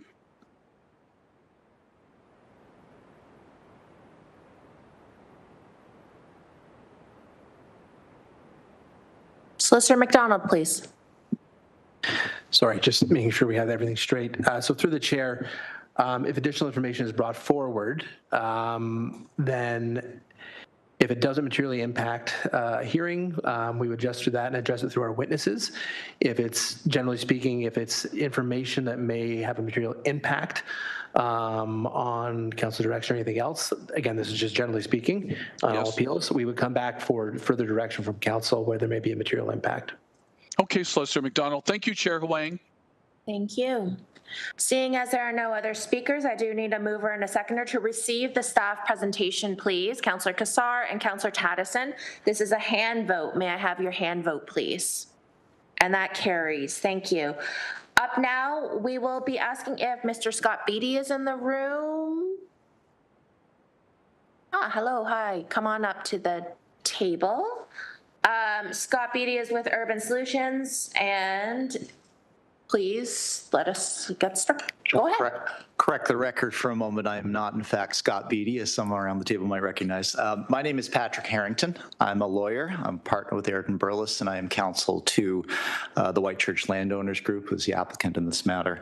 And I've been asked to speak to this committee today in support of the application that you have before you now, which is a proposed urban boundary expansion to include my client group's lands within the urban boundary of the city of Hamilton. I'd like to talk a bit about process, if I may. As you saw on the screen, there's about 22 different reports that have been submitted in this matter. There's a handful of peer reviews. There's a comprehensive staff report that was provided, and I have 5 minutes. I don't have the opportunity to walk you through the details of all of that information. It's in your files. You're free to review it. You're free to refer questions to us as needed. But in looking at the process that's been set up for these types of applications, it's really a two-step process insofar as that the province envisions through the 2024 PPS that an application can be brought seeking to expand an urban boundary where the urban boundary expansion is sought on lands that are outside of the Greenbelt area. And as Mr. Robichaud indicated, there's a significant portion of the city's rural area that is protected by the Greenbelt, meaning that under provincial policy, it will never be subject to one of these applications. However, there are lands within the rural area that are not subject to the Greenbelt. And some of those lands are going to be contiguous to the urban boundary. Some of them will have landform constraints. But the ones that have landowner groups that come together, that put together a list of 20 different reports, that file the applications, that file the fees, to put the time, money, and effort to bringing forward an application for consideration as a candidate for expansion, that will occur wherever those landowner groups can get together and put those applications forward. So that's now the process that the province has envisioned.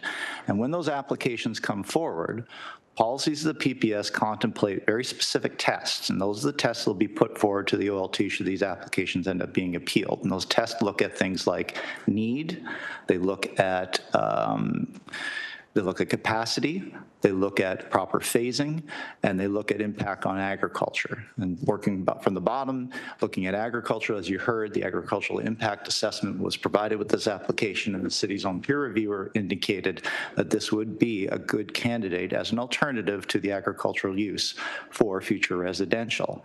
In terms of phasing and capacity, all I can say is that once again, this is a two-step process. The second step of this process is creating the secondary plan to govern this area and updating the master plans that would ultimately include things like capacity, things like servicing, things like water and wastewater. And part of the reason why the staff report was able to say, you know, there's no capacity is because they're looking at master plans that were based on a Hamilton urban boundary that is fixed. Unless somebody did something wrong a couple of years ago, there would be no planned capacity for lands outside of the urban boundary. What we now have is an application to add lands to the urban boundary, and if it meets with your approval, we then begin the process of updating master plans to determine how are we going to create the necessary capacity, who's going to pay for it, what are the phasing policies that are going to take place, and that is a collaborative process. That's a process that includes my clients, their experts, consultants, the fine people you have working at the city who have the expertise to bring to bear, and that is a long process. One of the reasons why you've heard a lot about current market conditions versus future market conditions, the application you have before you is not going to solve the current housing crisis. I don't think there's any controversy about that. But what this application will do is give you the ability, the flexibility to address your needs as you go forward, 5, 10, all the way out to 2051. That's what this application is about. If in 5 years you find that the urban boundary, fixed urban boundary, you're not able to create the housing that you need, that all of these problems that have been identified continue, at that point, if you decide to start adding lands to your urban boundary, you are still another 5 to 10 years away from anyone being able to put a shovel in the ground, given the nature of the approvals and the planning that goes into it. What we're asking you to do right now is consider starting that process with us. We are a collaborative partner. We are a private entity that can bear the burden of the cost of looking at these lands holistically, scientifically, from an engineering capacity point of view, to provide the information the city needs to make an informed decision.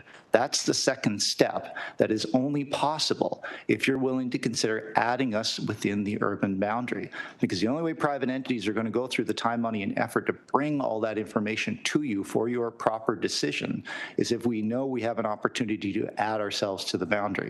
If you're going to close the door before that collaborative process is able to take place, we're not going to be able to provide you with the answers to the questions that have been raised throughout the day. So what my clients are asking for is the opportunity to continue collaboration with staff to provide the answers you're looking for and to be able to bring forward a proper secondary plan with updates to master plans that makes this a viable community for the future. Thank you, Mr. Harrington. Speakers list is open. Okay. Just as we're finishing up, are you in support or not in support of the staff recommendation? I am not in support of the staff recommendation to refuse. Okay. Councillor Tattison, please. Just wanted to talk to you about proper phasing. So in my view of the world, proper phasing is building outward slowly from where the city is.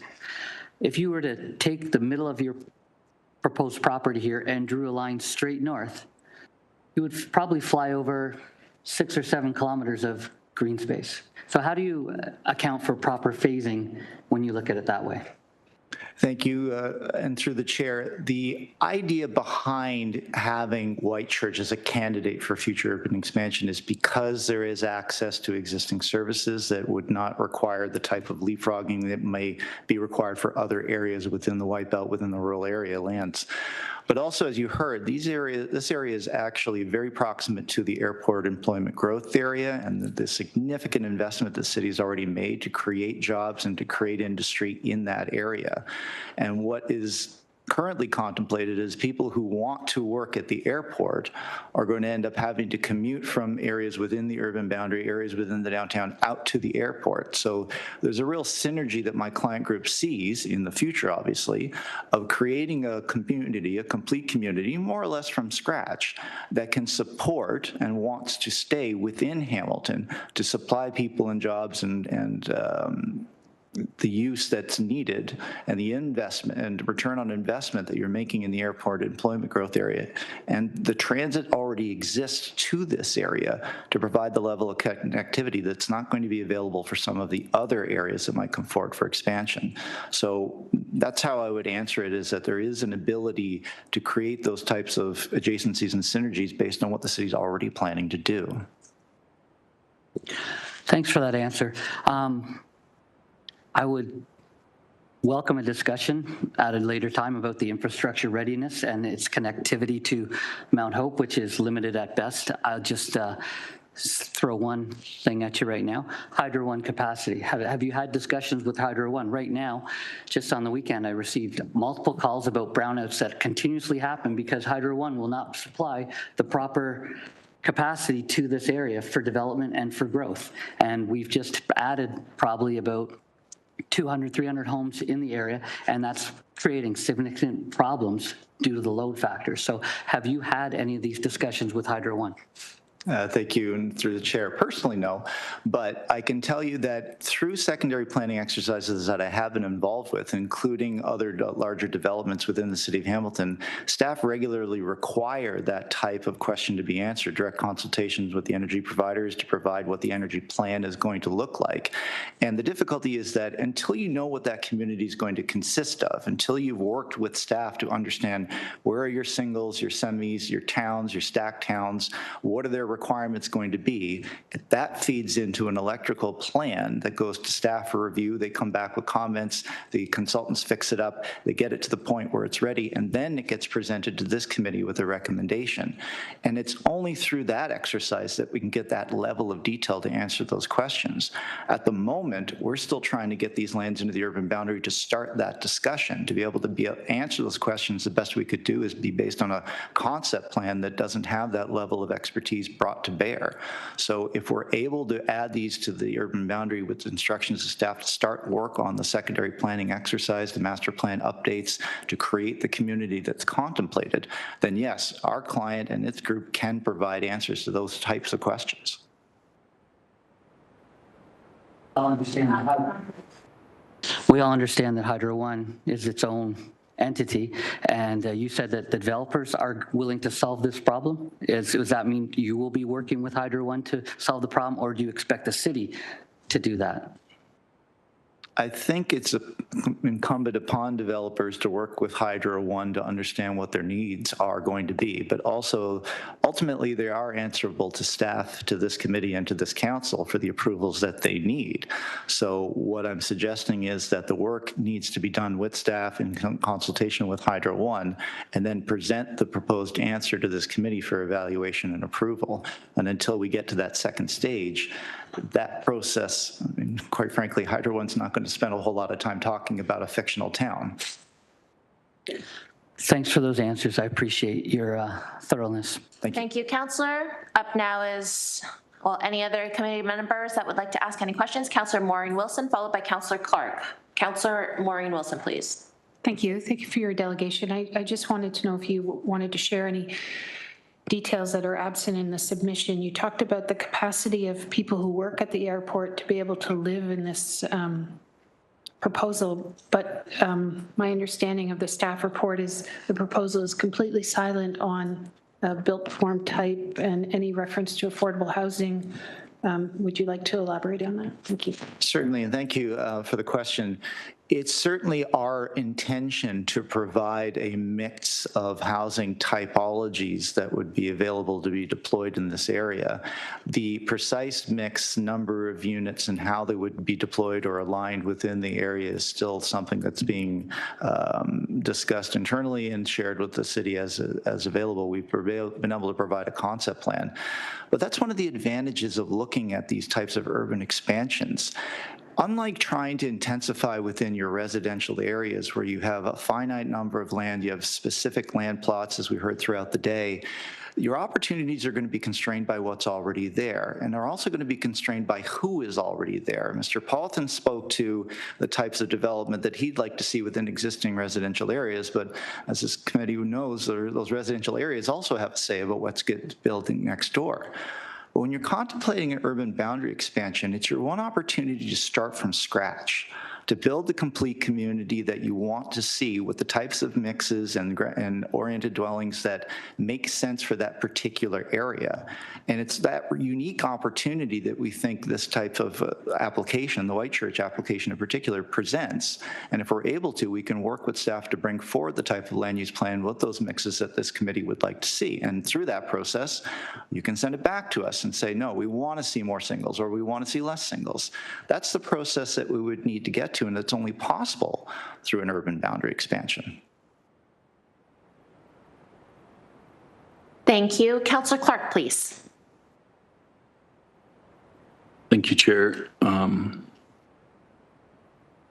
The old historical traditional process in the province of Ontario for expanding urban boundaries has been a requirement of a municipally initiated comprehensive review. So look at the entire landmass of the city, attain what the land needs assessment would be, and proceed from there. That's what we did last time. Council intervened at one point and indicated they wanted to freeze the urban boundary. But if I'm not mistaken, that decision we can review as a municipality at the 5-year mark or at the 10-year mark. The province has now inserted themselves, if you will, by enabling landowners, and I'm not saying right or wrong, it's just what the law is currently, that you can come forth with submissions and applications to expand the urban boundary for the lands that they own, or in this case, consortiums own. What you're saying, at least what I'm interpreting from what you're saying, is if we agree to work with the developers and go through this process, those homes will not be built in the next 5 or 10 years anyways, because all of the work that would need to be done for those reviews would need to be done. Is that what I'm hearing? You, Madam Chair, yes, because that is typically the process, that there is a high level of review and a lot of different things to be decided upon before you have a land use plan, before you have a governing zoning bylaw, before you have a draft plan of subdivision or site plan approval, before you go through building permit. There's many, many layers of approvals that have to be gone through in order to bring that type of development forward. What the province has done by removing the MCR process, and I've been practicing about 20 years, and the growth plan came in 2006, so basically the entirety of my career has been under the MCR process. I'm familiar with it. So we're all in uncharted territory where an applicant can try to do this privately. But it's not the first time an applicant or a private application has been asked to undertake this kind of thing. And the advantage I see is, and you see this in some other municipalities' policies, is that it's now on the private industry to bring forward the evidence you need to say yes. So it's my client that is bearing the cost of those 22 studies that you saw on the screen. It's my client that pays the city for the cost of the peer reviews that go into it. Whereas if you're doing it at the 5 and 10-year reviews, those fall on Mr. Robichaud's shoulders and the other members of staff shoulders, who then have to go out and get the external consultants to report back to them and to do the work themselves on the taxpayer's dime. So all those taxpayers you heard earlier today that were saying, I don't want to have to pay for this type of growth, I don't want to have to pay to plan for this type of growth. But that's exactly what they're doing when you have to do an urban boundary expansion only every 5 to 10 years, and you have to do it all yourself. Whereas through this process, a client group like mine can get together, can share the costs, and can lead the charge in doing all of the work necessary. Now, your staff can review the work, can provide comments, an iterative process, and ultimately you will still have the final say. But I think if I had to be answering the question of what's the difference or advantage here, it's that the burden is on those who stand to benefit from it, but the authority still remains with you without having to burden the taxpayers to create all of the information you would need to exercise that authority in the normal course.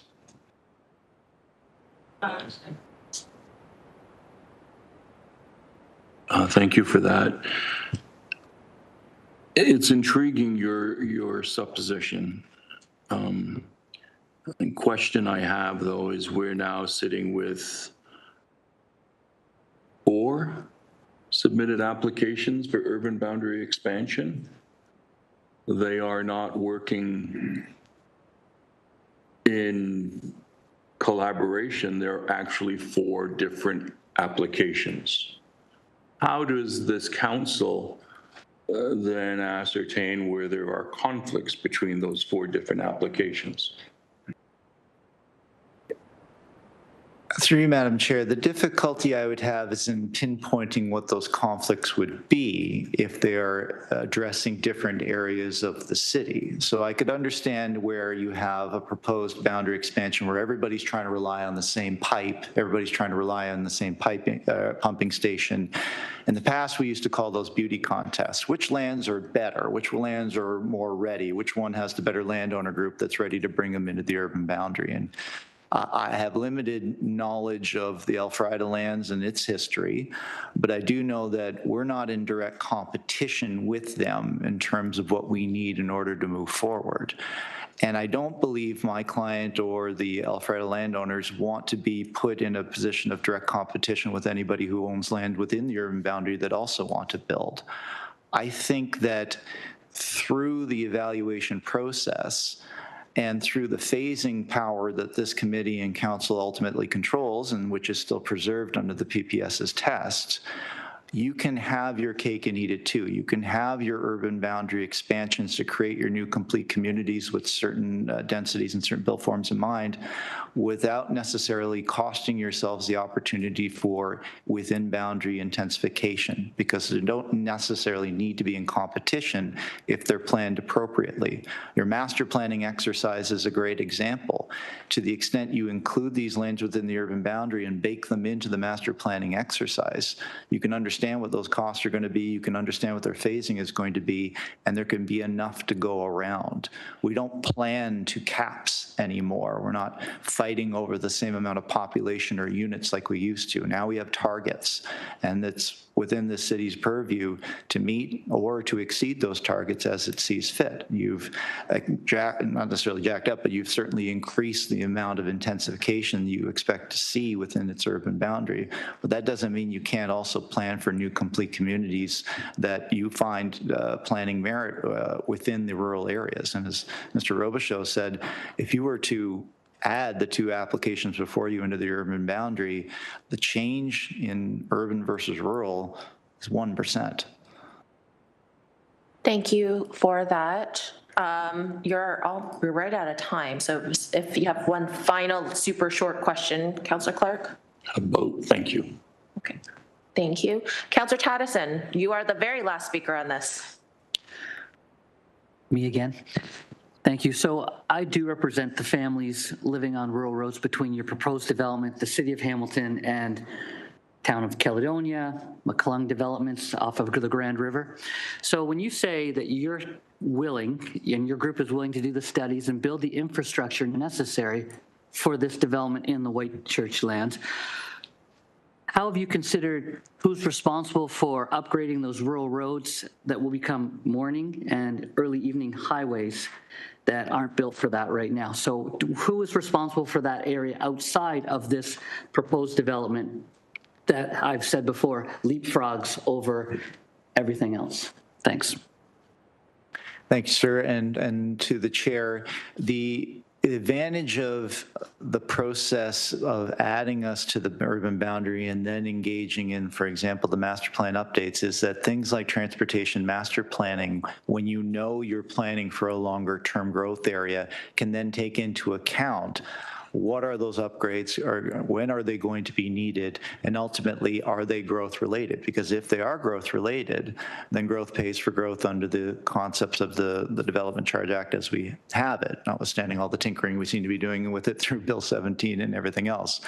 But if those upgrades between existing residential areas and the new growth area are truly growth related, then, as Mr. Abs will tell you, that gets baked into the city's DC bylaw. It can even be baked into an area-specific DC bylaw so that those who benefit from the growth are, in fact, paying for it. And that would include upgrades to existing roads as well as the establishment of new roads.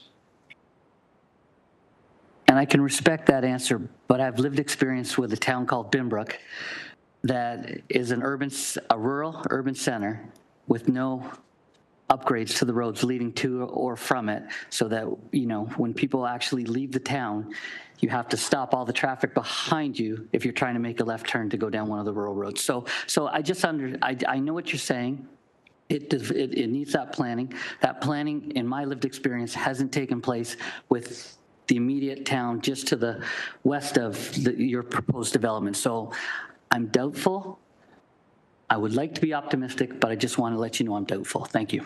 I appreciate that, Councillor. I'm the lawyer, I read the rules. You're the councillor, you lived experience, so I respect your opinion on that. Thank you. Seeing as there are no other speakers, thank you, Patrick, for your delegation today. At this time, may I have a mover and a seconder to receive the delegation from the applicant, Councillor Tatis and Councillor Kretsch. This is a hand vote, so may I please have a hand vote? That carries. Thank you. Now, this is the time where we're asking members of the public that wish to speak at this public meeting. Are there any members of the public that wish to speak at the public meeting? So I'm going to ask Clerk Trenum to go check outside. If there are any members of the public that wish to speak at this public meeting, please come on down to room 264. And Clerk Trenum, who's wearing a light beige jacket, dark hair, handsome man that's around with glasses. No glasses, they're here. Oh wait, glasses are here. Glasses are here. Shoes. Beige, because they match the coat. If he's especially forward. I know I have technically asked twice now, at least. So I'm going to ask for a third. Okay, just give me a second. Nope. Clerk Trenum has come back, so I'm going to ask for a third time. Are there any members of public that wish to speak at this public meeting? Seeing none, may I have a mover and a seconder that all public submissions were received and considered by committee and that the public meeting is closed? Councillor Nan, Councillor Kretsch. This is an e-scribe vote, please. May I have your vote electronically? Vote is up. See the vote. So Councillor McMeekin, Councillor Pauls is a thumbs up. Pauls, thumbs up. Francis. Councillor Francis is also a thumbs up. Councillor McMeekin is thumbs up. That vote carries 11-0. Thank you.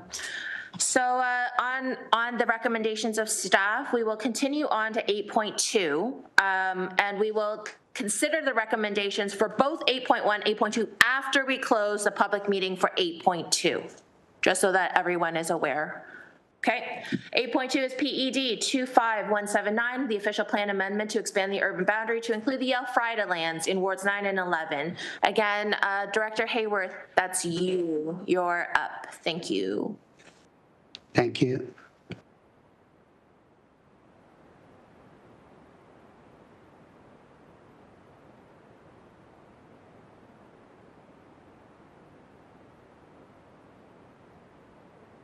Okay.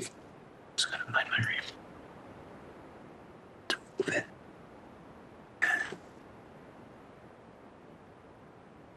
Good afternoon, Chair, members of the committee, city staff, and members of the public in attendance. For those that might just be tuning in for this application, I'll reintroduce myself. My name is Dave Hayworth. I'm the Director and Senior Advisor of Strategic Growth Initiatives. The City of Hamilton, I'll be presenting the official plan amendment applications for the Elfrida lands.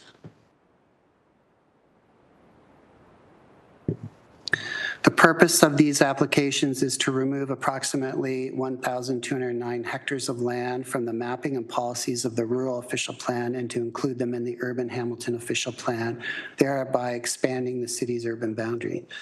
According to the submitted land needs analysis, the intent of the applications is to use the lands to accommodate approximately 114,900 people and 14,360 jobs at 135 persons and jobs per hectare.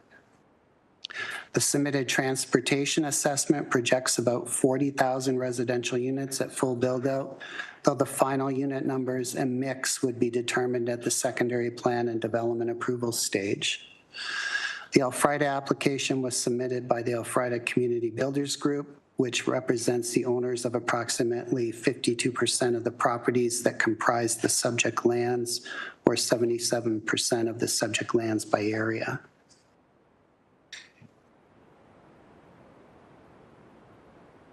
The subject lands are located within the former municipalities of Stony Creek and Glanbrook, which are now part of the city of Hamilton. The site is roughly 5.3 kilometers wide east-west and 4 kilometers long north to south at its longest extent.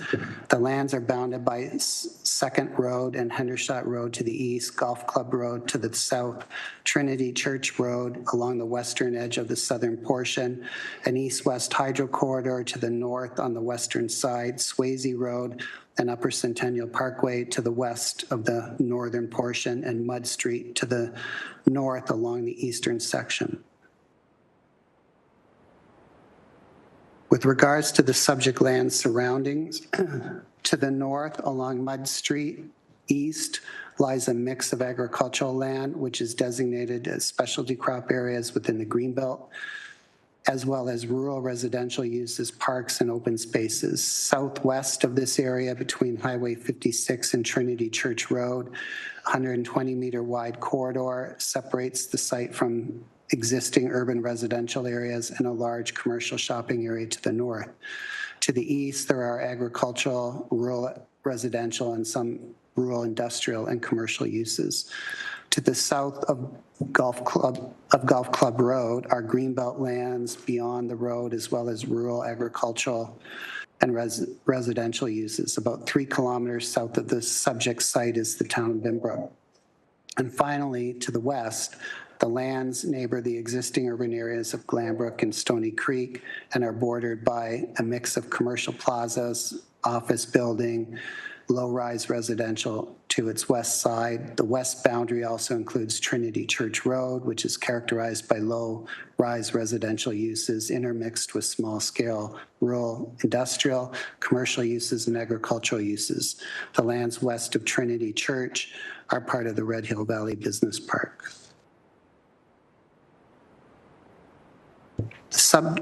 The subject lands are currently designated agricultural, rural, and open space on Schedule D of the Rural Hamilton Official Plan. The lands currently contain a mix of commercial, employment, industrial, and institutional uses, as well as natural heritage features, rural roads, agricultural operations, approximately 150 residential dwellings, and a hydro corridor that separates the site's southern portion from urban areas to the north.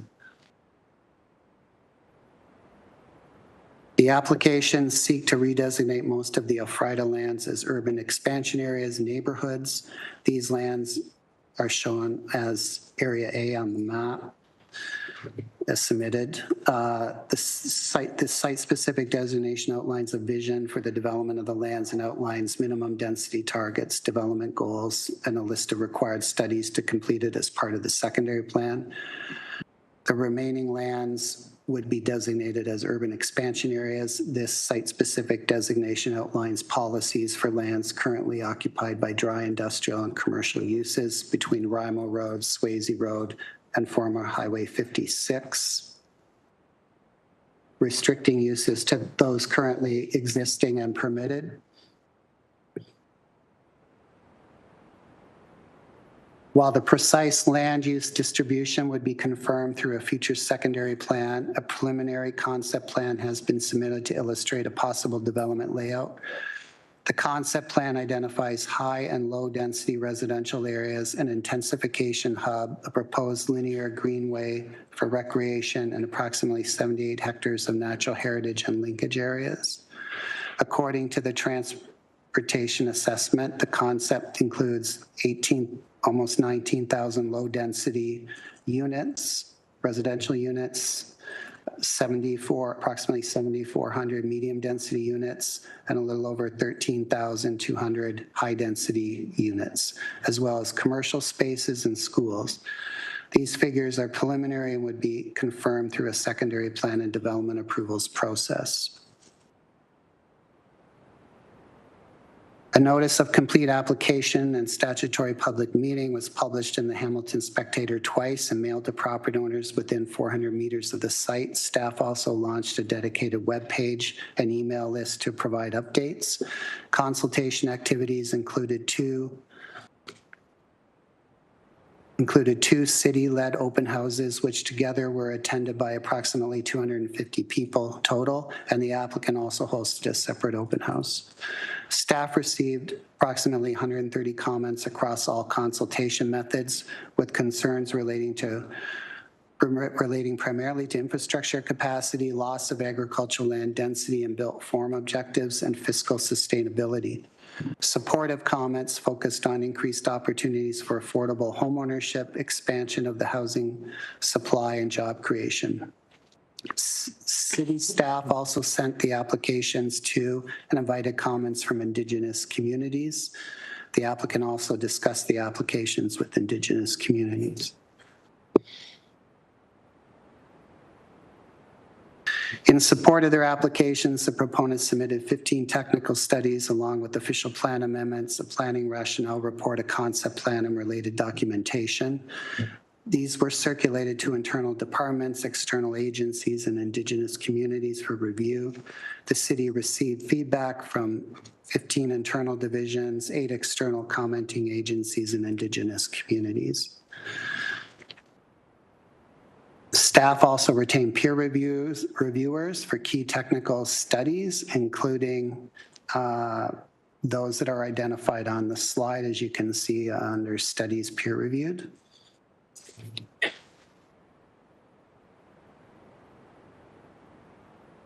Staff's review of the submitted material sought to test the applications against relevant provincial and municipal policy, including key policies from the provincial planning statement and the City of Hamilton's rural and urban official plans, which are outlined in the recommendation report. In summary, staff have determined that it has not been sufficiently demonstrated that sufficient infrastructure and public service facilities are available or planned to accommodate the proposed development, that the development would be fiscally sustainable, that the city's climate goals would be supported, nor the agriculture and natural heritage lands would be protected. As outlined, there's further context for each of those points outlined on the slide. Based on these deficiencies, staff have determined that the applications are not consistent with the provincial planning statement and do not align with the general intent of the urban and rural Hamilton official plans. As a result, staff are recommending that the applications be denied. With respect to next steps, if council denies the applications and the decision is appealed to the Ontario Land Tribunal, a hearing may not begin for a year or more. Staff may also need to review the 2026 budget to prepare for a possible tribunal hearing should the applications be denied and they be appealed. And the applicant could also revise and resubmit technical studies during this time, which could result in the tribunal reviewing a somewhat different application. Council may also consider 4 alternatives to staff's recommendation, including approving the applications in full, approving a portion of the lands, denying or deferring the applications and directing staff to create a deferred urban designation for the subject lands, identifying them for long-term urban purposes beyond 2051, and then as another alternative, applying the alternative I just mentioned, alternative 3, on a broader basis to include other expansion lands noted. In conclusion, staff are not recommending approval of the official plan amendment applications, as planning staff are of the opinion that the applications are not consistent with the provincial planning statement and do not align with the intent and purpose of the urban and rural Hamilton official plans. This concludes my presentation, and I'd be pleased to answer any questions. Thank you. Thank you, Director. Speakers list is open, so if we have any speakers I would like to ask. So I recognize that Councillor Clark would like to be on the speakers list, but any committee members first? Seeing none, Councillor Clark, please. Thank you, Chair. So just for the public's understanding, I don't sit on the planning committee, so I'm being extended this opportunity to ask questions here, and I will speak to it more fulsomely at council and vote on it at council. Can I get an understanding, what's the road capacity that is required for this project that is being proposed? So there's 117,000 people, a significant number of houses, and I'm looking at Upper Red Hill Valley Parkway has not been extended. I'm looking at all those rural roads, as my colleague here has indicated. Do we have an understanding of, do we have the road capacity to handle all these vehicles?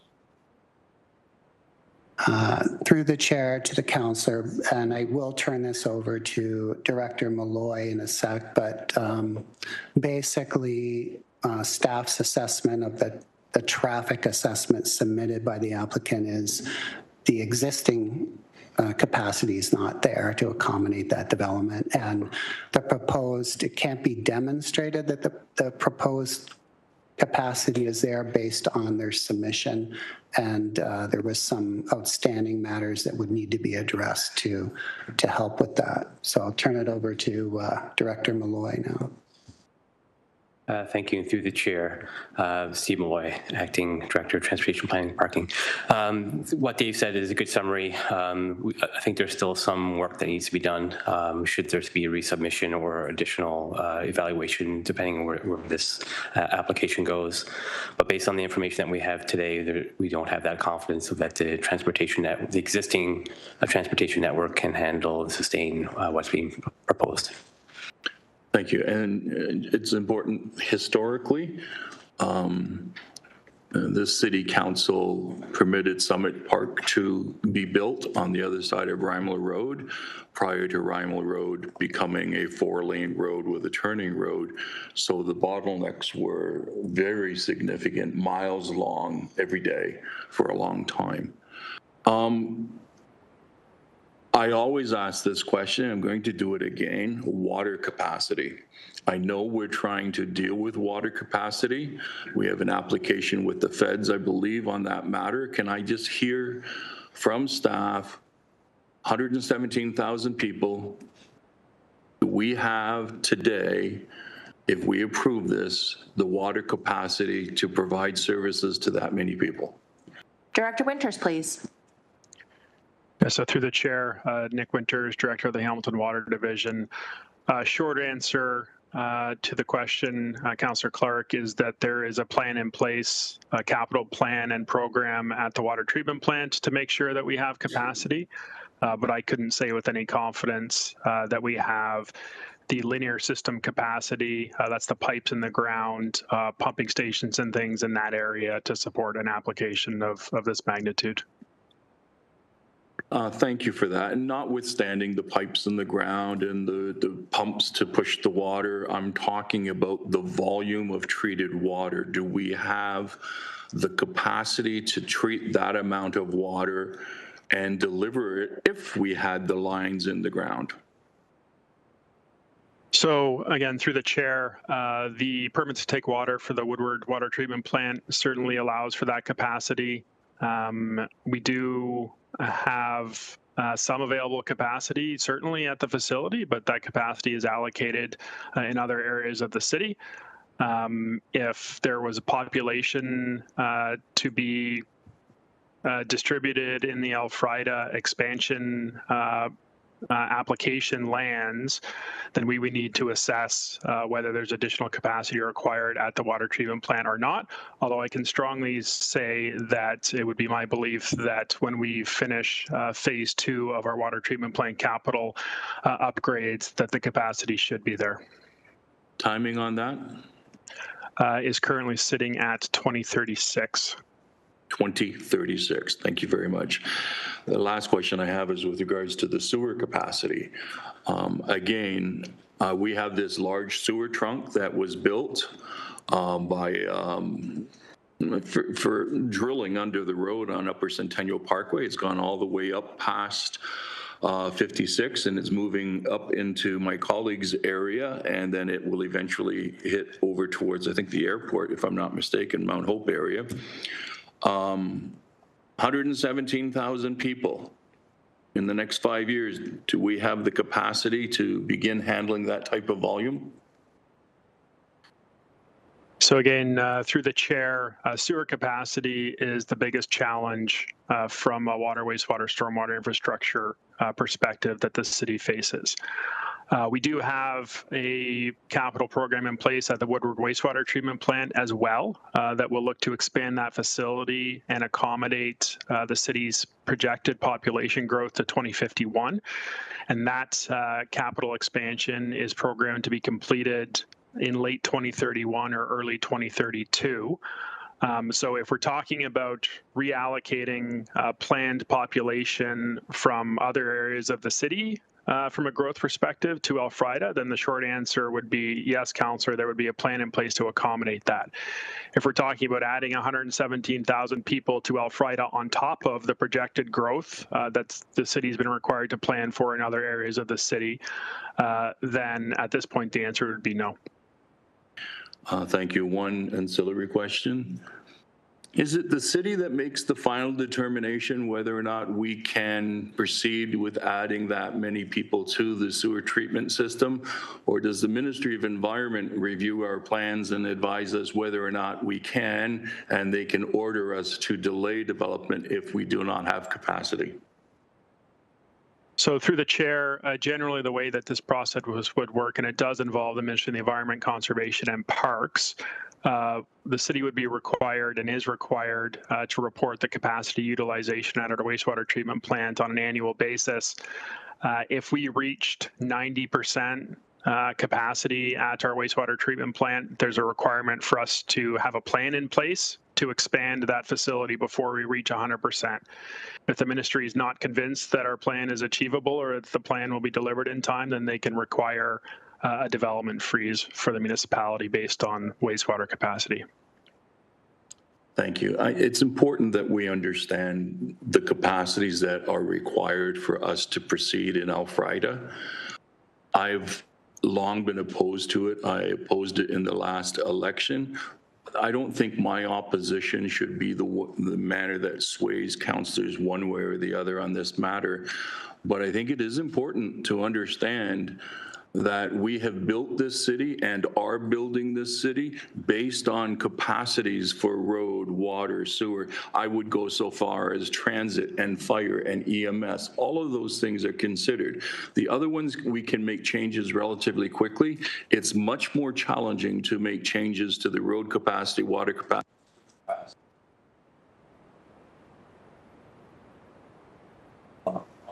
Counselor, we've lost your microphone. Wrong one, yep. Someone shutting me off? Was I boring? Put your hands in the air, everybody. All I'm asking my colleagues in the room who heard me is to be cognizant of these different capacities.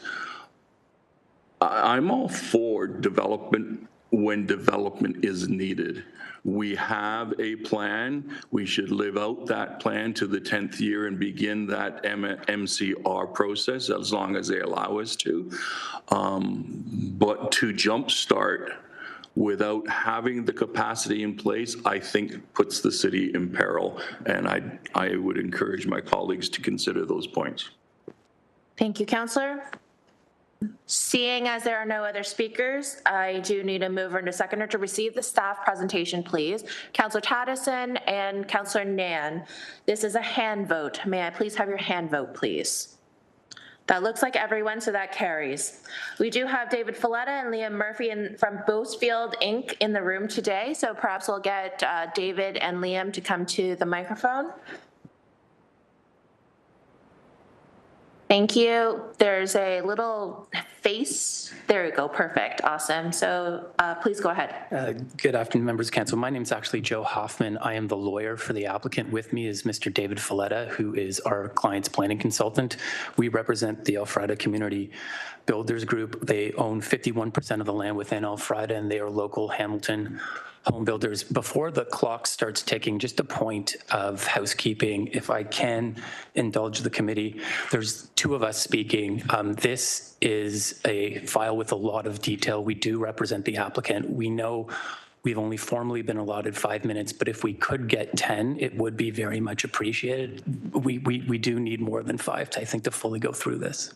All right, so it looks like moved by Counselor Taddison, seconded by Counselor McMeekin. I think I need this as an electronic vote for an additional 5 minutes to make it a total of 10.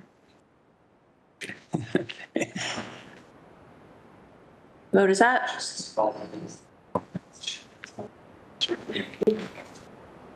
Counselor Francis is a yes. Counselor Esther Pauls is a yes. Wilson, oh, got it. Okay. That carried. Thank you. So you do have 10 minutes, sir. Thank you very much. We very much appreciate the accommodation. We're going to structure our submissions into 4 parts today. The first part is we're going to provide a brief history of the urban boundary expansion work done by the city and for Elfrida. We're then going to provide an overview of the Elfrida urban boundary expansion application specifically, and Mr. Folletta will take on that, and going to provide a response to some of the issues raised in the city staff report. And then lastly, we are going to outline our request to council today. And so I'm going to start with the first bucket. And there's a long and storied history to Elfrida. The need for an urban boundary expansion has been recognized by the city since 2006, when council endorsed Grids 1.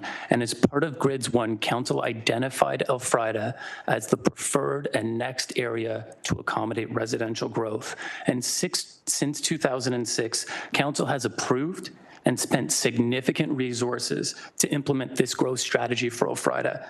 They conducted a secondary plan, sub-watershed study, advanced planning for services and infrastructure, collecting and allocating development charges, and establishing capital rate budgets based on Elfrida being Hamilton's next growth area.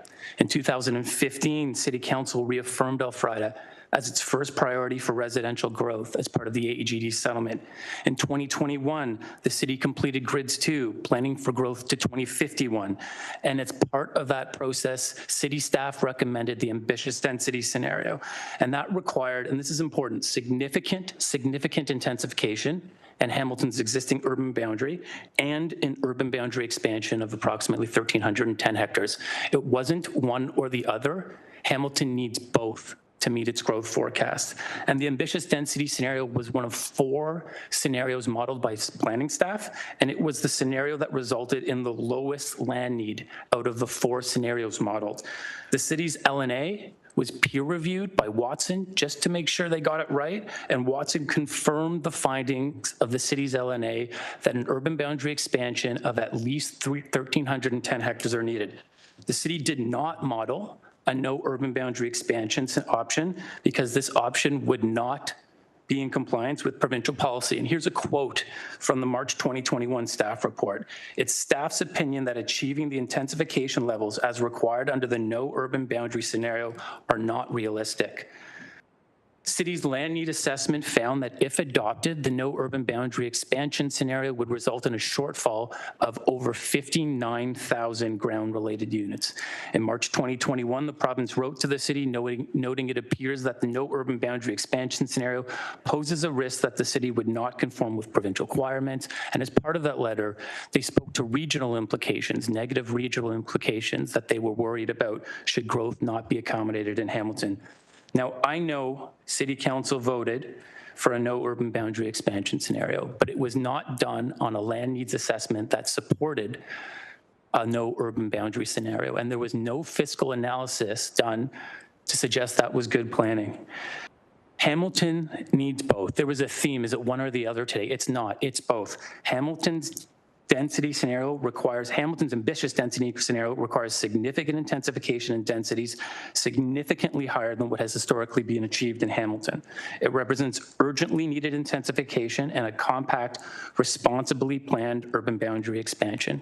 And it's through this lens that we are asking Council to consider the Elfrida urban boundary expansion. So with that, I'm going to turn it over to my friend, Mr. David Filletta, who's going to speak to the merits of the Elfrida urban boundary expansion in particular. Thank you, David Filletta. I'm a registered professional planner with Bells-Fields. And I think Dave walked you through the staff report. It's a very thorough staff report. I think it provides clear analysis in terms of what I think is the highest order of policy, which is the provincial planning statement.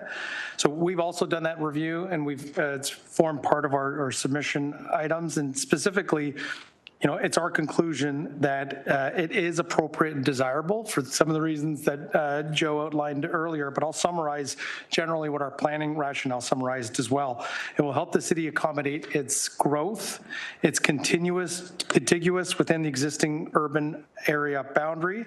It has been identified and planned for growth for the last 20 years.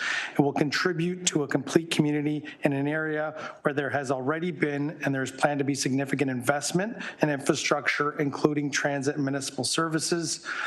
It was supported by extensive analysis, similar to the last speaker for the White Church applications. We did do a fulsome set of studies, over 20 studies that were submitted, and they all have provided a very thorough and comprehensive review of how the proposal does meet provincial policy. So for all these reasons, our opinion that the proposal is consistent with the PPS. It conforms to the direction in the city's official plan, so it does achieve numerous other policy objectives in the city's official plans. It's a logical extension of the city's urban area. It protects agricultural land in Hamilton and other municipalities, and we'll get to that in a moment. And it protects environmental areas, is fiscally sustainable, and it requires detailed planning and analysis through a future secondary plan. We know we don't have all the answers now, but what we're trying to do now is to expand and accommodate future growth, and that future growth will be detailed through a secondary plan, which will dictate how that growth is done. The final bucket that Joe talked about is some of the responses we want to give you to some of the issues that were raised in the staff report. The first one is related to infrastructure capacity. We did file a functional servicing report that was prepared by Stantec, and similar to what you've already heard, the city has completed a water and wastewater master plan back in 2006. And as part of grids, it also contemplates growth being allocated to Elfrida. Again, as you see on the screen, that's taken from your grids 1, where it identified Elfrida as being the potential urban boundary expansion area. That was the preferred area to accommodate the growth to 2031. And again, those servicing strategies have identified it. And as we mentioned earlier, and I'll again direct you to the slide, there has been a significant amount of infrastructure investment, including what the councilor mentioned earlier, some of the trunk sewer upgrades that were provided that will accommodate growth in Elfrida. The next area that we wanted to highlight is specifically related to the agricultural matters. Some key points that you've heard, I think, throughout the day are that as it relates specifically to Elfrida, Elfrida excludes specialty crop areas, which is a very important consideration as it relates to provincial planning policy. Elfrida exhibits high levels of fragmentation based on an existing road network and parcel sizes. It includes non-agricultural uses, including commercial, industrial, recreational, and institutional. Your staff identified that for you in your staff report as well. And there's an absence of signs of recent investment in agricultural infrastructure and land improvements in Elfrida. The other important element is that planning staff and your peer reviewer generally agree with the conclusions of the agricultural impact assessment. And then one other, I think, important element is that as part of Grids 2, so your municipal comprehensive review, your staff advised you in a staff report that the urban boundary expansion required for the ambitious density scenario represents 1.5% of the city's rural land area and 2% of the city's prime agricultural land area. You heard those numbers a little bit earlier today, but again, just really highlighting what the overall impact is. And that means that the overwhelming majority of the city's rural land, which is 98.5%, including prime agricultural lands, will remain protected. That's because of the Greenbelt Plan. And then finally, city and provincial staff have also noted that the shortfall of available land and ground-related units will result from the no urban boundary expansion growth options will redirect this growth to outer ring municipalities. You heard Mr. Moffat tell you today that people that are looking for ground-related housing, if they can't find it in Hamilton, they're going to go to other municipalities. And that impact is related to a number of things, which they'll have negative regional impacts on prime agricultural areas elsewhere, as well as those other municipalities have lower greenfield density standards. So for example, the city of Brantford's minimum greenfield density standard is 50 persons and jobs per hectare. Your official plan calls for 70 persons and jobs per hectare in greenfield areas, which means if those houses are being built in other municipalities, more land will be required to accommodate that growth. That's the impact to other municipalities that we wanted to highlight for you. So I think those are generally the buckets in terms that we wanted to highlight for you, where we've sort of conflicted with the staff report. And now I'll hand it over to Joe to kind of finalize the last kind of bucket of information.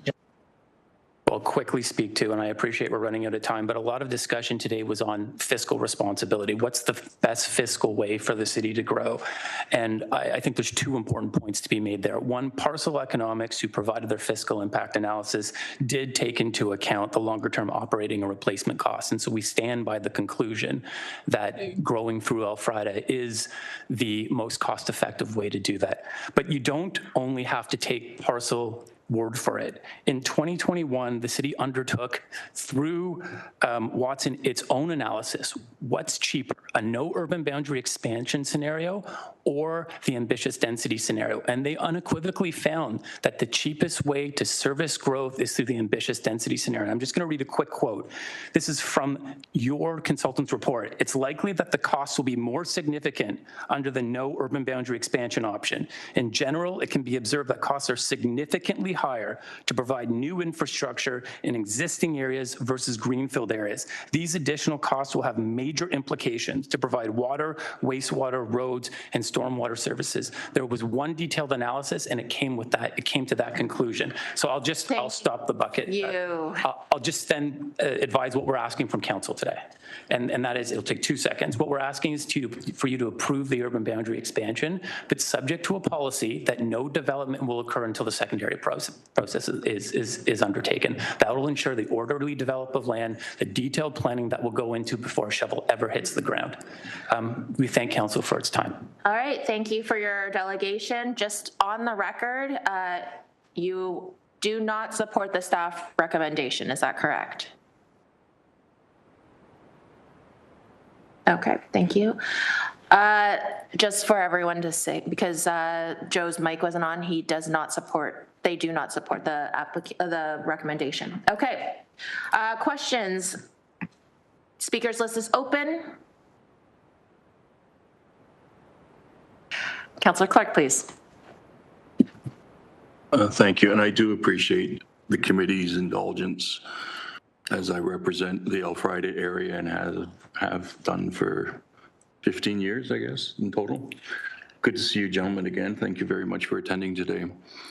I'm interested in your last passing comment.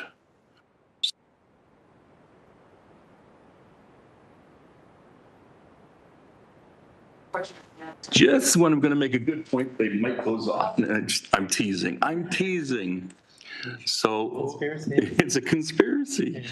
So what I was referencing was the last comment that you made with regards to this approval is based on subject to secondary planning approval. I think that's what I heard. Can you just clarify exactly what you're talking about? Through you, Madam Chair, that's right. The intention is to bring the lands in today and then complete a detailed secondary plan process that will look at all of the details and more, in much more detail, built form, densities, infrastructure, natural heritage. There will be no shovel in the ground until that secondary plan process is complete. And through that secondary plan process will ensure the appropriate, compact, and orderly development of the Elfrida lands. And while no development will occur before the secondary plan is in place, it's important that the lands come in now. These lands are well overdue. There's a need for both significant intensification and an urban boundary expansion, and we're not planning for tomorrow. We're not planning a year out. We're planning for the next 20 years. We're planning to 2051, according to the city's official plan. And so we need to bring the lands in and start that detailed planning process now so we can realize the growth that Hamilton needs to accommodate. I'd like to parse the words a little bit further, Chair, just so that I fully understand. So when you're saying 2051, is that the time frame that you envision and your colleagues envision as the time when housing would be expected to be online? What's the 2051 mean to you? Through you, Madam Chair, no, we plan in tranches. We plan 20 years ahead, 30 years ahead. 2051 is the growth target that we need to plan today as a future planning horizon. Shovels won't go in the ground in 2051. Hopefully they'll go in the ground much sooner. It will happen over time, but our planning horizon, so we can comprehensively plan for growth over the long term, is a 2051 planning horizon. And that's the planning horizon that we're mandated to plan for under the city's own official plan. Thank you. Can I clarify also? And I need this so that I can weigh both sides of the equation. The secondary planning process, I've been involved in a few secondary planning processes here at the City of Hamilton. We take them quite seriously. It's not just the proponent staff that are present there. It's generally residents within the community, people who are very interested in the matter, and we work through a committee to get to how we align all the pieces on the map. Is that what you're referring to, that residents in that area would be participating in that process? Through you, Chair, to the councillor, that's absolutely the process that we're envisioning. And to be completely honest with you, when these lands were in, after the minister's original decision, we had been working with city staff to establish that process, including looking at the public participation process associated with it. And I'll just add one more thing. As part of the application before this council and committee today, none of the policies related to the requirement for a secondary plan or how that secondary plan is being established are proposed to be amended in any way. So we're fully supportive of implementing those policies. Thank you. I believe we have 5 years left on our official plan before we have to do some type of review, maybe a year or two off, but it's in that area. Are you saying that you would begin construction and building of housing within that 5-year period or after that 5-year period? Maybe I'll start and then I'll pass it to Joe. Through you, Chair, to the councillor. Again, the secondary plan process is a longer term process, but I'm assuming it'll be done before the 5 years that you just mentioned. The idea would be to go through that process as quick as possible. But there are a number of different processes that are required. So we know we have to do a secondary plan, and we know we have to do a sub-watershed study, as well as a master environmental servicing plan. Those three things would happen concurrently once the lands are brought into the urban boundary. We would work with your staff to do that. The results of those three processes would identify what infrastructure needs to be in place before even the first building permit gets constructed. So some of the safeguards related to transportation, as well as sewer capacity, would need to be determined and constructed before any new homes are built. And that's kind of the process that you're seeing unfold in the Scooby lands. Yeah. And the last question, if I may, Chair. The urban boundary freeze that council put in was not expected to be a permanent freeze. It was for 10 years. And we were advised by Mr. Robichaud and Ms. Fayback and all the staff that were involved that you could go the full 10 years, you could ask for a review within 5 years. It's up to the council to do that. We are faced with this new issue where you and your proponents can come forward with an application to expand the urban boundary before we are ready for it. The question that I would have for you, if we only had 4 to 5 years left on what we had already approved as an official plan, why would your clients not have waited to complete that 4 to 5 years and then work with the city on the new MCR? Through you, Madam Chair, the need for an urban boundary expansion and significant intensification in Hamilton is long overdue. It started in 2006. We're now in 2025. We still have not expanded the urban boundary despite city staff's recommendation to accommodate growth. We don't want to find ourselves in a position where in 5 years from now we're having the same conversation and we're only starting the planning work to accommodate much needed growth. There's no sense in kicking the can down the road. This is critical housing that Hamilton needs. It's not one or the other. It's in significant intensification. Intensification, candidly, this city has historically never seen. In 2023, there's a blip in the radar, 90% intensification. Historically, this city has seen between 35 and 50% and closer to 40%. We need growth. We need to accommodate that growth. It needs to be all forms of housing. And we need to start that work now. We can't afford to wait 5 more years and be having the same conversation about starting to plan for an urban boundary expansion in Hamilton. Thank you. Those are all my questions. I don't know if you're going in camera, but if you are, I do have questions for the lawyers. Okay, thank you. Seeing as there are no other speakers, may I have a mover and a seconder to receive the delegation from the applicant, please? Councillor Tatis and Councillor McMeekin. This is a hand vote. May I please have your hand vote, please? Tatis and McMeekin, and that carries. Thank you. All right. So I don't know, Clerk Trenum, you might have to do the whole running outside thing because we're going to be asking if there are any members of the public that wish to speak at this public meeting. If you are watching, Clerk Trenum, his shoes are black, okay? Dark hair, beige jacket, dark shoes. He's out there. No, I don't think, he's got his glasses. So he's walking around there. So if there are any members of the public that wish to speak at this public meeting, that's the second time. And we're still waiting. But yes, Clerk Trenum is out there. Dark hair, light jacket, dark shoes.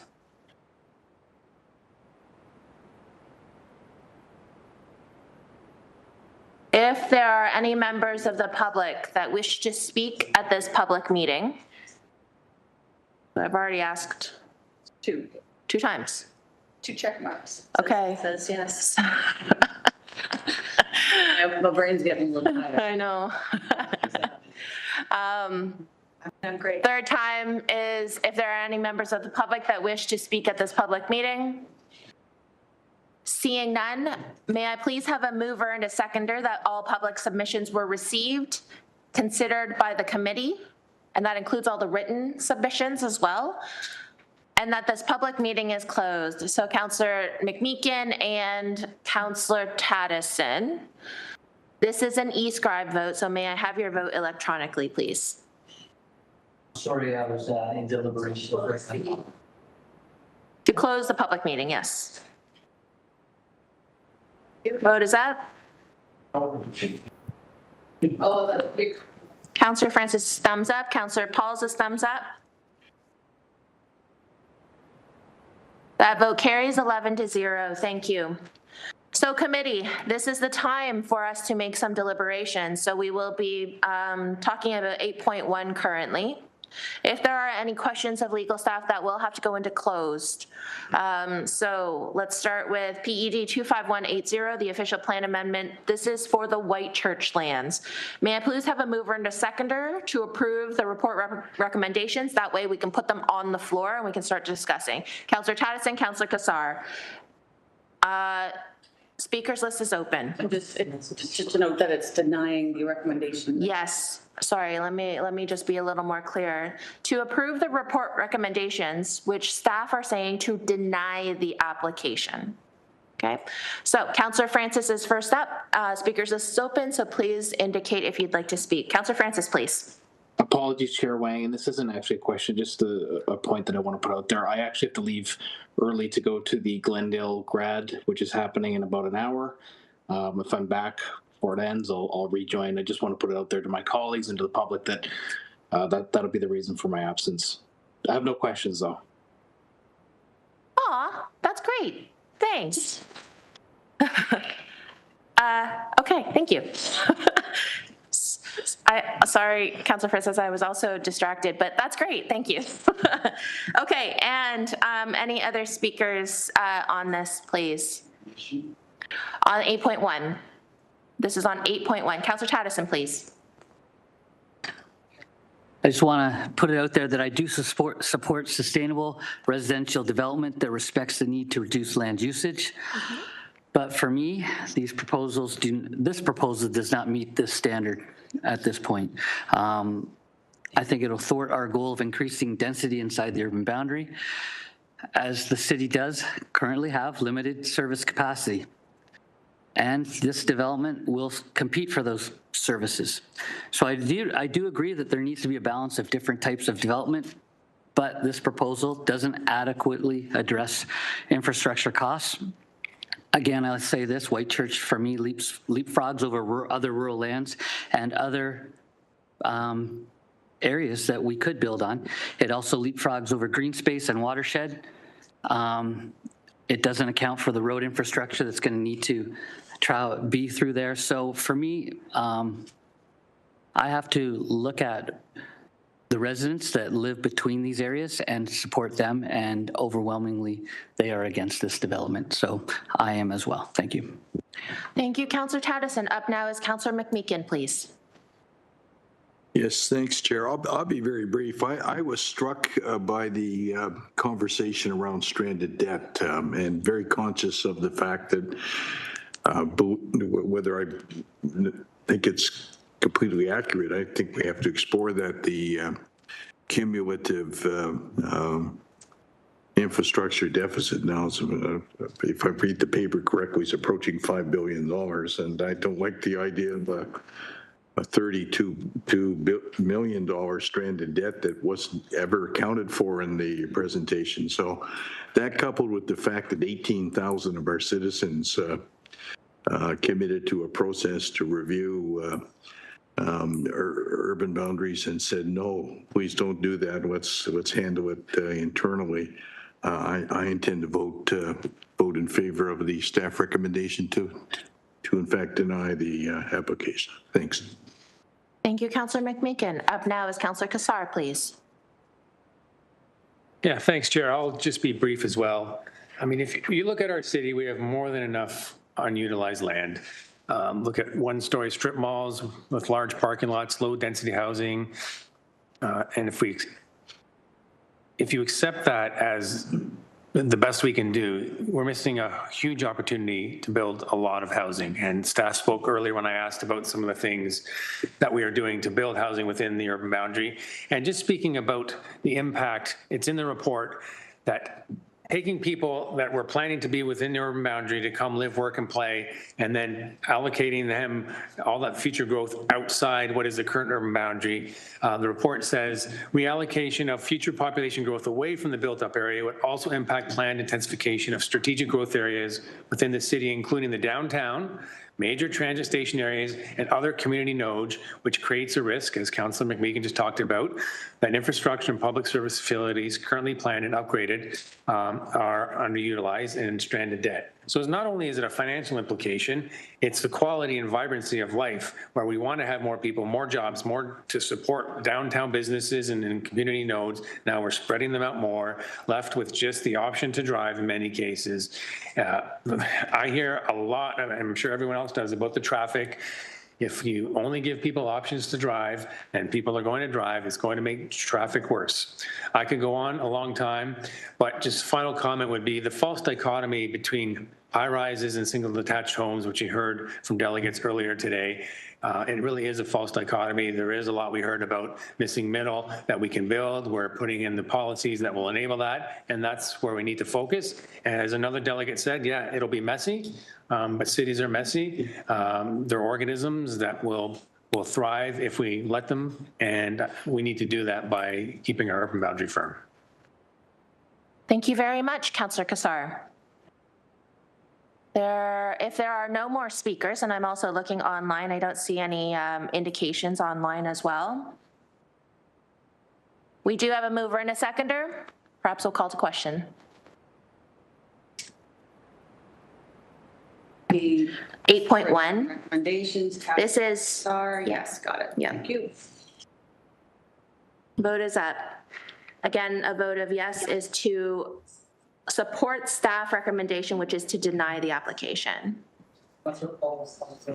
And the vote is up. Councillor Beatty. Councillor Beatty, are you there? Don't see his face. 5, 4, 1. No, still don't see him, right? And we don't see him. Right. He's gone.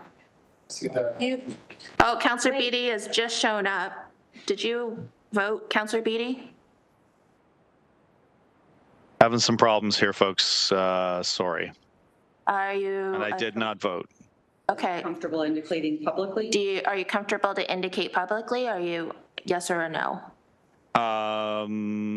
Sorry, what is the?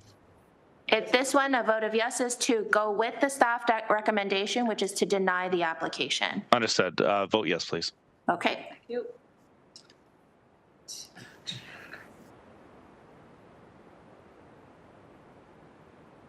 Okay, so that vote carries 11-0. Okay.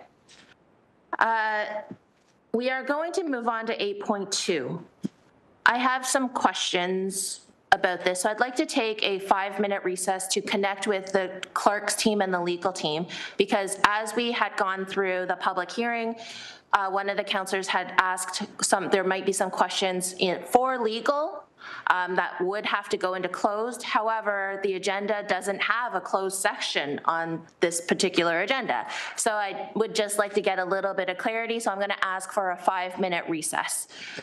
Thank you. 5 minutes will be at 4 o'clock. We will come back.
Thank you very much, and thank you to committee, and thank you to the public for allowing me a little bit of time. I just needed to get a little bit of clarity around some things.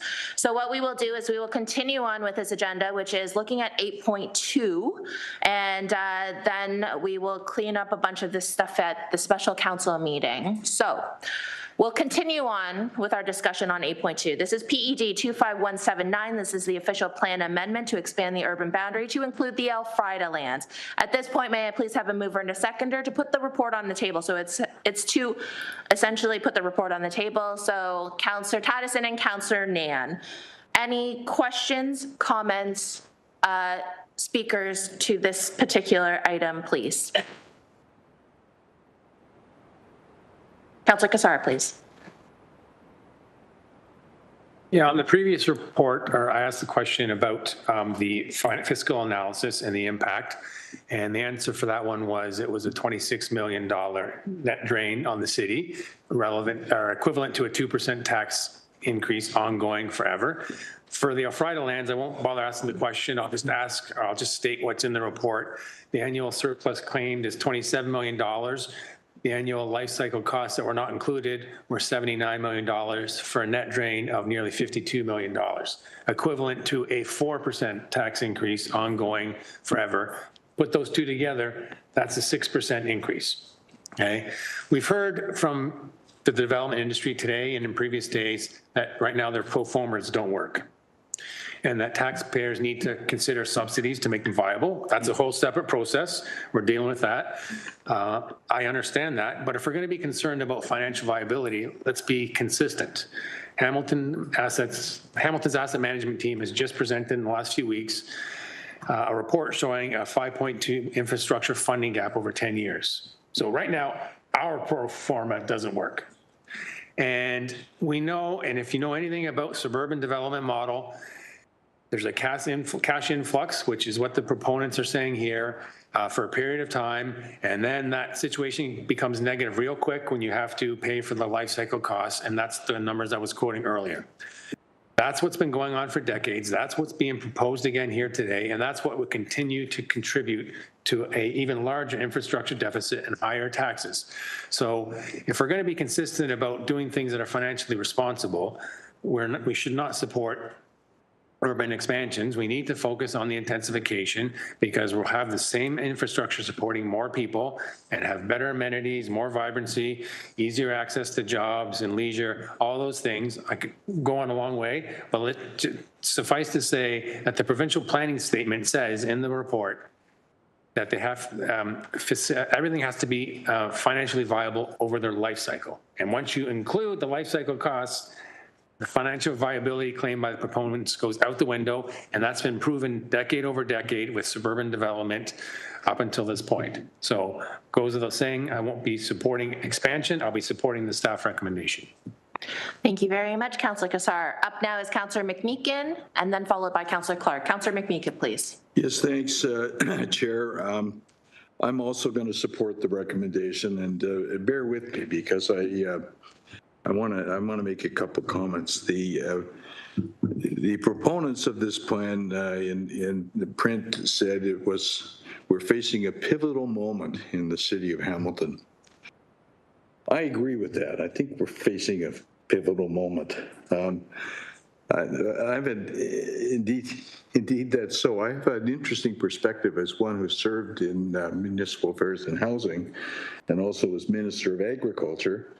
I understand that there are competing goods, building housing, preserving prime agricultural land, and decisions between good and evil are easy. We all want to be on the side of the angels. It's decisions between competing goods that are difficult. When I look at this, and particularly after meeting with the Agricultural Advisory Committee that examined this and heard a very good presentation, there was reference to 77% of the lands there being Class 1 and 2 prime agricultural lands. I don't mean to be offensive, but builders can build anywhere. They've got a skill set and can do what they need to do to employ people. And I'd love to find a hybrid solution that works. But sometimes you got to make the difficult right decision, not perhaps the easy or wrong decision. There's only 5% of Ontario's land that is arable, that's worth preserving in perpetuity because it's prime agricultural land and it's growing lots of crops. We're looking at a 3,200 acre removal of land.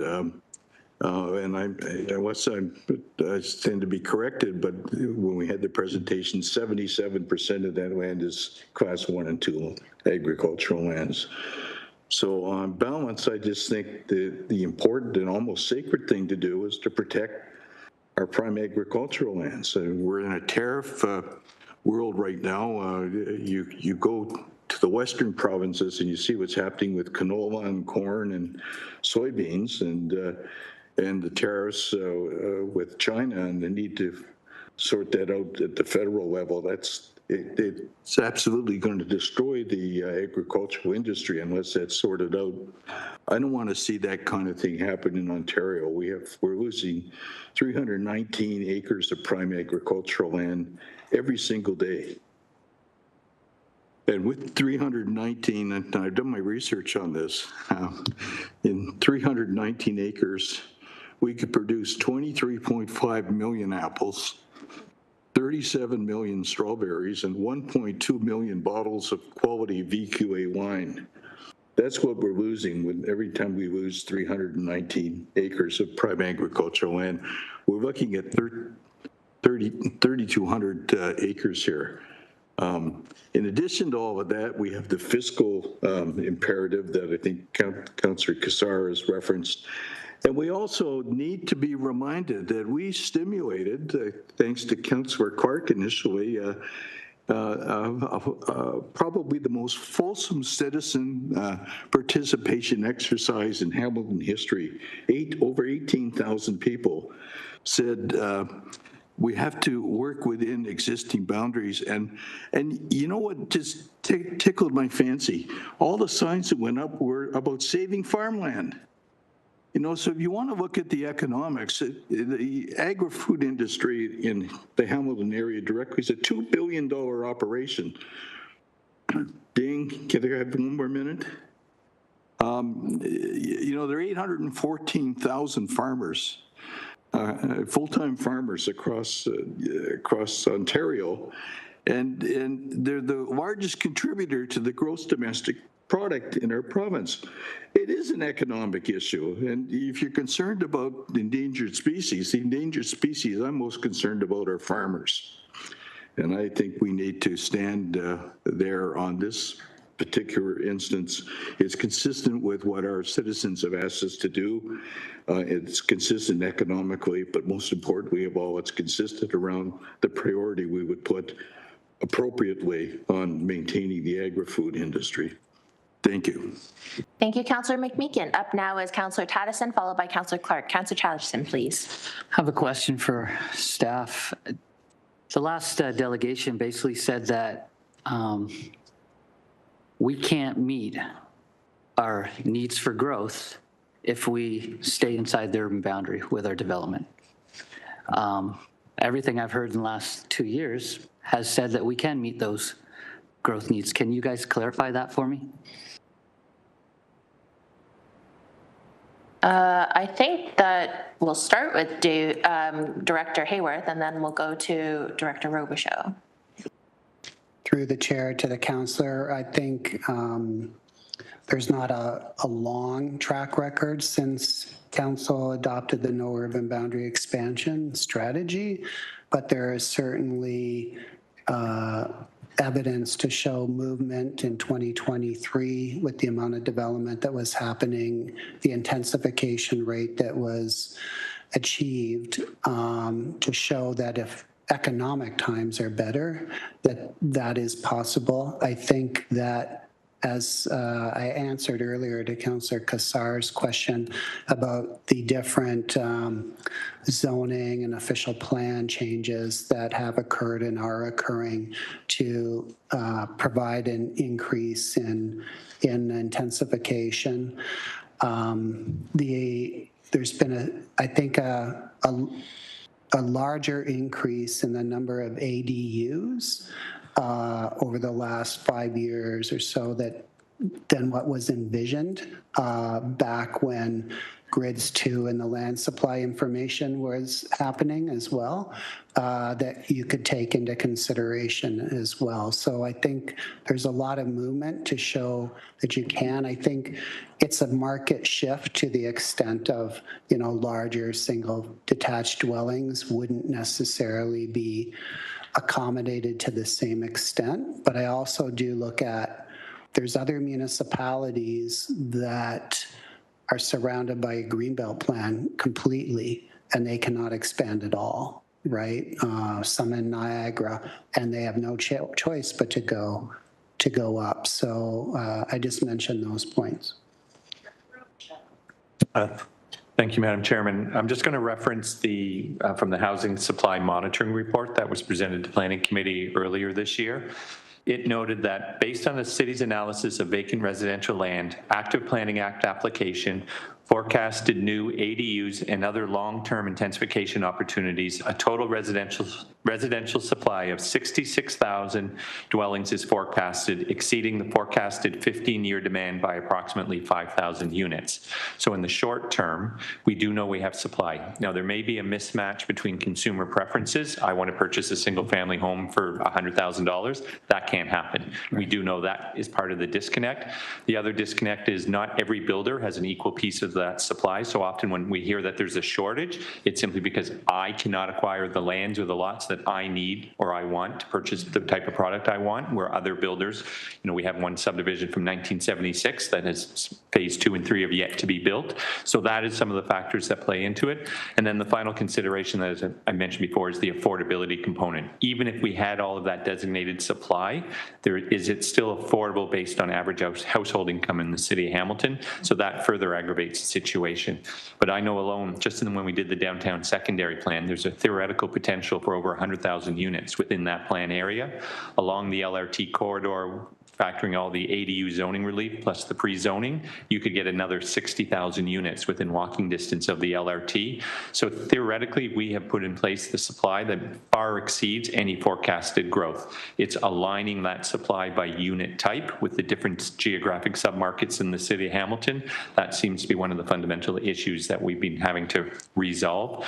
But a lot of that's why we said we're moving away from a traditional land needs assessment to a housing needs assessment. And I believe the Housing Secretariat is bringing that information forward. So when we can talk about tenure, we can talk about unit size, and we can also talk about unit typology to ensure that we're meeting that full continuum of housing needs. But in the short term, through the intensification and the densification processes and approvals that Council has put in place, we do not have a housing shortage.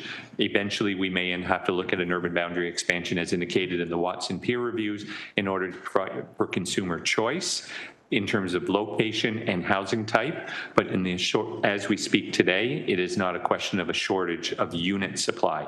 It may be individuals or in certain areas there's a shortage, but citywide, like I said, it's a potential of over 66,000 units in the city of Hamilton as reported in that housing monitoring report that was done earlier this year. Thank you.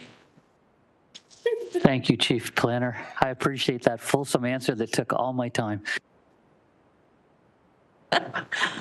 Thank you. Councillor Clark, please. I'll have to remember that line. That was very good. I asked earlier, Chair, about the capacity of water, the capacity of sewer, et cetera, et cetera.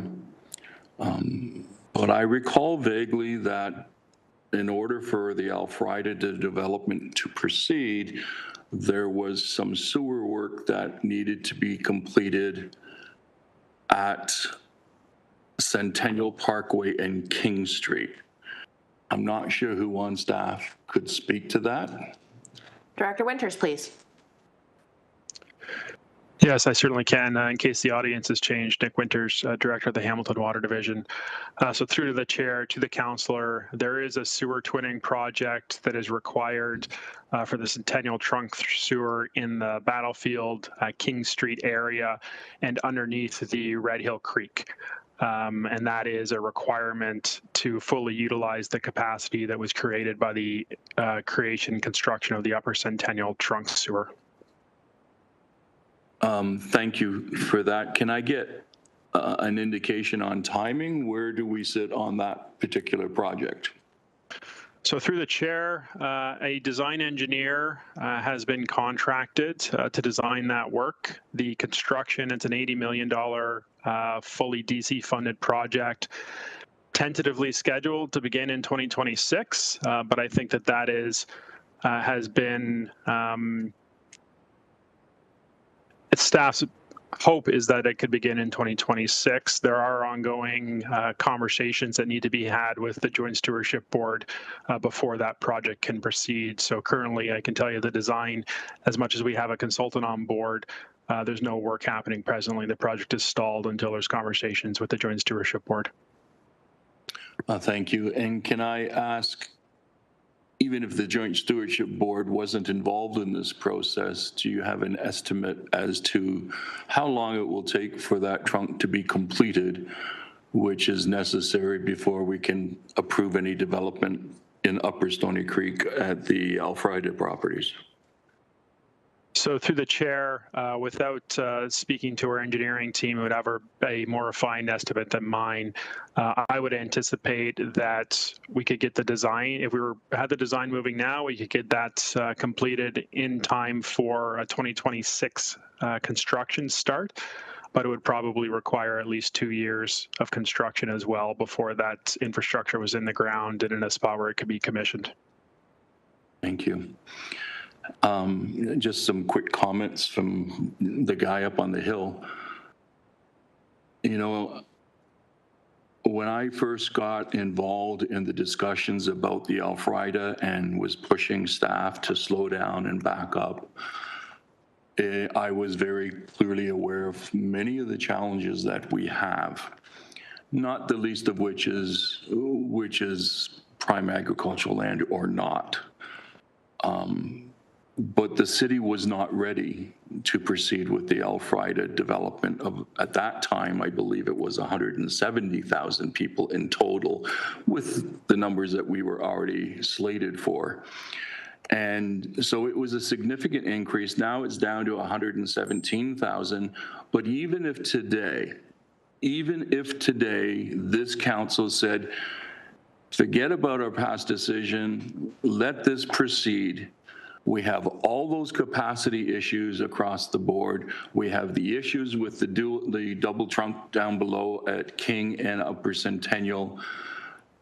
You would not be looking for start dates much beyond 10 years from now. I mean, I'm being realistic. And so in my mind, while I understand that there are proponents that want to push their property forward because perhaps their property doesn't fall within approved areas for development, the reality is we set in place a 10-year plan. We're coming up towards that 10 years, and the city will need to make some decisions. But based on where we are right now, I don't have the evidence based on all of the capacity requirements, that increased capacity requirements, to support an urban boundary expansion today. It's just not possible. And it may not be possible for the next 5 or 10 years. So I'm trying to be realistic with everyone. I understand the needs. I understand the desires. I think the market depression that we are experiencing right now has absolutely nothing to do with the city of Hamilton making the decision to freeze the urban boundary. It has more to do with the recession that we're sliding into and the condo market collapse. All of those things are making it really difficult for banks to make a decision to say, yes, you can proceed with your proposal. And so I'm seeing in my own ward properties that are not being developed only because the developer can't get the money that is required to begin that project. So I continue to support my original decision. back into 2021. Thank you. Thank you. Seeing as that is the last speaker, I'd like to call this to question. We do have a mover and a seconder, and just to remind committee, the staff recommendation is to deny the application. So a vote of yes is to approve that report recommendation.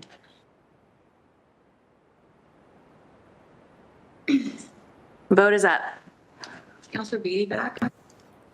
Councillor Beatty is back. Yeah. Beatty might not see his vote in. So Councillor Beatty, yep, we just got your vote. That vote carries 11-0. Thank you.